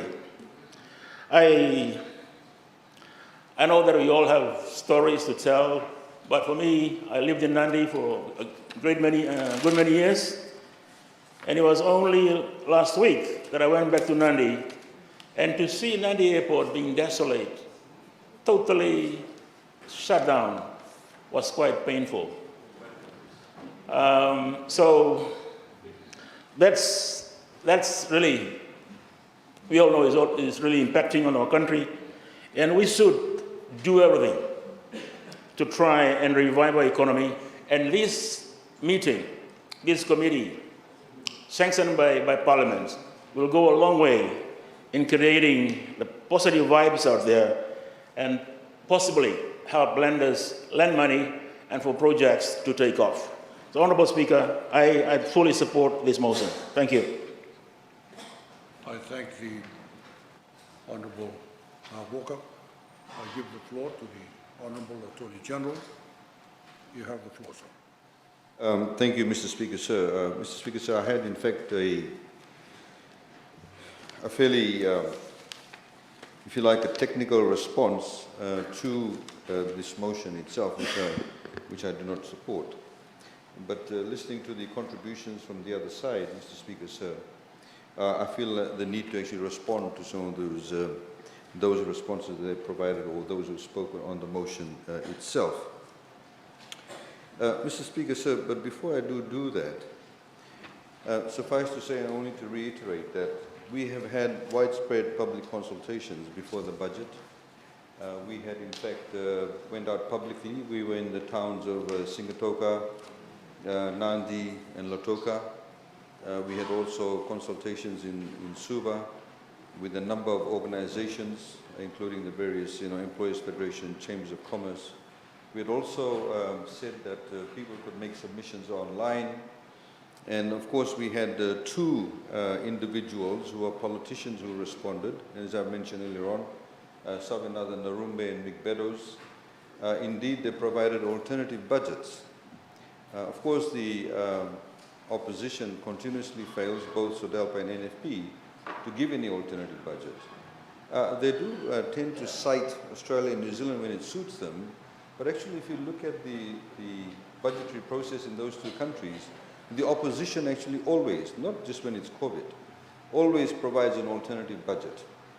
The leader of opposition will go out and provide an alternative budget, etc. But of course, this tradition has not caught fire with the members of the opposition here. Nor have they, Mr. Speaker, sir, during the budget itself and the debate and the contributions in the response to the budget announcement, did they ever provide an alternative?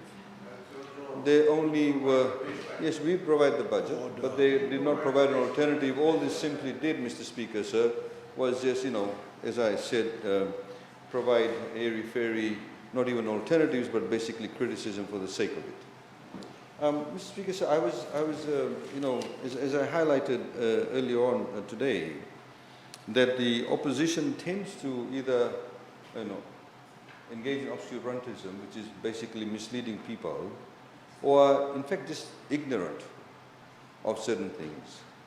I must admit I was quite flabbergasted by listening to Honorable Linda Tambuya when she said that FNPF should be renamed FNDF. Mr. Speaker, sir, this honourable member is actually chastising not just the organisation, but also those people who work in that organisation. Mr. Speaker, sir, I have, for example, Mr. Speaker, sir, on my phone, in the Viber group, I have a Viber group called FNPF COVID and Withdrawals. I have the entire FNPF board, the CEO of FNPF, Alipate Wongai Rewa, Amalia Pravinesh Singh Rusiate, PS Economy and Sheriff from Fiscal Planning, all on it. Every day, sometimes on an hourly basis, we get queries, people sending us Viber messages, we get their matters addressed. On the other hand, Mr. Speaker, so it's undermining the hard work these people are putting in. The staff at the various branches are working hard to deal with these applications. On the other hand, FNPF, Mr. Speaker, sir, has nearly 38% of our cash reserves. It is the major financial institution. It, in fact, when it shifts its term deposits from one bank to the other, it can actually shift interest rates. That's the level of leverage FNPF has. Any responsible member of parliament who is the least bit knowledgeable or least bit cares about the financial system in Fiji and the value of the superannuation funds of all, not just of us, but all the young people in Fiji who currently are contributing to this fund, so when they actually retire, they will get a good return, a good pension. She has just undermined that. That's the level of irresponsibility in this quest to make some political gains. And this, Mr. Speaker, sir, is the type and quality of contribution we expect from a supposed committee that is going to use their word, on a bipartisan manner, look at the ills of COVID-19. It does not augur confidence at all on this side of Parliament. Mr. Speaker, sir, for her knowledge also, the general account of FNPF has almost tripled in the last 10 years. And in fact, prior to that, withdrawals as a percentage of contribution was much higher than the actual contribution of withdrawals of the contributions themselves. Mr. Speaker, sir, let me also clarify the point about having employee reps. If you look at superannuation funds throughout the world, Mr. Speaker, sir, of course there are some jurisdictions where superannuation funds have been what we call brought into the private sector. The individual companies, if you go to Australia, there's no statutory body per se. But the individual private companies that provide superannuation fund facilities. You do not actually get employee reps. What you do get, Mr. Speaker, sir, are people who are good at managing funds. It's not about representation of different groupings, it's about people who can manage funds. I do not need to go into the detail of what happened to FNPF and the various World Bank reports and actuarial studies that said the manner in which FNPF was being run previously, prior to the reforms, all the monies would have finished by 2052. So by saying it's a fact, Honorable Gavoka, wake up, read the report. It is a fact. Mr. Speaker, sir, and Mr. Speaker, sir, the Honorable Tambuya, who talks about these union members who should be present, they were actually present when the law did stipulate we need to have employee reps. They were picking up $150,000, $180,000 a year in directors' fees. They would sit in our board subcommittee, they'd get paid allowance, same day, 3-4 allowances. They had thousands of dollars of telephone bills jacked up because they changed the rep now, she says. So now it's been individualized. My point being, Mr. Speaker, sir, is that in the same way, if you're going to have a bank and they need to manage the funds, if you have a life insurance company or insurance company, they need to make investments. Just because you have a worker rep does not in any way mean the investments will be a lot better. You need the right persons for the right job. The current FNPF Act says that you must have people on the board with various skill sets. Various skill sets, Mr. Speaker, sir. This is why, Mr. Speaker, sir, it is actually quite worrying that I'm getting these kind of comments from people who supposedly work in the private sector. Mr. Speaker, sir, the fact of the matter is that the FNPF funds are in a lot better position than what they ever were. I'd like to also reiterate, Mr. Speaker, sir, Honourable Minister for Employment, we were involved in the ERAB earlier on.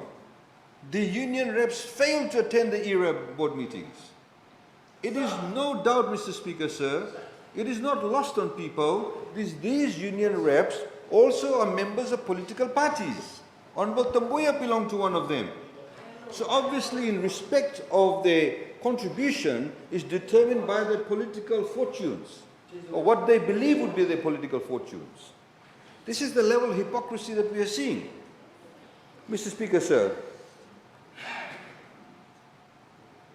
one of the other points that I want to make, Mr. Speaker, sir, the Honourable Minister for Commerce and Trade highlighted the fact that we have, the COVID-19 Fijian Economic Recovery Framework. I wonder how many of the opposition members have actually read it.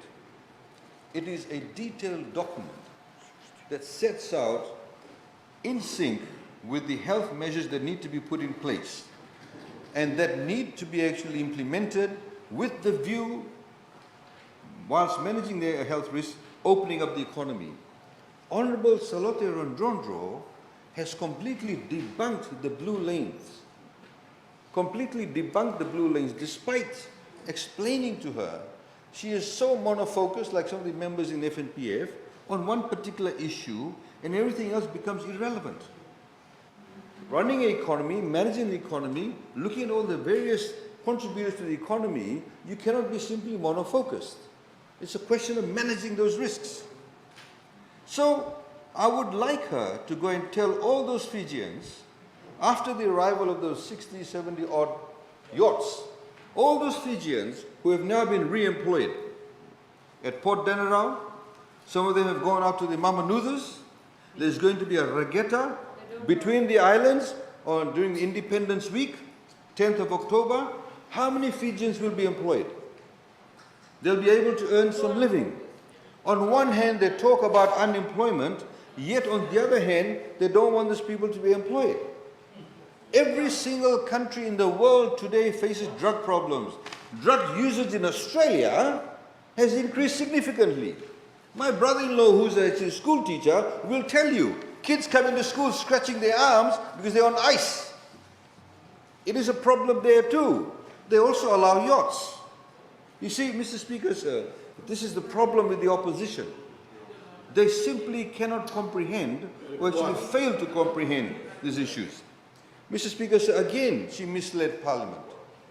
I had said yesterday, an Honourable Minister had also highlighted, the MSME, we announced yesterday, the applications are being processed. There were 9,000 applications, $60 million to be paid out in the next few weeks, being assessed by individual non-governmental organizations that have got expertise, Institute of Accountants, Chambers of Commerce, Fijian Commerce and Employers Federation.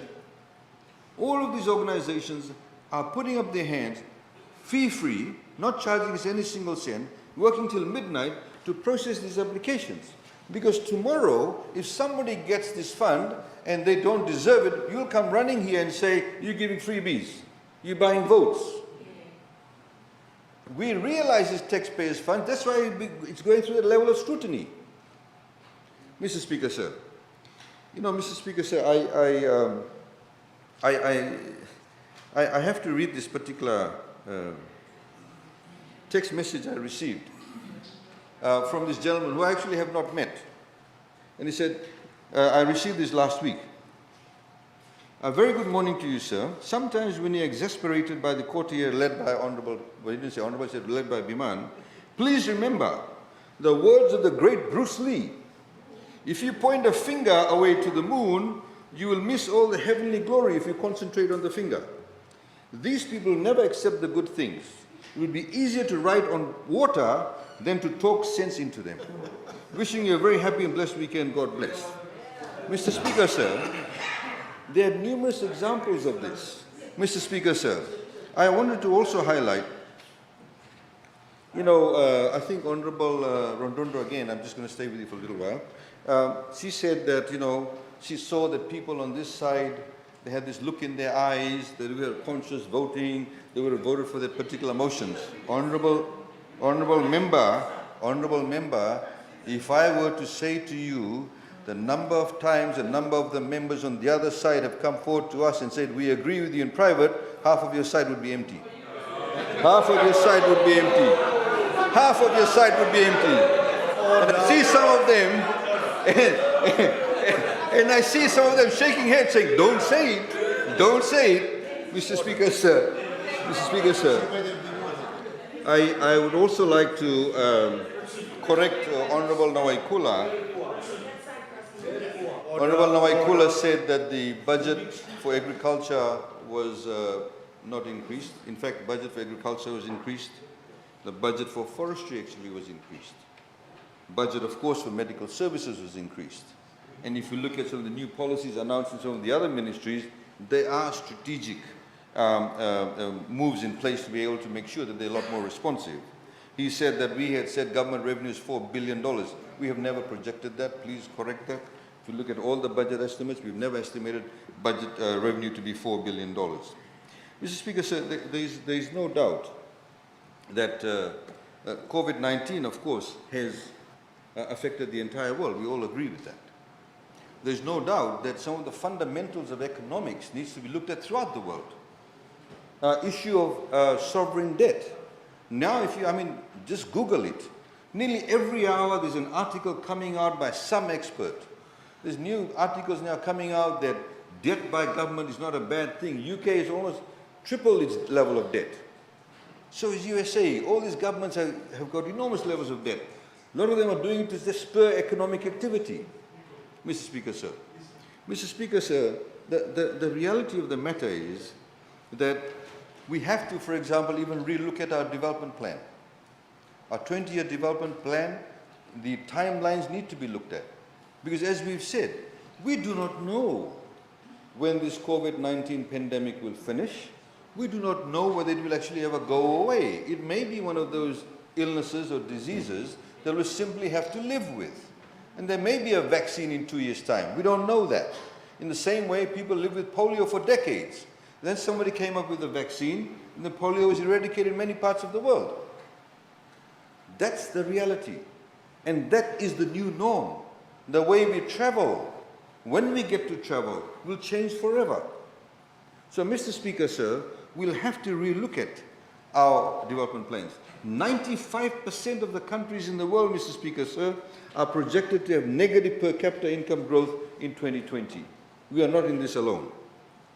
What does also bother me, Mr. Speaker, sir, if you talk about bipartisan support, Mr. Speaker, sir, and I'm saying this again, Honorable Geringgeret Tambua has made this seem like some lifetime objective of hers to go and tell everybody in Fiji not to download the app. I find it, Mr. Speaker, sir, such an abominable statement to make. Hugely irresponsible statement to make. Hugely irresponsible. Point of order, Mr. Speaker. Mr. Speaker, I think the Attorney General has just misled Parliament and misled Fiji. There's no time I've ever said to people in Fiji not to download the app. And if you read Hansard, you would know exactly what I said. Thank you, Mr. Speaker. Mr. Speaker, sir, I'll rephrase that.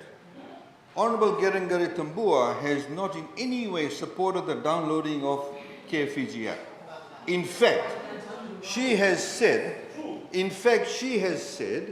that this is some form of rebellion. She was quoted in the Fiji Times, the rag.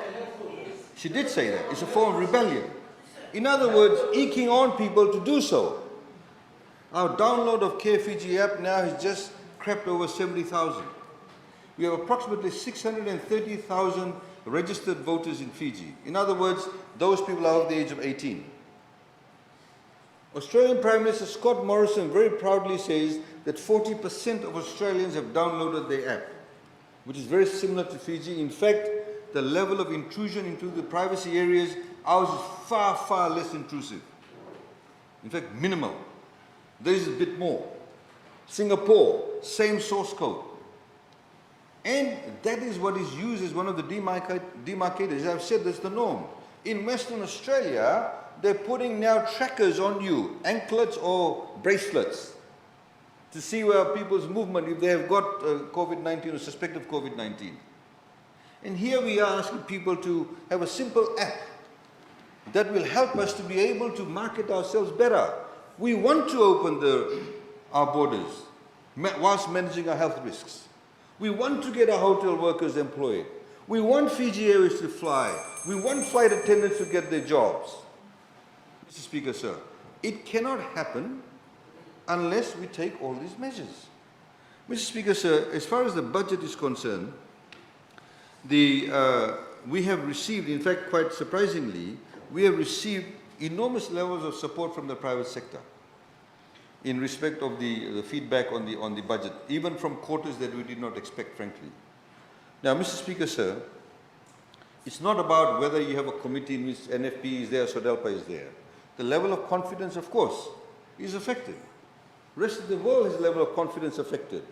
If you're going to have hotels that are not going to be filled, if the workers do not necessarily have the continuous work, obviously those people who are normally provide services, who will build buildings to service them, won't build it. What we are trying to do is provide more and more incentives, over the top incentives, so to speak, so that they are incentivized and take opportunities. And the storyline that we are also saying, Mr. Speaker, sir, better to build now and be ready when things open up. So, Mr. Speaker, sir, I wanted to just highlight this particular issue and just very quickly again reiterate, because there seems to be a huge lack of understanding in respect of the budget process itself. We have a macroeconomic committee that consists of the Reserve Bank of Fiji, Ministry of Economy, Commerce, Trade, PM's Office, Infrastructure, Investment Fiji, Fijian Bureau of Statistics, and FRCS. They constantly are looking at these figures.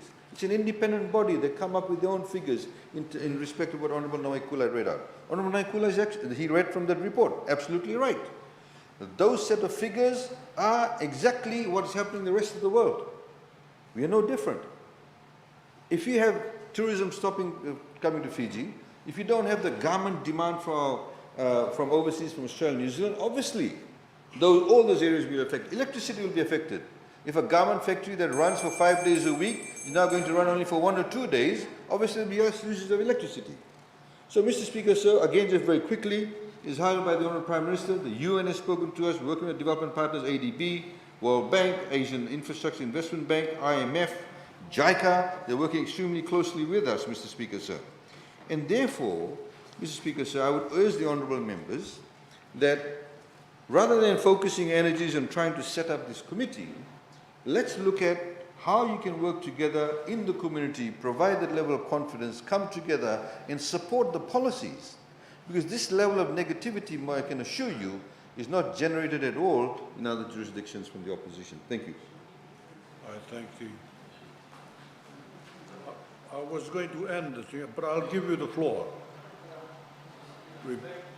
Thank you, Mr. Speaker. I'll be very brief. I just wanted to pick up from the Honourable Attorney General's concluding remarks, and I think he's right, Mr. Speaker. We can build confidence in our community, and part of the problem with the app, for example, this government needs to think, why people are talking about it, why some people are reluctant, because they seem not to trust this government. They seem not to trust this government. And I think there is a total lack of understanding of the role of parliamentary inquiry committees, Mr. Speaker. I had Honorable Reddy saying, oh, bipartisanship means, oh, you two parties this side. Bipartisanship means government and opposition. Government and opposition. But it's an issue, Mr. Speaker. We, in the past, we've moved motions for inquiry on health, on sugar, on drugs, and the government rejected it. And look at the state of those sectors that we wanted to look at.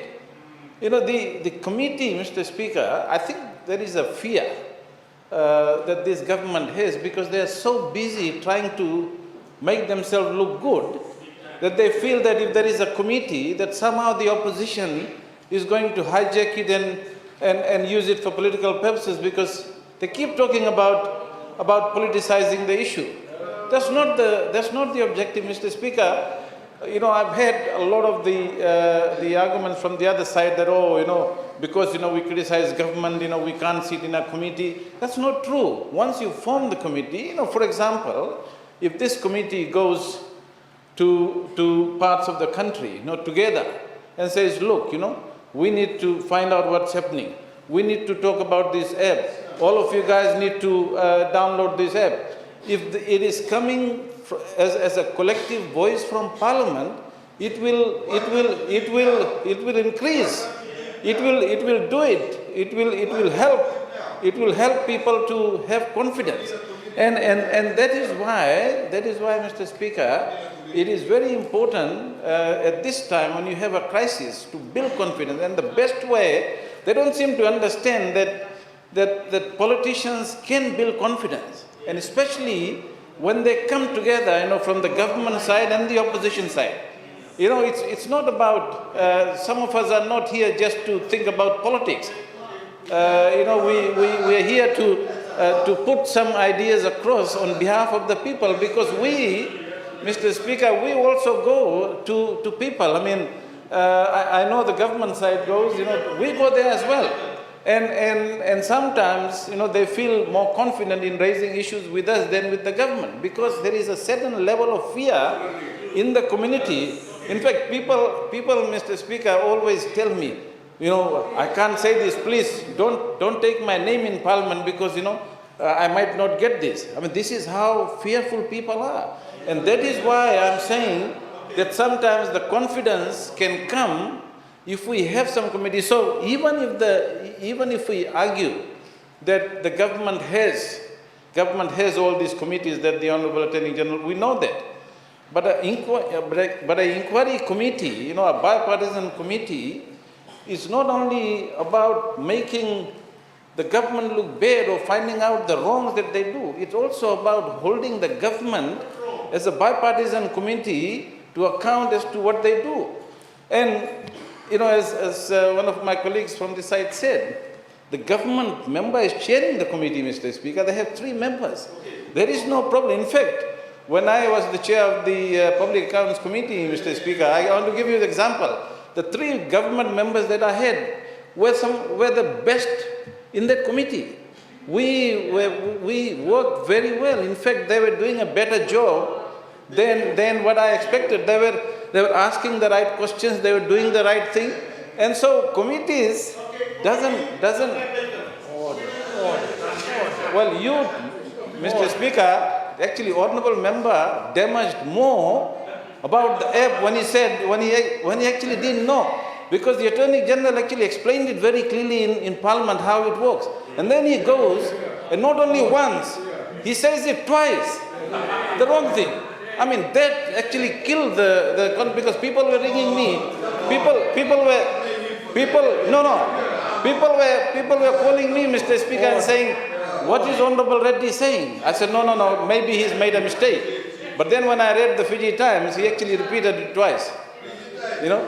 So let's not be pretend that government has all the information. The fact of the matter is that government ministries, government departments, government ministers don't always have the full information. And therefore, a committee of this nature would have been helpful. This report by the ILO, these report, the recommendations they've made and the findings that they have on workers and businesses, actually can be quite useful, and there are various other reports. So a committee can bring all that together, and I think when you talk about socio-economic issues, okay, the government, Mr. Speaker, might have a macro picture of what is happening at a macro level, but there are a lot of social problems that we see, that you talk to people, and these can be well understood, and policies targeted through this committee, made relevant recommendations to relevant ministries can help. So it's a good motion. It could have inspired confidence. It could have brought the opposition and government together. But this government is so fearful about politics because they are busy politicking. You know, I can see that. And that's why, you know, it's actually quite sad that even right now, they don't seem to get this. So, Mr. Speaker, I would urge the government to try this one out. Try this one out. Let's see how the opposition does not play politics, and opposition is prepared to, you know, deal with it. So, you know, try this. And the Prime Minister, you know, talks about how we're going to waste the resources and all that. That's, Mr. Speaker, you know, nonsense. It's not about resources. It's about getting the opposition and government to work together. Thank you, Mr. Speaker. Thank you. Honourable Member, your reply. Thank you, Honourable Speaker. I thank all the honourable members for their comments. I know that we have gotten back and forth with various levels of comments, and this motion, I will just stick to the technical aspects of it. And I was thinking along the lines of treating it as the COVID-19 situation in Fiji as a project. And how do we manage that as a project? So the proposal was really a proposal for co-management of COVID-19 response as a nation, which is why it's a proposal along those lines, plus as a bipartisan proposal. And the other issue, the motion is not limited to that. I mean, when the committee addresses it, of course, when you look at socio-economic impact, you can't just address that as it is on its own. So they are interrelated issues. For example, when you look at impact, you also need to understand the needs that is related to those impact. So needs analysis, impact assessment, and then the measures taken to address, which has been raised by the government and of course is articulated by the government of the day in the 2020-21 budget. And the other important element of that is assessing those measures, assessing and evaluation. So I'll just touch on that a little bit to, in order to just to understand the logic of what I'm trying to get through or to convince the members of the House on this motion. So, as I mentioned, needs, impact, and then measures which have been formulated by government. The question is, how do we assess those measures? How do we monitor and evaluate those measures? They have mentioned there are government ministries. Of course, we appreciate that. Specialists in the different fields, health, Ministry of Economy, etc. But the motion is from Parliament. What is the role of Parliament as representatives of the people? And how do we participate in that? So from the 2021 budget, we have various not proposal, but measures there. And the question is, how do we measure that? And you would do that through a monitoring and evaluation framework. Let me just go through that briefly. You describe how people, data, and time interact. For example, people involved in this process, and they are important in the sense that in the measures, we need data on how this is implemented, how effective are these, and whether the outcomes are being achieved. So we need to know who is capturing and analyzing data, the implementation, any partner organizations, civil society groups and beneficiaries. So it's really, really important to to bring all these groups which have been mentioned by the government, the specialists, etc., together in order to gather the data needed. The data is needed to provide plausible evidence of change. You know, what changes have been brought about by these measures in order to effectively address COVID-19. Provide information, the status of those, assess relationships within the implementation, and of course address cross-cutting issues, gender, the environment, maybe HIV/AIDS, and youth disability. So this data gathering and formulation will involve the definition of indicators, qualitative, short-term, quantitative. So there has to be measures to capture, analyze, and disseminate this data related to the measures, COVID-19 measures being taken by government, which they have expressed clearly today. It is in our budget documents. It is in the supplementary budget.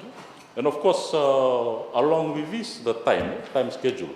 So this is, we have the 2020-21 budget, and that's a 12-month period. How do you assess the outcomes over the 12-month period? What have you achieved at the end of the first month, second month, etc.? So achievement of milestones against timelines. This is what, you know, when I brought up this motion, this was what I was thinking of. How do we formulate these COVID-19 measures, government measures, as a nation into a project, and how do we treat it as a project with the components as I've mentioned. So to summarize, data concerning the COVID-19 responses obtained from key sources, they use defined methods of inquiry, data analyzed and disseminated. So the whole framework will be used by the committee if it is, or when it is established. And we can easily take that framework and look at the measures taken. So I just picked out a few there. The components, monitoring and evaluation components, which could be indicators. For example, 2.9 in the economic impact of COVID-19 and measures. Revive domestic demand by introducing tax cuts across the board, reduction in customs tariff, streamlining processes, temporary assistance, concessionary loans. So all these are verifiable indicators, which we can extract from this document, and we have unemployment there. Honourable member, you're supposed to be giving a right of reply, not introducing the motion. Sorry. Okay. So, Honourable Speaker, what I'm saying, from what has been presented by the government side, our members have already replied to them, so I do not want to repeat that, but provide the rationale and logic of this motion, and that is to assess against clearly identifiable indicators what they're doing, because that is the problem today in Fiji, because governance and accountability is an issue. We are presenting huge budgets. We have huge projects, and in all sectors of the economy, in government organizations, in government statutory bodies, etc. But monitoring and evaluation, I've seen, is an issue. It's probably within the ministries, but what about Parliament? How does Parliament link to that? You're speaking to me, so I'm talking to you. And that, Honourable Speaker, is the crux of this motion. How effective are these measures on COVID-19, and where do we intervene as a Parliament, or where does our input come in order to work as a nation to effectively implement and also formulate lessons learned and formulate the way forward in terms of our socio-economic development. Not only that, but resetting how we formulate economic development in the nation. As mentioned by Honourable Attorney General, Minister of Economy, we need to look at the National Development Plan. So at the end of the day, it all will culminate on that. what society will Fiji be like in 2 to 5 years' time, given the changes brought about by COVID-19? With those, Honorable Speaker, I support the motion. Thank you. The Parliament will now vote on the motion. The question is that Parliament resolves to establish a special committee under Standing Order 129 to inquire into the socio-economic impact of COVID-19. The members of the special committee shall comprise the following. A. Honorable V.M. Pillai, Chairperson. B. Honorable Dr. Salih Govin, Deputy Chairperson. C. Honorable Alipati Nangata. D. Honorable Charlotte Ranrondo. And E. Honorable Ro Felipe Tisawao. Does any member oppose the motion?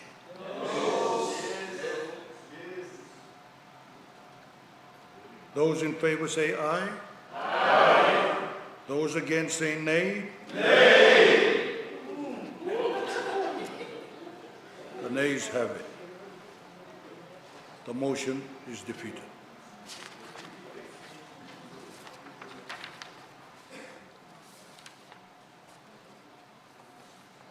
Honourable members, for the purposes of complying with standing orders with respect to sitting times, I will allow a suspension motion to be moved. I now call upon the Leader of Government in Parliament, the Honourable Inia Sirui Ratu, to move his motion. You have the floor, sir.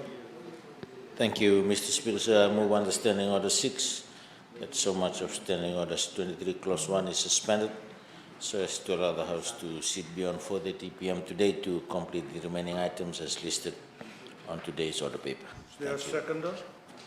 Honorable Speaker, I beg to second the motion. Now call upon the Leader of Government in Parliament to speak on the motion. You have the floor, sir. Thank you, Mr. Speaker. Sir. Again, as agreed to by the Business Committee, and we have the agenda before us, we still have Schedule 2 to complete for the day, thus the request to sit beyond 4:30 p.m. Thank you, sir. Anyone wish to take the floor? There being no one wishing to take the floor, you have the floor, Honourable Leader of the House. No, thank you, sir. I have nothing further to add. The Parliament will now vote. The question is that under Standing Order 6, that so much of Standing Orders 23, Clause 1, is suspended so as to allow the House to sit beyond 4:30 p.m. today to complete the remaining items as listed on today's order paper. Does any member oppose the motion? As no member opposes, the motion is agreed to unanimously. Honourable members, on that note, we will suspend proceedings for refreshments in the big committee room. Parliament will resume in half an hour. We adjourn.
Honourable members, please be seated.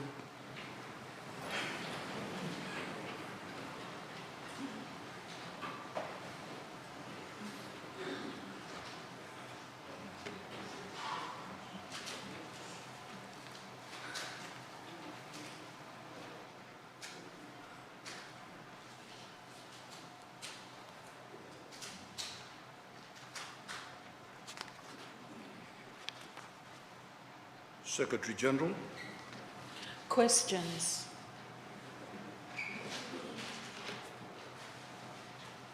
First oral question for today.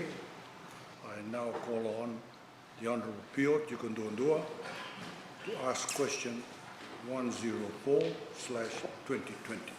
You have the floor, sir. Thank you, Honourable Speaker. Honourable Speaker, I rise to ask oral question 104 of 2020.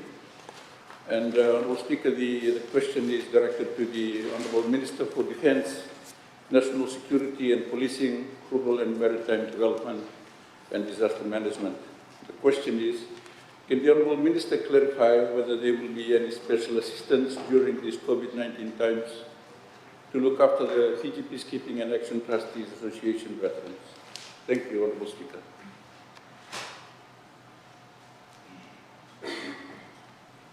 I now call on the Minister for Defence, National Security and Policing, Rural and Maritime Development and Disaster Management, the Honourable Inia Sariratu. You have the floor, sir. Thank you, Mr. Speaker, and I thank the Honourable Member for the question. But the simple answer from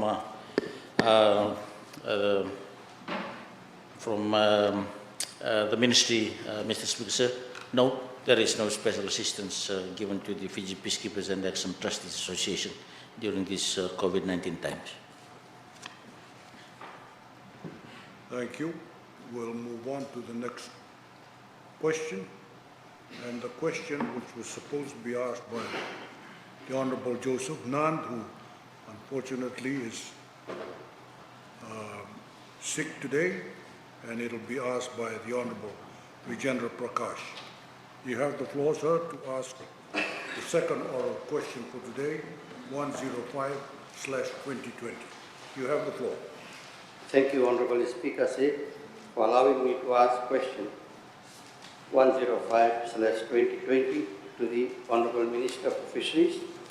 Can the Minister update Parliament on some priority issues that were discussed at the 17th Annual Pacific Island Forum Fisheries Committee Ministers meeting?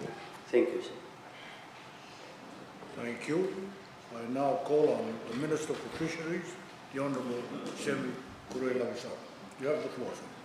Thank you, Honourable Speaker. I thank the Honourable Member for the question. Honourable Speaker, the major issues that were discussed by the ministers was basically the impacts of COVID-19, and there was three specific areas: impact on tuna fisheries, impact of safety of observers and crew on fishing vessels, and impact on fisheries subsidies. And the fourth was the climate change impacts on offshore fisheries. Honourable Speaker, sir, ministers also commended the Pacific Island leaders on their preemptive decisive action to prevent the spread of COVID-19 in the Pacific region. On international trade, Honourable Speaker, ministers called on Foreign Fisheries Agency, or FFA, to undertake regional study over the coming year. The study will center around how FFA members could harness their comparative advantage with respect to regional tuna resources and maximize benefits that flow within the region. This could all include greater processing capacity, value adding, cross-border investment, increase in regional trade, improve transportation, and improve labour mobility. This issue was mooted by Fiji as we tried to establish our position within the region. Honourable Speaker, on the issue of safety of observers and crew, the ministers called for greater attention to be given to the issue of observer safety. The ongoing risk faced by observers in their work, which leads to injury, unacceptable death of Pacific observers in line of their duty, calls for consolidated efforts. Such efforts would include the strengthening of measures in the Western Central Pacific Fisheries Commission and renewed investigation of regional options to ensure observers are fully insured and that their families are supported in the event of tragedy at sea. Honourable Speaker, similarly, the Ministers call for increased focus on the issue of labour standard for crew in fishing vessels. This is in light of ongoing evidence of human rights abuses at sea. Regional ministers call the full implementation of the minimum condition on crew employment that were adopted at their meeting in 2019 and welcome the support from the New Zealand government for a comprehensive multi-year project aimed at improving labour conditions at sea in the region. Honourable Speaker, notwithstanding the immediate focus on COVID-19 impacts, Ministers welcome the ongoing priority that FFA is placing on work to respond to the impacts of climate change. Climate change remains the single greatest threat to livelihoods, security and well-being of our peoples of the Pacific. Ministers emphasize the importance of not losing sight of this issue in the current environment. In this respect, Honourable Speaker, Ministers call on the closer crop collaborations that responds to the specific needs of the region, that firmly places fisheries issue on the wider climate change agenda, including the context of the Pacific engagement in the UNFCCC. Honourable Speaker, Ministers concluded by strongly supporting key regional work, areas identified by the Secretariat in responding to climate change, including the securing of baseline and associated maritime boundaries in the face of sea level rise and the transition to adaptive management regimes. Thank you, Honourable Speaker, sir. I thank the Honourable Minister. Honourable Lewera, you have the floor. I thank the Honourable Minister. Thank you, Honourable Speaker. I thank the Honourable Minister for his response to the question. I just need some clarification on the issues of those fisheries observers. In terms of the coverage for insurance cover, who covers that? Are the respective governments or is it the FFA? Thank you, Honourable Speaker. Thank you. Honourable Minister, you have the floor. Thank you, Honourable Speaker, sir, and I thank the Honourable Member for the supplementary questions. Insurance for observers on board ships are a responsibility, and the Government of Fiji ensures that every ships or the company that owns the ships that they serve on have their insurance coverage. Thank you. Honourable Linda Tambuya. Thank you, Honourable Speaker. Supplementary question for the Minister. The local tuna fishing license holders, if you could tell us who they are, and if so, are they being assisted? That's the question. It is related to the Minister's meeting, and the tuna fisheries was on the agenda. It is relevant. So I'm asking the Minister, who are the local tuna fishing license holders and how are they being helped during this time of COVID, seeing that we have foreign license holders that are fishing in our waters for tuna? Thank you. Honourable Member, your supplementary question should be related to the question that was originally asked. This is not related, but I'll give the floor to the Minister. You have the floor. Thank you, Honourable Speaker, sir. There are 68 fishing licenses issued by the Fiji government, and 60 of them are local fishing vessels. The 8 that are issued on top of the 60 are basically fishing vessels that fish outside the EEZ, Fiji's EEZ. We'll move on to the third oral question for today. I give the floor to the Honourable Ro Te Mumukapa to ask question 106/2020. You have the floor, ma'am. Thank you, Honourable Speaker. My question is to the Honourable Minister for Education, Heritage and Arts, and the question is, can the Minister update Parliament on the 20 million bus fare assistance provided in the 2019 to 2020 budget? Thank you, Honourable Speaker. Thank you. I now call on the Minister for Education, Heritage and Arts, the Honourable Rosie Aqua. You have the floor, ma'am. Thank you, Mr. Speaker, sir, and I thank the Honourable Member for the question in Parliament today. Mr. Speaker, sir, our travel assistance program for students from low-income families started in 2009, where they were issued with bus fare vouchers. We knew that free tuition and textbooks were essential, but we also wanted to ensure that our young ones were able to travel to school daily. Since 2009, we have ensured that hundreds of thousands of Fijian children from low-income families were able to travel to school and get an education, of course, this being an unprecedented feat. Mr. Speaker, said $20 million allocated for transport assistance in 2019 and 2020 financial year provided transport assistance to 92,162 students. These include 63,096 primary school students and 29,066 high school students. The two forms of transport assistance provided to students are through e-ticketing and rural vouchers, which includes for boat and RSL carriers. Out of the 20 million allocated, close to $4 million was unutilized due to the school closure caused by COVID-19. The breakdown of students being assisted under this scheme is as follows. 15,820 students in Suva area were assisted, with 13,669 traveling to school through e-ticketing and 1,856 traveling to school through rural vouchers. 16,057 students in Nasori area were assisted with traveling to school through e-ticketing, and 8,016 traveled to school through rural vouchers. Out of the 13,479 students in the Lotukaya-Sawa area, 11,624 traveled to school through e-ticketing, and 1,738 traveled to school through rural vouchers. 12,093 students in Maduata and Bua were assisted, with 7,400 traveling through e-ticketing and 4,618 through rural vouchers. 9,882 students in Bata were assisted with e-ticketing. 4,081 students in Dakundrove traveled to school through e-ticketing assistance, with 3,725 traveling to school through rural vouchers. Mr. Speaker said the list goes on, with 5,331 students assisted in Ra, 7,505 students in Nanurgandovosa, 4,235 students in the Eastern Division.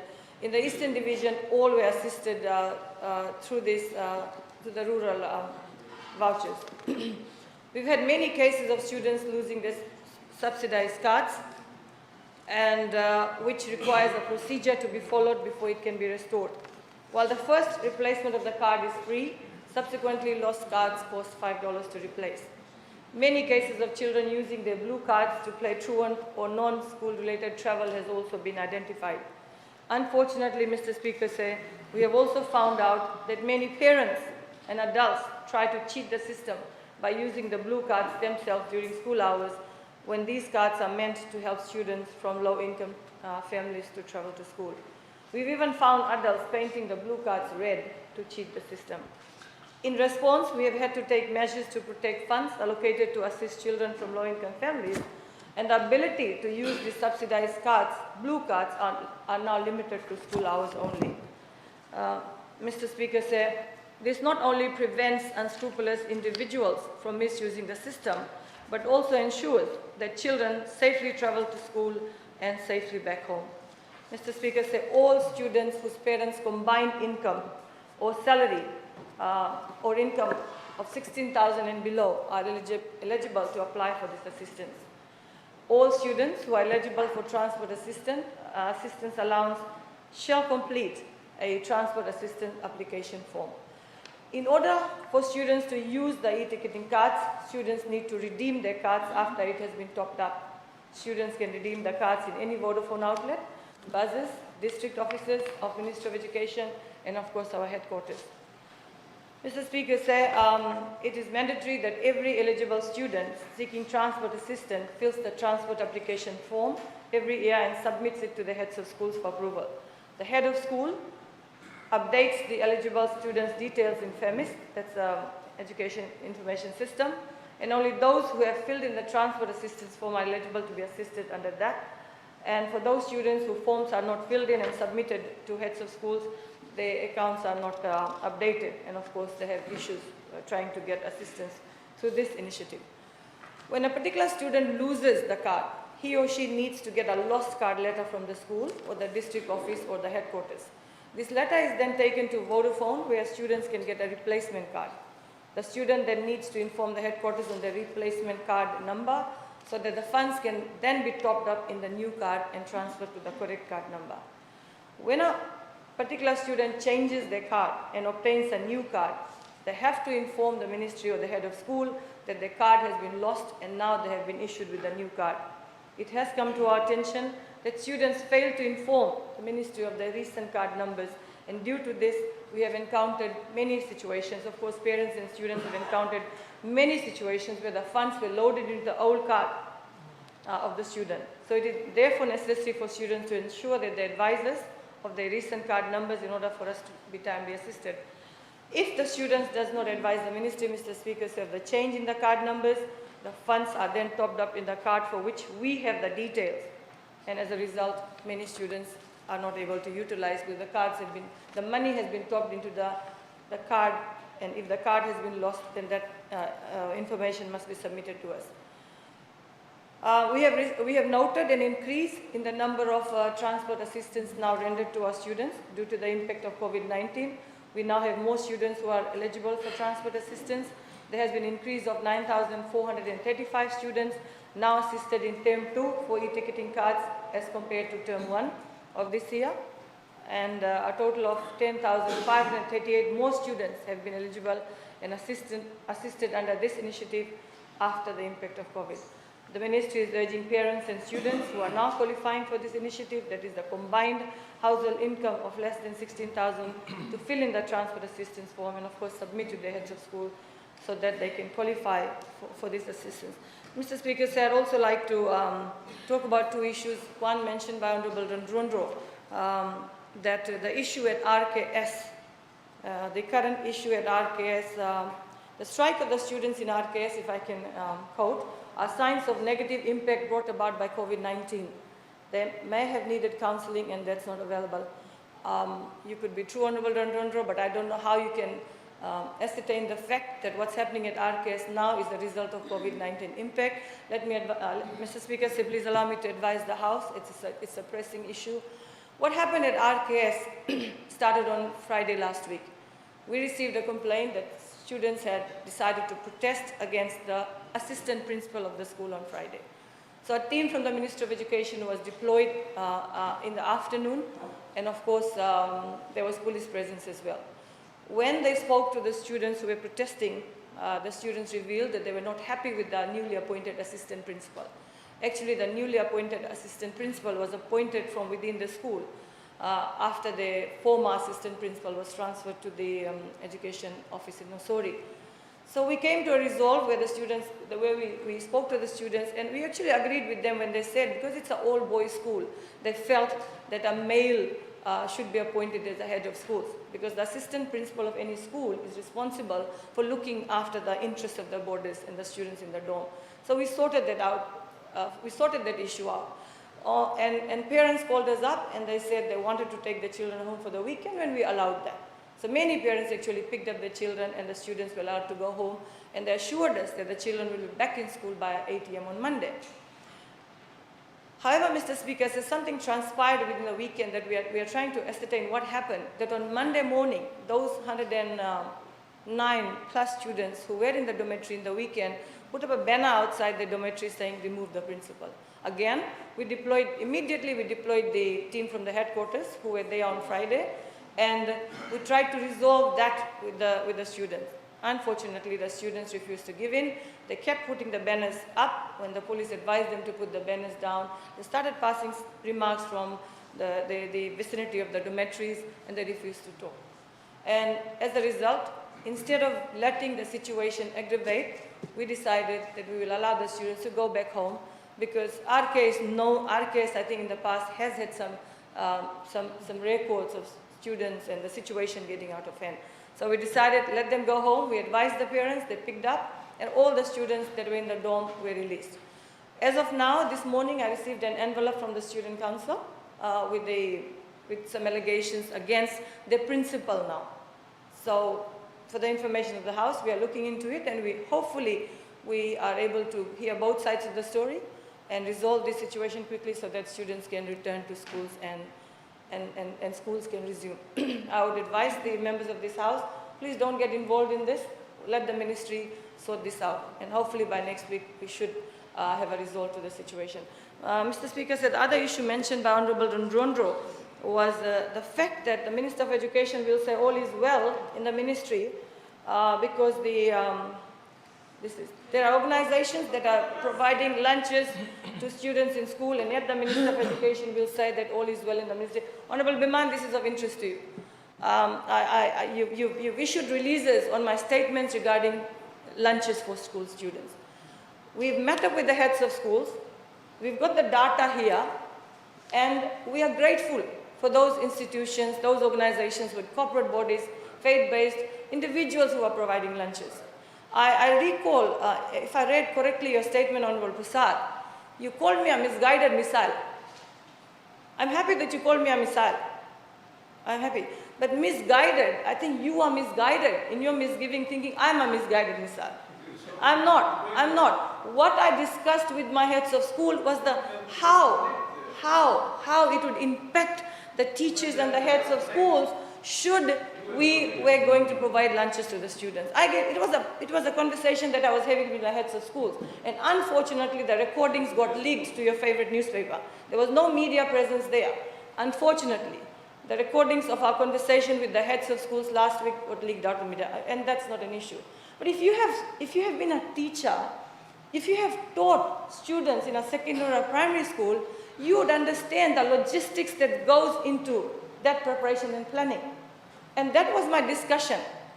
You prepare for one day, you prepare for next. But Honorable Prasad, I have asked my HODs, the heads of schools, to ensure that there's no children who is not unfed in school. I've even told them they have the FAG money, they have savings in FAGs, and should they decide that they have genuine students who require lunches, they can go ahead.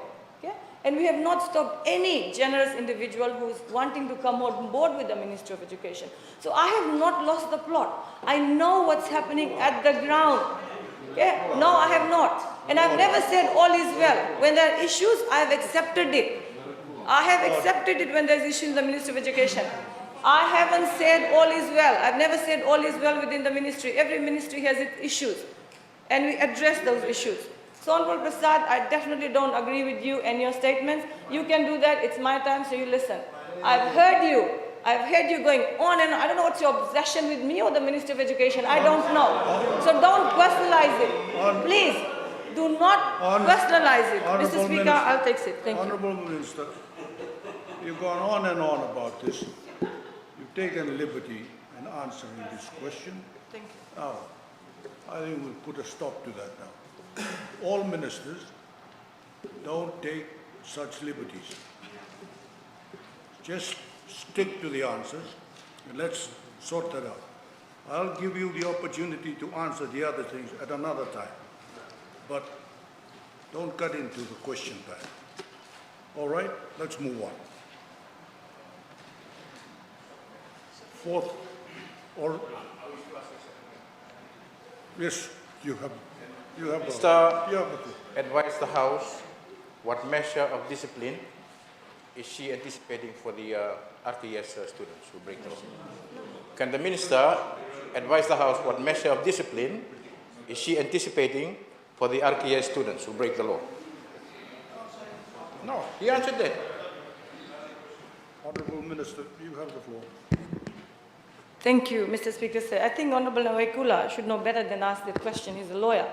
We let the investigations go on, and then we will look at the outcomes of it and decide on what's going to happen. We'll move on to the next question. We'll move on to the next question. For the fourth oral question for today, I call on the Honourable Alipate Nangata to ask question 107/2020. You have the floor, sir. Thank you, Mr. Speaker. I rise to ask or question 107/2020 under my name, directed to the Minister for Infrastructure, Meteorological Services, Lands and Mineral Resources. Can the Minister inform Parliament on the Ministry's plan on house wiring for grid extensions for this financial year? Thank you. I now call on the Minister for Infrastructure, Meteorological Services, Lands and Mineral Resources, the Honourable Johnny Usamata. You have the floor, sir. Thank you, Mr. Speaker, sir, and thank the Honourable Member for his question. This year, the Ministry has been allocated $9.38 million for rural electrification. Of that sum, $7.89 million is allocated for house wiring of grid extension. This means extending the grid from the EFL, and the Ministry then pays for the wiring of those houses. So that's a total of around $4.83 million. Of that, $7.89 million is to fund the rollover house wiring projects, so the projects that were existing, and another around $3.05 million is for new house wiring projects. So that brings the total of up to around, as I said, $7.89 million for 9,617 households. These rollover house wiring projects, they are all over the country. We are engaging around 8 contractors to do them, and some of the major projects include Nasembitu, Nassau, Nalindi, Wainimbuka, Tokai Malo and Burlevo in Ra, Waikumbukumbu in Tabua, Welang and Gila, Tevuni, Watumali Government Station up to Watumbalawa and the Bosa, Nangarawai, Wanimakutu, Narayao villages, Namosi. Out of the 135 projects that are involved in this, 76% of them have completed the internal house wiring up to the meter box, while the remaining 24% is awaiting EFL connections.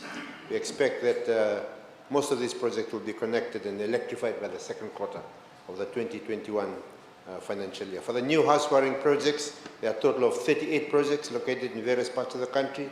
Some of these include Watumbalawu to Korlebu in Navasa, Navai settlement in Senganga, Namara settlement, Narawovo and Nassau villages in Tailebu, Nasong and Nasiriti in Netasiri.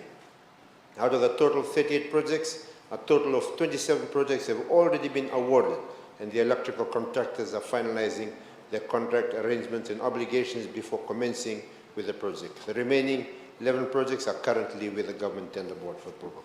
So that's the update on the question, Mr. Speaker. I thank the Honourable Minister. Honourable Aseri Ndrono, you have the floor. Thank you, Honourable Speaker. I just wanted to ask a supplementary question to the Honourable Minister. This listing of house wiring, I did not hear about Korvo village and Narokorokayao and Netasiri, who have had their house wiring done over the last 2 years and still waiting to be reconnected. Is that part of the house wiring plans that has been alluded to by the Honourable Minister? Honourable Minister, you have the floor. Thank you, Mr. Speaker. Sir, thank you for the supplementary question. I did not name all the settlements, all the areas. They have a total list that is here with me. I invite the Honourable Member perhaps to see me after this, and I can confirm those particular villages. Thank you. We'll move on to the next oral question for today, the 5th oral question. And I now call on the Honourable Niko Nawaikula to ask question 108/2020. You have the floor, sir. Thank you, Honourable Minister. Can the Minister inform Parliament as to the action taken by the Ministry to ease traffic congestion in the Suvarnasuri corridor? I now call on the Minister for Commerce, Trade, Tourism and Transport, the Honourable Fayez Square. You have the floor, sir. Thank you, Mr. Speaker, sir. Mr. Speaker, sir, I thank the honourable member for his question. Mr. Speaker, sir, yes, we do understand that traffic congestion is a problem, but this is not something that's actually happened overnight, Mr. Speaker. What's happening is that this government is actually rectifying the lack of foresight from many, many years ago, sir. And Mr. Speaker, sir, the traffic congestion is actually a global phenomenon and is closely related to socio-economic growth, sir. This decade of unbroken positive economic growth has led to increase in economic activities and an increase in disposable income of Fijians. So never before was it so easily affordable for working Fijians to become car owners. And this has led to a better quality of life. It has also actually meant more congestion on the roads and overuse of our road infrastructure. Basically, there are more cars on the road. So the Suvarnasori corridor is a road length of about 20-odd kilometers and connecting travelers between Suva and the fast-growing town of Nosori. And there was a time that we may have had only about 600 cars, but today we're totaling probably over by 60,000. And the corridor accommodates, that actual corridor accommodates a third of Fiji's population that travel along that particular corridor. Every country in the world, Mr. Speaker, sir, whether developing or developed, has to deal with congestion. Many systems have been put in place in advanced nations like Singapore, who they've actually introduced odd and even rule, and actually on alternate days, and some jurisdictions even have limitations on the number of cars that you can actually own. We are fortunate, sir, that the Fijian government has a 5-year and a 20-year national development plan which looks forward holistically, and we have in place a comprehensive strategy, and a strategy that is guided by the NDP in the direction to address this traffic congestion. The merger, Mr. Speaker, sir, of the Department of Transport with the Ministry of Commerce, Trade and Tourism has helped us better understand the development and the growth needs. We've strengthened the coordination with other transport agencies such as the LTA, the Fiji Roads Authority, the Fiji Police Force, and the Ministry of Land, sir, to address the traffic congestion in the Suvarnasori corridor, the Kings Road and Princess Road and Lamy corridor, sir. The ministry, our ministry and the Ministry of Lands has begun a traffic congestion survey using drones. And the objective of this survey is to identify the actual choke points that exist and to ascertain whether the current traffic management, such as urban clearways and police traffic directions, are actually effective.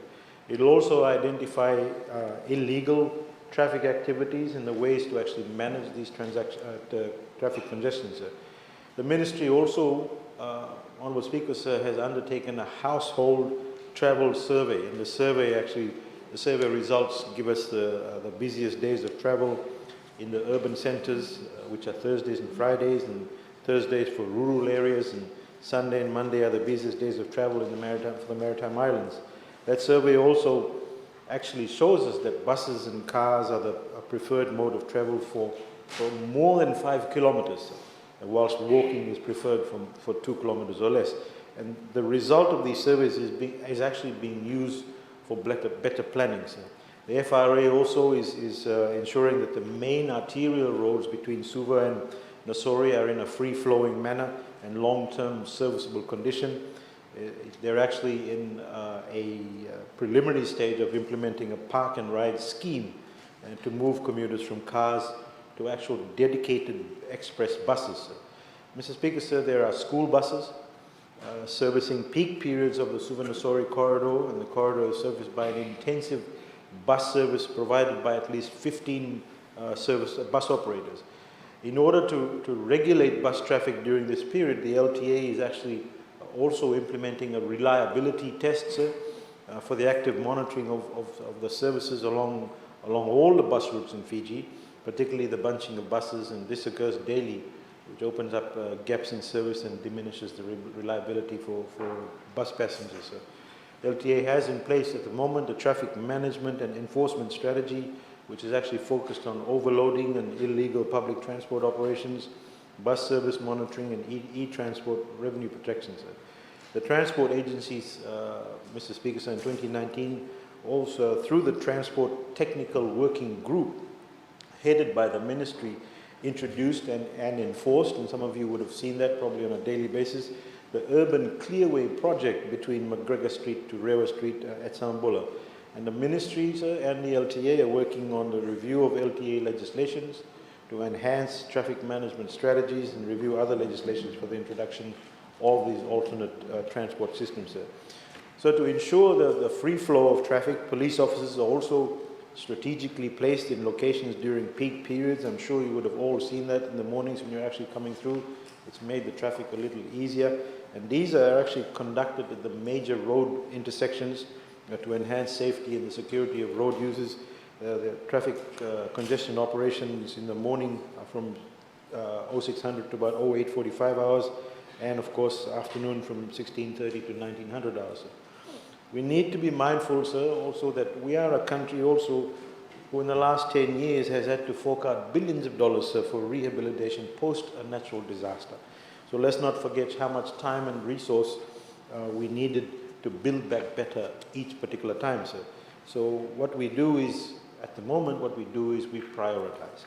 We've had to put certain plans on hold to fight the new challenges, and also COVID-19 has been no exception, sir. I hope that answer suffices, sir. Thank you very much. I thank the Honourable Minister. Honourable Speaker, supplementary question. Yep. I thank the Honourable Minister for his response. My question is, this is based on the performance audit by the Auditor General's office on traffic congestion. How and when will the LTA review be carried out? Because what they state there is a lot of the issues that you're having leading to the traffic congestion is that the agencies and the stakeholders are not consulting with one another. So my question is, how and when are you going to carry out the LTA review? It's already being done, Honourable Speaker, sir. We're in the process of doing it. Honourable Asir Randol. It's a supplementary question to the Honourable Minister. Of March of 2019, the CEO for FRA had suggested ferry boat services for between Lami, Suva, and Suva, Nosuri. Is the Ministry considering that option, and if it is, when will it become a reality? Ferry boat. Ferry service option. Ferry service. Ferry boat services. So I think that's outside the ambit of Nosori Suva traffic congestion. You're actually talking about water taxis and ferries it's actually a new question, but if he wants to write it to me, so I'll endeavour to answer that for him. I think the Minister for Fisheries can answer that question. One of the things we must realize also with respect to ferries is it's not an easy task. There are so many things that need to be done, but please, if you put that in writing to me, I'll answer. Thank you. I think that's all that. We'll move on to the next question. The sixth oral question for today, and I call on the Honourable Vijay Na to ask question 109/2020. You have the floor, sir. Thank you, Mr. Speaker. Mr. Speaker, I rise to ask question 109/2020. Listed under my name on the request order paper. And my question is to Honourable Minister for Agriculture, Waterways and Environment. Can the Honourable Minister update Parliament on the Minister's plan to provide low-cost irrigation facility for agriculture development and expansion? I now call on the Minister for Agriculture, Waterways and Environment, the Honourable Dr. Mahendra Reddy. You have the floor, sir. Thank you, Mr. Speaker. I see a lot of excitement on the other side when I get up. Mr. Speaker, I want to thank the Honourable Member for asking this question. Just earlier this morning, Honourable Randrundro said that there's nothing happening in the Ministry except for seed distribution. Well, I must say that seed distribution is a very important activity for agriculture growth and development. Unfortunately, Mr. Speaker, I don't think she reads print media. I don't think she watches TV news, doesn't listen to radio. Yes, because there's too many activity happening. That's why I give too many statements. It's important that you read, be well informed. You should read, you should watch news, you should listen to radio news so that you're well informed and you don't come and waste time here in this Parliament. Mr. Speaker, I'm going to talk about irrigation support for agriculture development. Mr. Speaker, in a normal season, if you provide irrigation support, it could result in about 30 to 40% increase in output. But in a off-season, during off-season, it can basically raise output by about 80 to 90%, when you don't have enough rainfall. Mr. Speaker, we've got numerous schemes for irrigation support, given the importance of irrigation in agricultural, crop agriculture. Mr. Speaker, the first one is we maintain a certain existing irrigation facility. There are 3 in particular. The Dreketi irrigation facility, it's a massive gravity-fed irrigation facility, and we maintain via Ministry of Waterways and Environment. The Ministry of Waterways and Environment maintains the entire irrigation facility. And it's totally operational, and every year we spend money to do repair and maintenance of the canals, the floodgates, and ensure that farmers are able to get water at 0 cost. So that's fully functional. The second large-scale gravity-fed irrigation facility is Naruwai, and that is again fully operational, no issues. Every year we spend money to maintain the facility so that farmers are able to grow, in both of these cases, rice. The third irrigation facility, again for rice, Mr. Speaker said, is in Korokandi, which is again fully functional, totally gravity-fed, and providing water for rice crop at Korokandi at 0 cost to farmers, Mr. Speaker said. Mr. Speaker said the fourth one, which is at Nasarwanga in Bua in Northern Division, Mr. Speaker said last year the intake pipe got collapsed, and therefore that system is damaged. We're looking at this year by December repairing that. Once we are able to deploy our contractors, so then that will be operational. So, Mr. Speaker said these are the major gravity-fed irrigation system that we are maintaining, which is basically supporting rice farming. So, Mr. Speaker, on the Western Division, we are basically promoting rain-fed rice expansion growth, and therefore, given that and that's the crop that we are supporting there, which is upland rice, a 3-month variety. So we are able to at least get 2 crops per year, while if weather permitting, we could go to 3 or 4 crops. Mr. Speaker, then the second form of irrigation system is where we're setting up a gravity-fed irrigation for cluster of farmers. Mr. Speaker, those of you who have read article in print media, also in TV, we just commissioned a gravity-fed irrigation, multi-system irrigation in Tavua, where 80 farmers are benefiting from that. We spent $30,000, which will provide water to 80 farmers in Tavua. Of course, they will also utilize it for water for consumption in the house as well. And Mr. Speaker said, water support for household will also contribute indirectly to agricultural growth and development. So you need the household to function before they can support agriculture. So Mr. Speaker said, this gravity-fed cluster farmer irrigation system, where we construct the reservoir, construct the catchment, and from the catchment we bring the water down to the reservoir, and from reservoir the farmers then do their own piping to their farm. So it's a kind of cost-shared system. So we spent $30,000 there through Ministry of Waterways.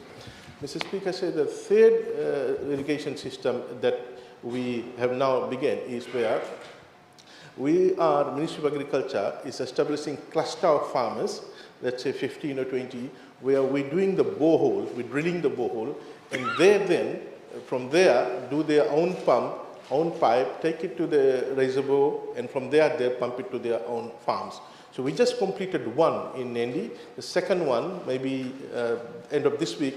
Now, the machine is going to Batiri, where there's a second cluster of farmers, 18 farmers, where they're ready with their own pump and pipe and tank. So as we speak, the machine would have started the borehole earlier, 2 days ago. So this is where we just do the borehole, they do their pump, they do the piping, do their reservoir, and then from the reservoir take it to. So this is another scheme that we just started in this financial year.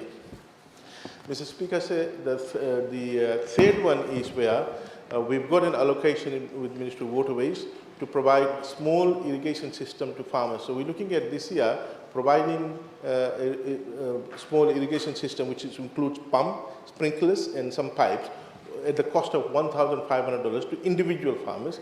So we're looking at providing this to about 100 farmers. So Ministry of Agriculture is now getting the list of farmers who will be eligible to get that. and we'll be providing it to Ministry of Waterways, where Ministry of Waterways will raise the requisition to incur the expenditure. So, Mr. Speaker said this is the fourth one that this will be implemented maybe in about 2 to 3 months' time, where about 100 farmers will get this set worth about $1,500, which will include pump, sprinklers, and pipes, so they can draw the water from a nearby source, whether it's a river or a well, and then take it to a tank, and from there they will use it for the irrigation on their farms. So these are the 4 systems that we are currently, irrigation systems that we are supporting to boost crop agriculture. Thank you. Naka. Thank the Honourable Minister.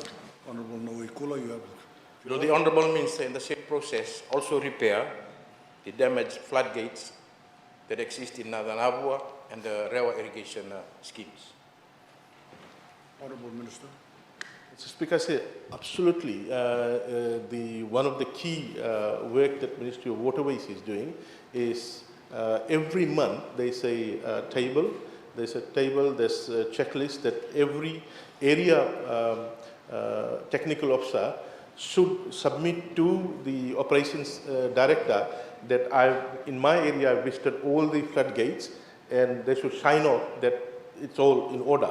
So the moment they raise that this floodgate is the gate is broken or there is some problem and water is leaking, then the ministry deploys a contractor or the staff themselves will go and repair it. So if there's any floodgate that honourable member knows that is not functioning, then they should raise it with us, the ministry, the operational staff, and we will get it done.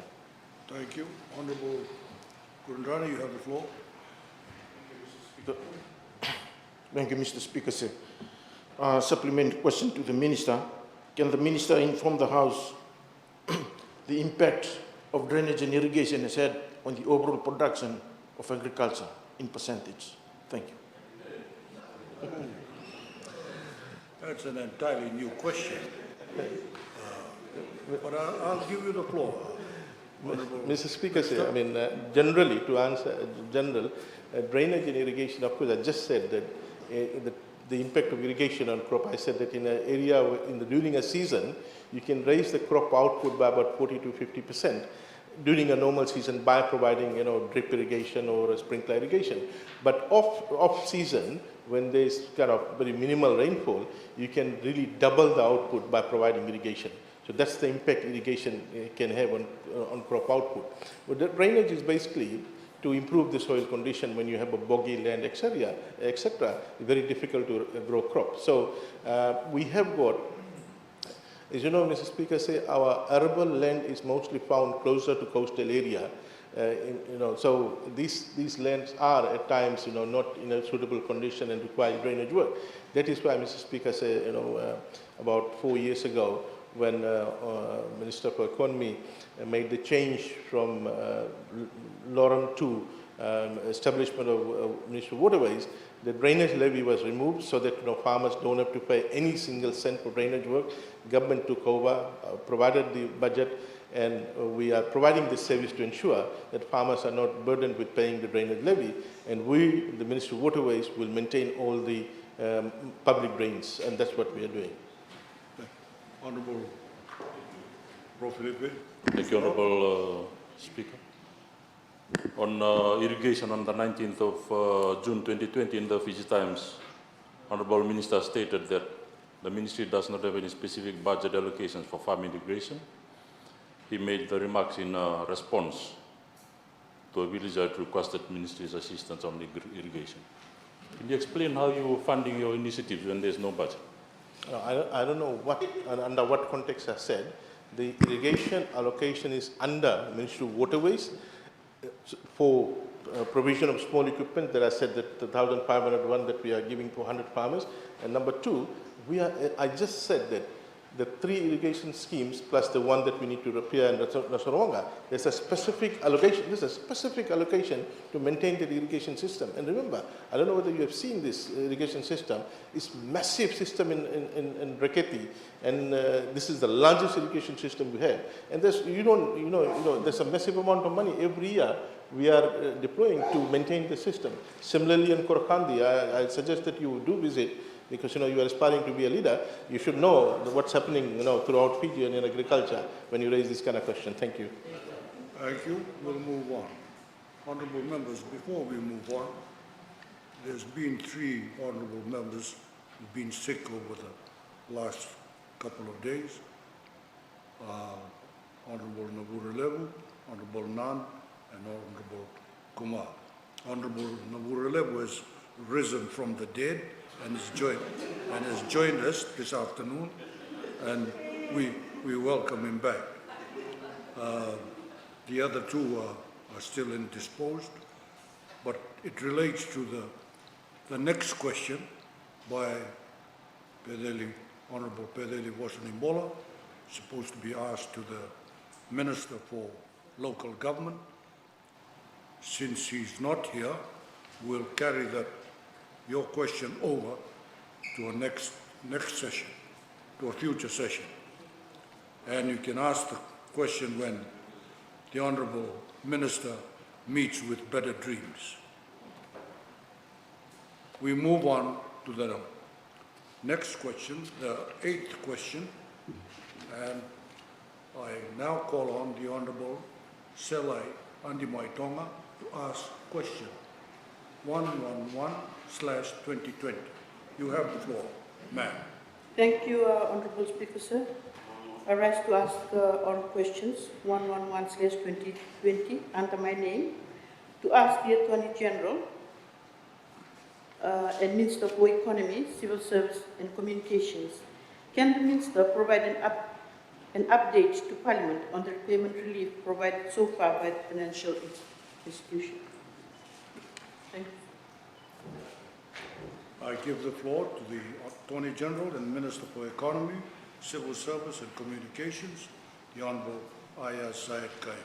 You have the floor, sir. Thank you, Mr. Speaker, sir. Mr. Speaker, sir, as part of the COVID-19 response budget, but also prior to that with all our consultations with various stakeholders, we had met up with the Association of Banks, which are all the commercial banks, and some of the other lending institutions, and we reached an agreement with them that they would actually extend their support for repayment relief to December of this year. I'd like to take this opportunity, Mr. Speaker, sir, to thank all those financial institutions. Mr. Speaker, sir, the repayment relief is provided both to individuals with personal loans and mortgages, and also businesses and other commercial customers. Relief is provided for principal repayments, where specifically needed, and in certain cases both principal and interest are also have been deferred. Banks have also increased their loan provisioning to account for potential default and losses. So for example, there are people who may have very small amounts of loan, some personal loans. They may have been, for example, working in a hotel and may have borrowed $2,000 from the bank. They actually cannot make any payments whatsoever, principal or interest. So the banks have actually made a provisioning for that. And for some of them, they've actually deferred it. Some, of course, by making provisioning, they know that it won't ever be paid again. They made a provisioning of $100 million in that respect. The Honourable Member has asked this question. When we talk about financial institutions, Speaker, sir, we actually talk about 2 broad categories of financial institutions. So you talk about commercial banks, which include the ANZs of this world, BSP, Bank of Baroda, HFC, Westpac Banking Corporation, and Bread Bank. Licensed credit institutions, Mr. Speaker, sir, include the Credit Corporation Fiji Limited, BSP Finance, Kontiki Finance, and Merchant Finance. FDB also, Mr. Speaker, sir, has been providing debt relief.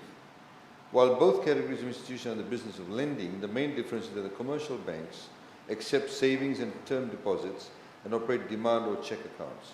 Licensed credit institutions, on the other hand, can only accept time deposits.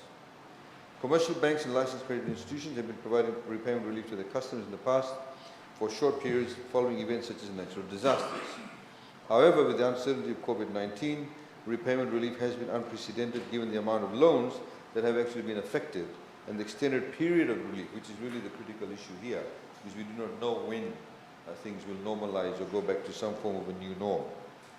Mr. Speaker, sir, as of July 2020, the total value of loans provided with repayment relief by licensed financial institutions stood at $3 billion to 17,194 customers. These include the relief package offered by commercial banks, licensed credit institutions, and of course FDB, Mr. Speaker, sir. Mr. Speaker, sir, as of June, the total value of the loans provided with repayment relief was $3.6 billion, around 18,422. The reduction in the July period, Mr. Speaker, sir, reflects a notable number of 1,228 of business individuals who no longer need the relief in their repayment as the cash flow incomes have improved. So some have picked up, so less people now require that relief. Mr. Speaker, sir, the financial institutions, of course, are foregoing, Mr. Speaker, sir, around 40.3 million in loan repayments a month. Mr. Speaker, sir, this has, of course, been a trend throughout the world. One of the things we always have to be careful about is that if there is a provisioning for loans that are in doubt, and also if we have repayments, what the bank does is closely monitors the situation of the financial institutions that are providing debt relief. We need to look at how they're managing the funds and also to look at the stability of the financial system. Mr. Speaker, sir, while the trend of the non-performing loans have been increasing from 3% of total gross loans in December 2019 to 4.3% as at the end of July 2020, the capital positions of these institutions, Mr. Speaker, sir, have remained satisfactory for some at strong levels. So what the Reserve Bank is doing, Mr. Speaker, sir, they are regularly conducting what we call stress tests to forecast what would be the expected level of loss and accordingly liaising with individual institutions and ensuring that provisioning levels are adequate and capital buffers are in place to mitigate the potential losses arising from the impact of the pandemic. Earlier today, Mr. Speaker, sir, we talked about confidence, etc. And I've just pulled out the figures of new lending. From April to July, Mr. Speaker, sir, of this year, $668 million has actually been given out by banks in new lending. The current liquidity, Mr. Speaker, sir, stands at $1.077 billion, and the foreign reserve stands at $2.3 billion, equivalent of about 8.7 months of retained imports, Mr. Speaker, sir.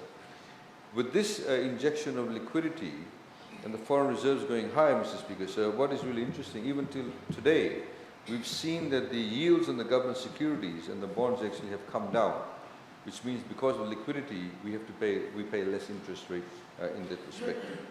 Thank you, Mr. Speaker, sir. I thank the Honourable Minister, Honourable Members. We now move on to the first written question for today, and I call on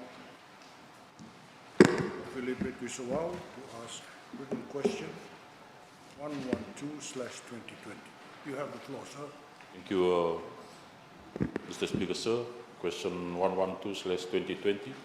I rise to ask the Honourable Minister for Infrastructure, Met Services, Lands and Mineral Resources, can the Minister update Parliament on the Rehobothia Road, including expected milestones and timelines? Vinaka. I now call on the Minister for Infrastructure, Meteorological Services, Lands and Mineral Resources, the Honourable Chone Usumati. You have the floor, sir. Mr. Speaker, sir, I'll table my response at a later sitting date as permitted under Standing Order 45.3. Thank you, Honourable Minister. Second written question for today, I now call on the Honourable Simeone Rasova to ask written question 113/2020. You have the floor, sir. Thank you, Mr. Speaker, sir. I rise to ask written question 113/2020 under my name to ask the Minister of Agriculture, Waterways and Environment. Can the Minister update Parliament on the proposed drainage programme for the fiscal year 2019 to 2020 in the maritime areas? I now call on the Minister for Agriculture, Waterways and Environment, the Honourable Dr. Mahendra Reddy. You have the floor, sir. Mr. Speaker, sir, I will table my response the latest sitting date as permitted under Standing Order 45.3. Thank you. Thank you. We move on to the third written question. And I now call on the Honourable Chesa Kuru to ask written question 114/2020. You have the floor, sir. Thank you, Mr. Speaker, sir. I rise to ask question 114 of 2020 to the Minister for Infrastructure, Meteorological Services, Lands and Mineral Resources. Can the Minister identify the land parcels that the Ministry will revert to a TLTB that are currently under Land Schedule A and B in the current financial year? Thank you, sir. I call on the Minister for Infrastructure, Meteorological Services, Lands and Mineral Resources, the Honourable Johnny Usumati. You have the floor, sir. Mr. Speaker, sir, I'll table my response at a later sitting date as permitted under Standing Order 45.3. Thank you. We'll move on to the fourth written question for today. And I now call on the Honourable Aseri Rondrondo to ask written question 115/2020. You have the floor, sir. Thank you, Mr. Speaker, sir. I rise to ask question number 115 of 2020 to the Honourable Attorney General and Minister of Economy, Civil Service and Communications. And the Honourable Minister provide to Parliament a list of beneficiaries of goods and services granted remission of or refund of duty under Section 10D of the Customs Tariff Act from 2018 to date. Thank you, Mr. Speaker. I now call on the Attorney General and Minister for Economy, Civil Service and Communications, the Honourable Ayaz Syed Kaim. You have the floor, sir. Thank you, Mr. Speaker, sir. I thank the member for the question. I'll provide my written answer at a later sitting date as provided for under Standing Orders. Thank you. Thank you, honourable members, and question time is now over. I thank all honourable members for your contribution to today's sitting. I trust that by tomorrow the two who are indisposed will be able to join us. We wish them well. Parliament is now adjourned until tomorrow morning at 9:30. We adjourn.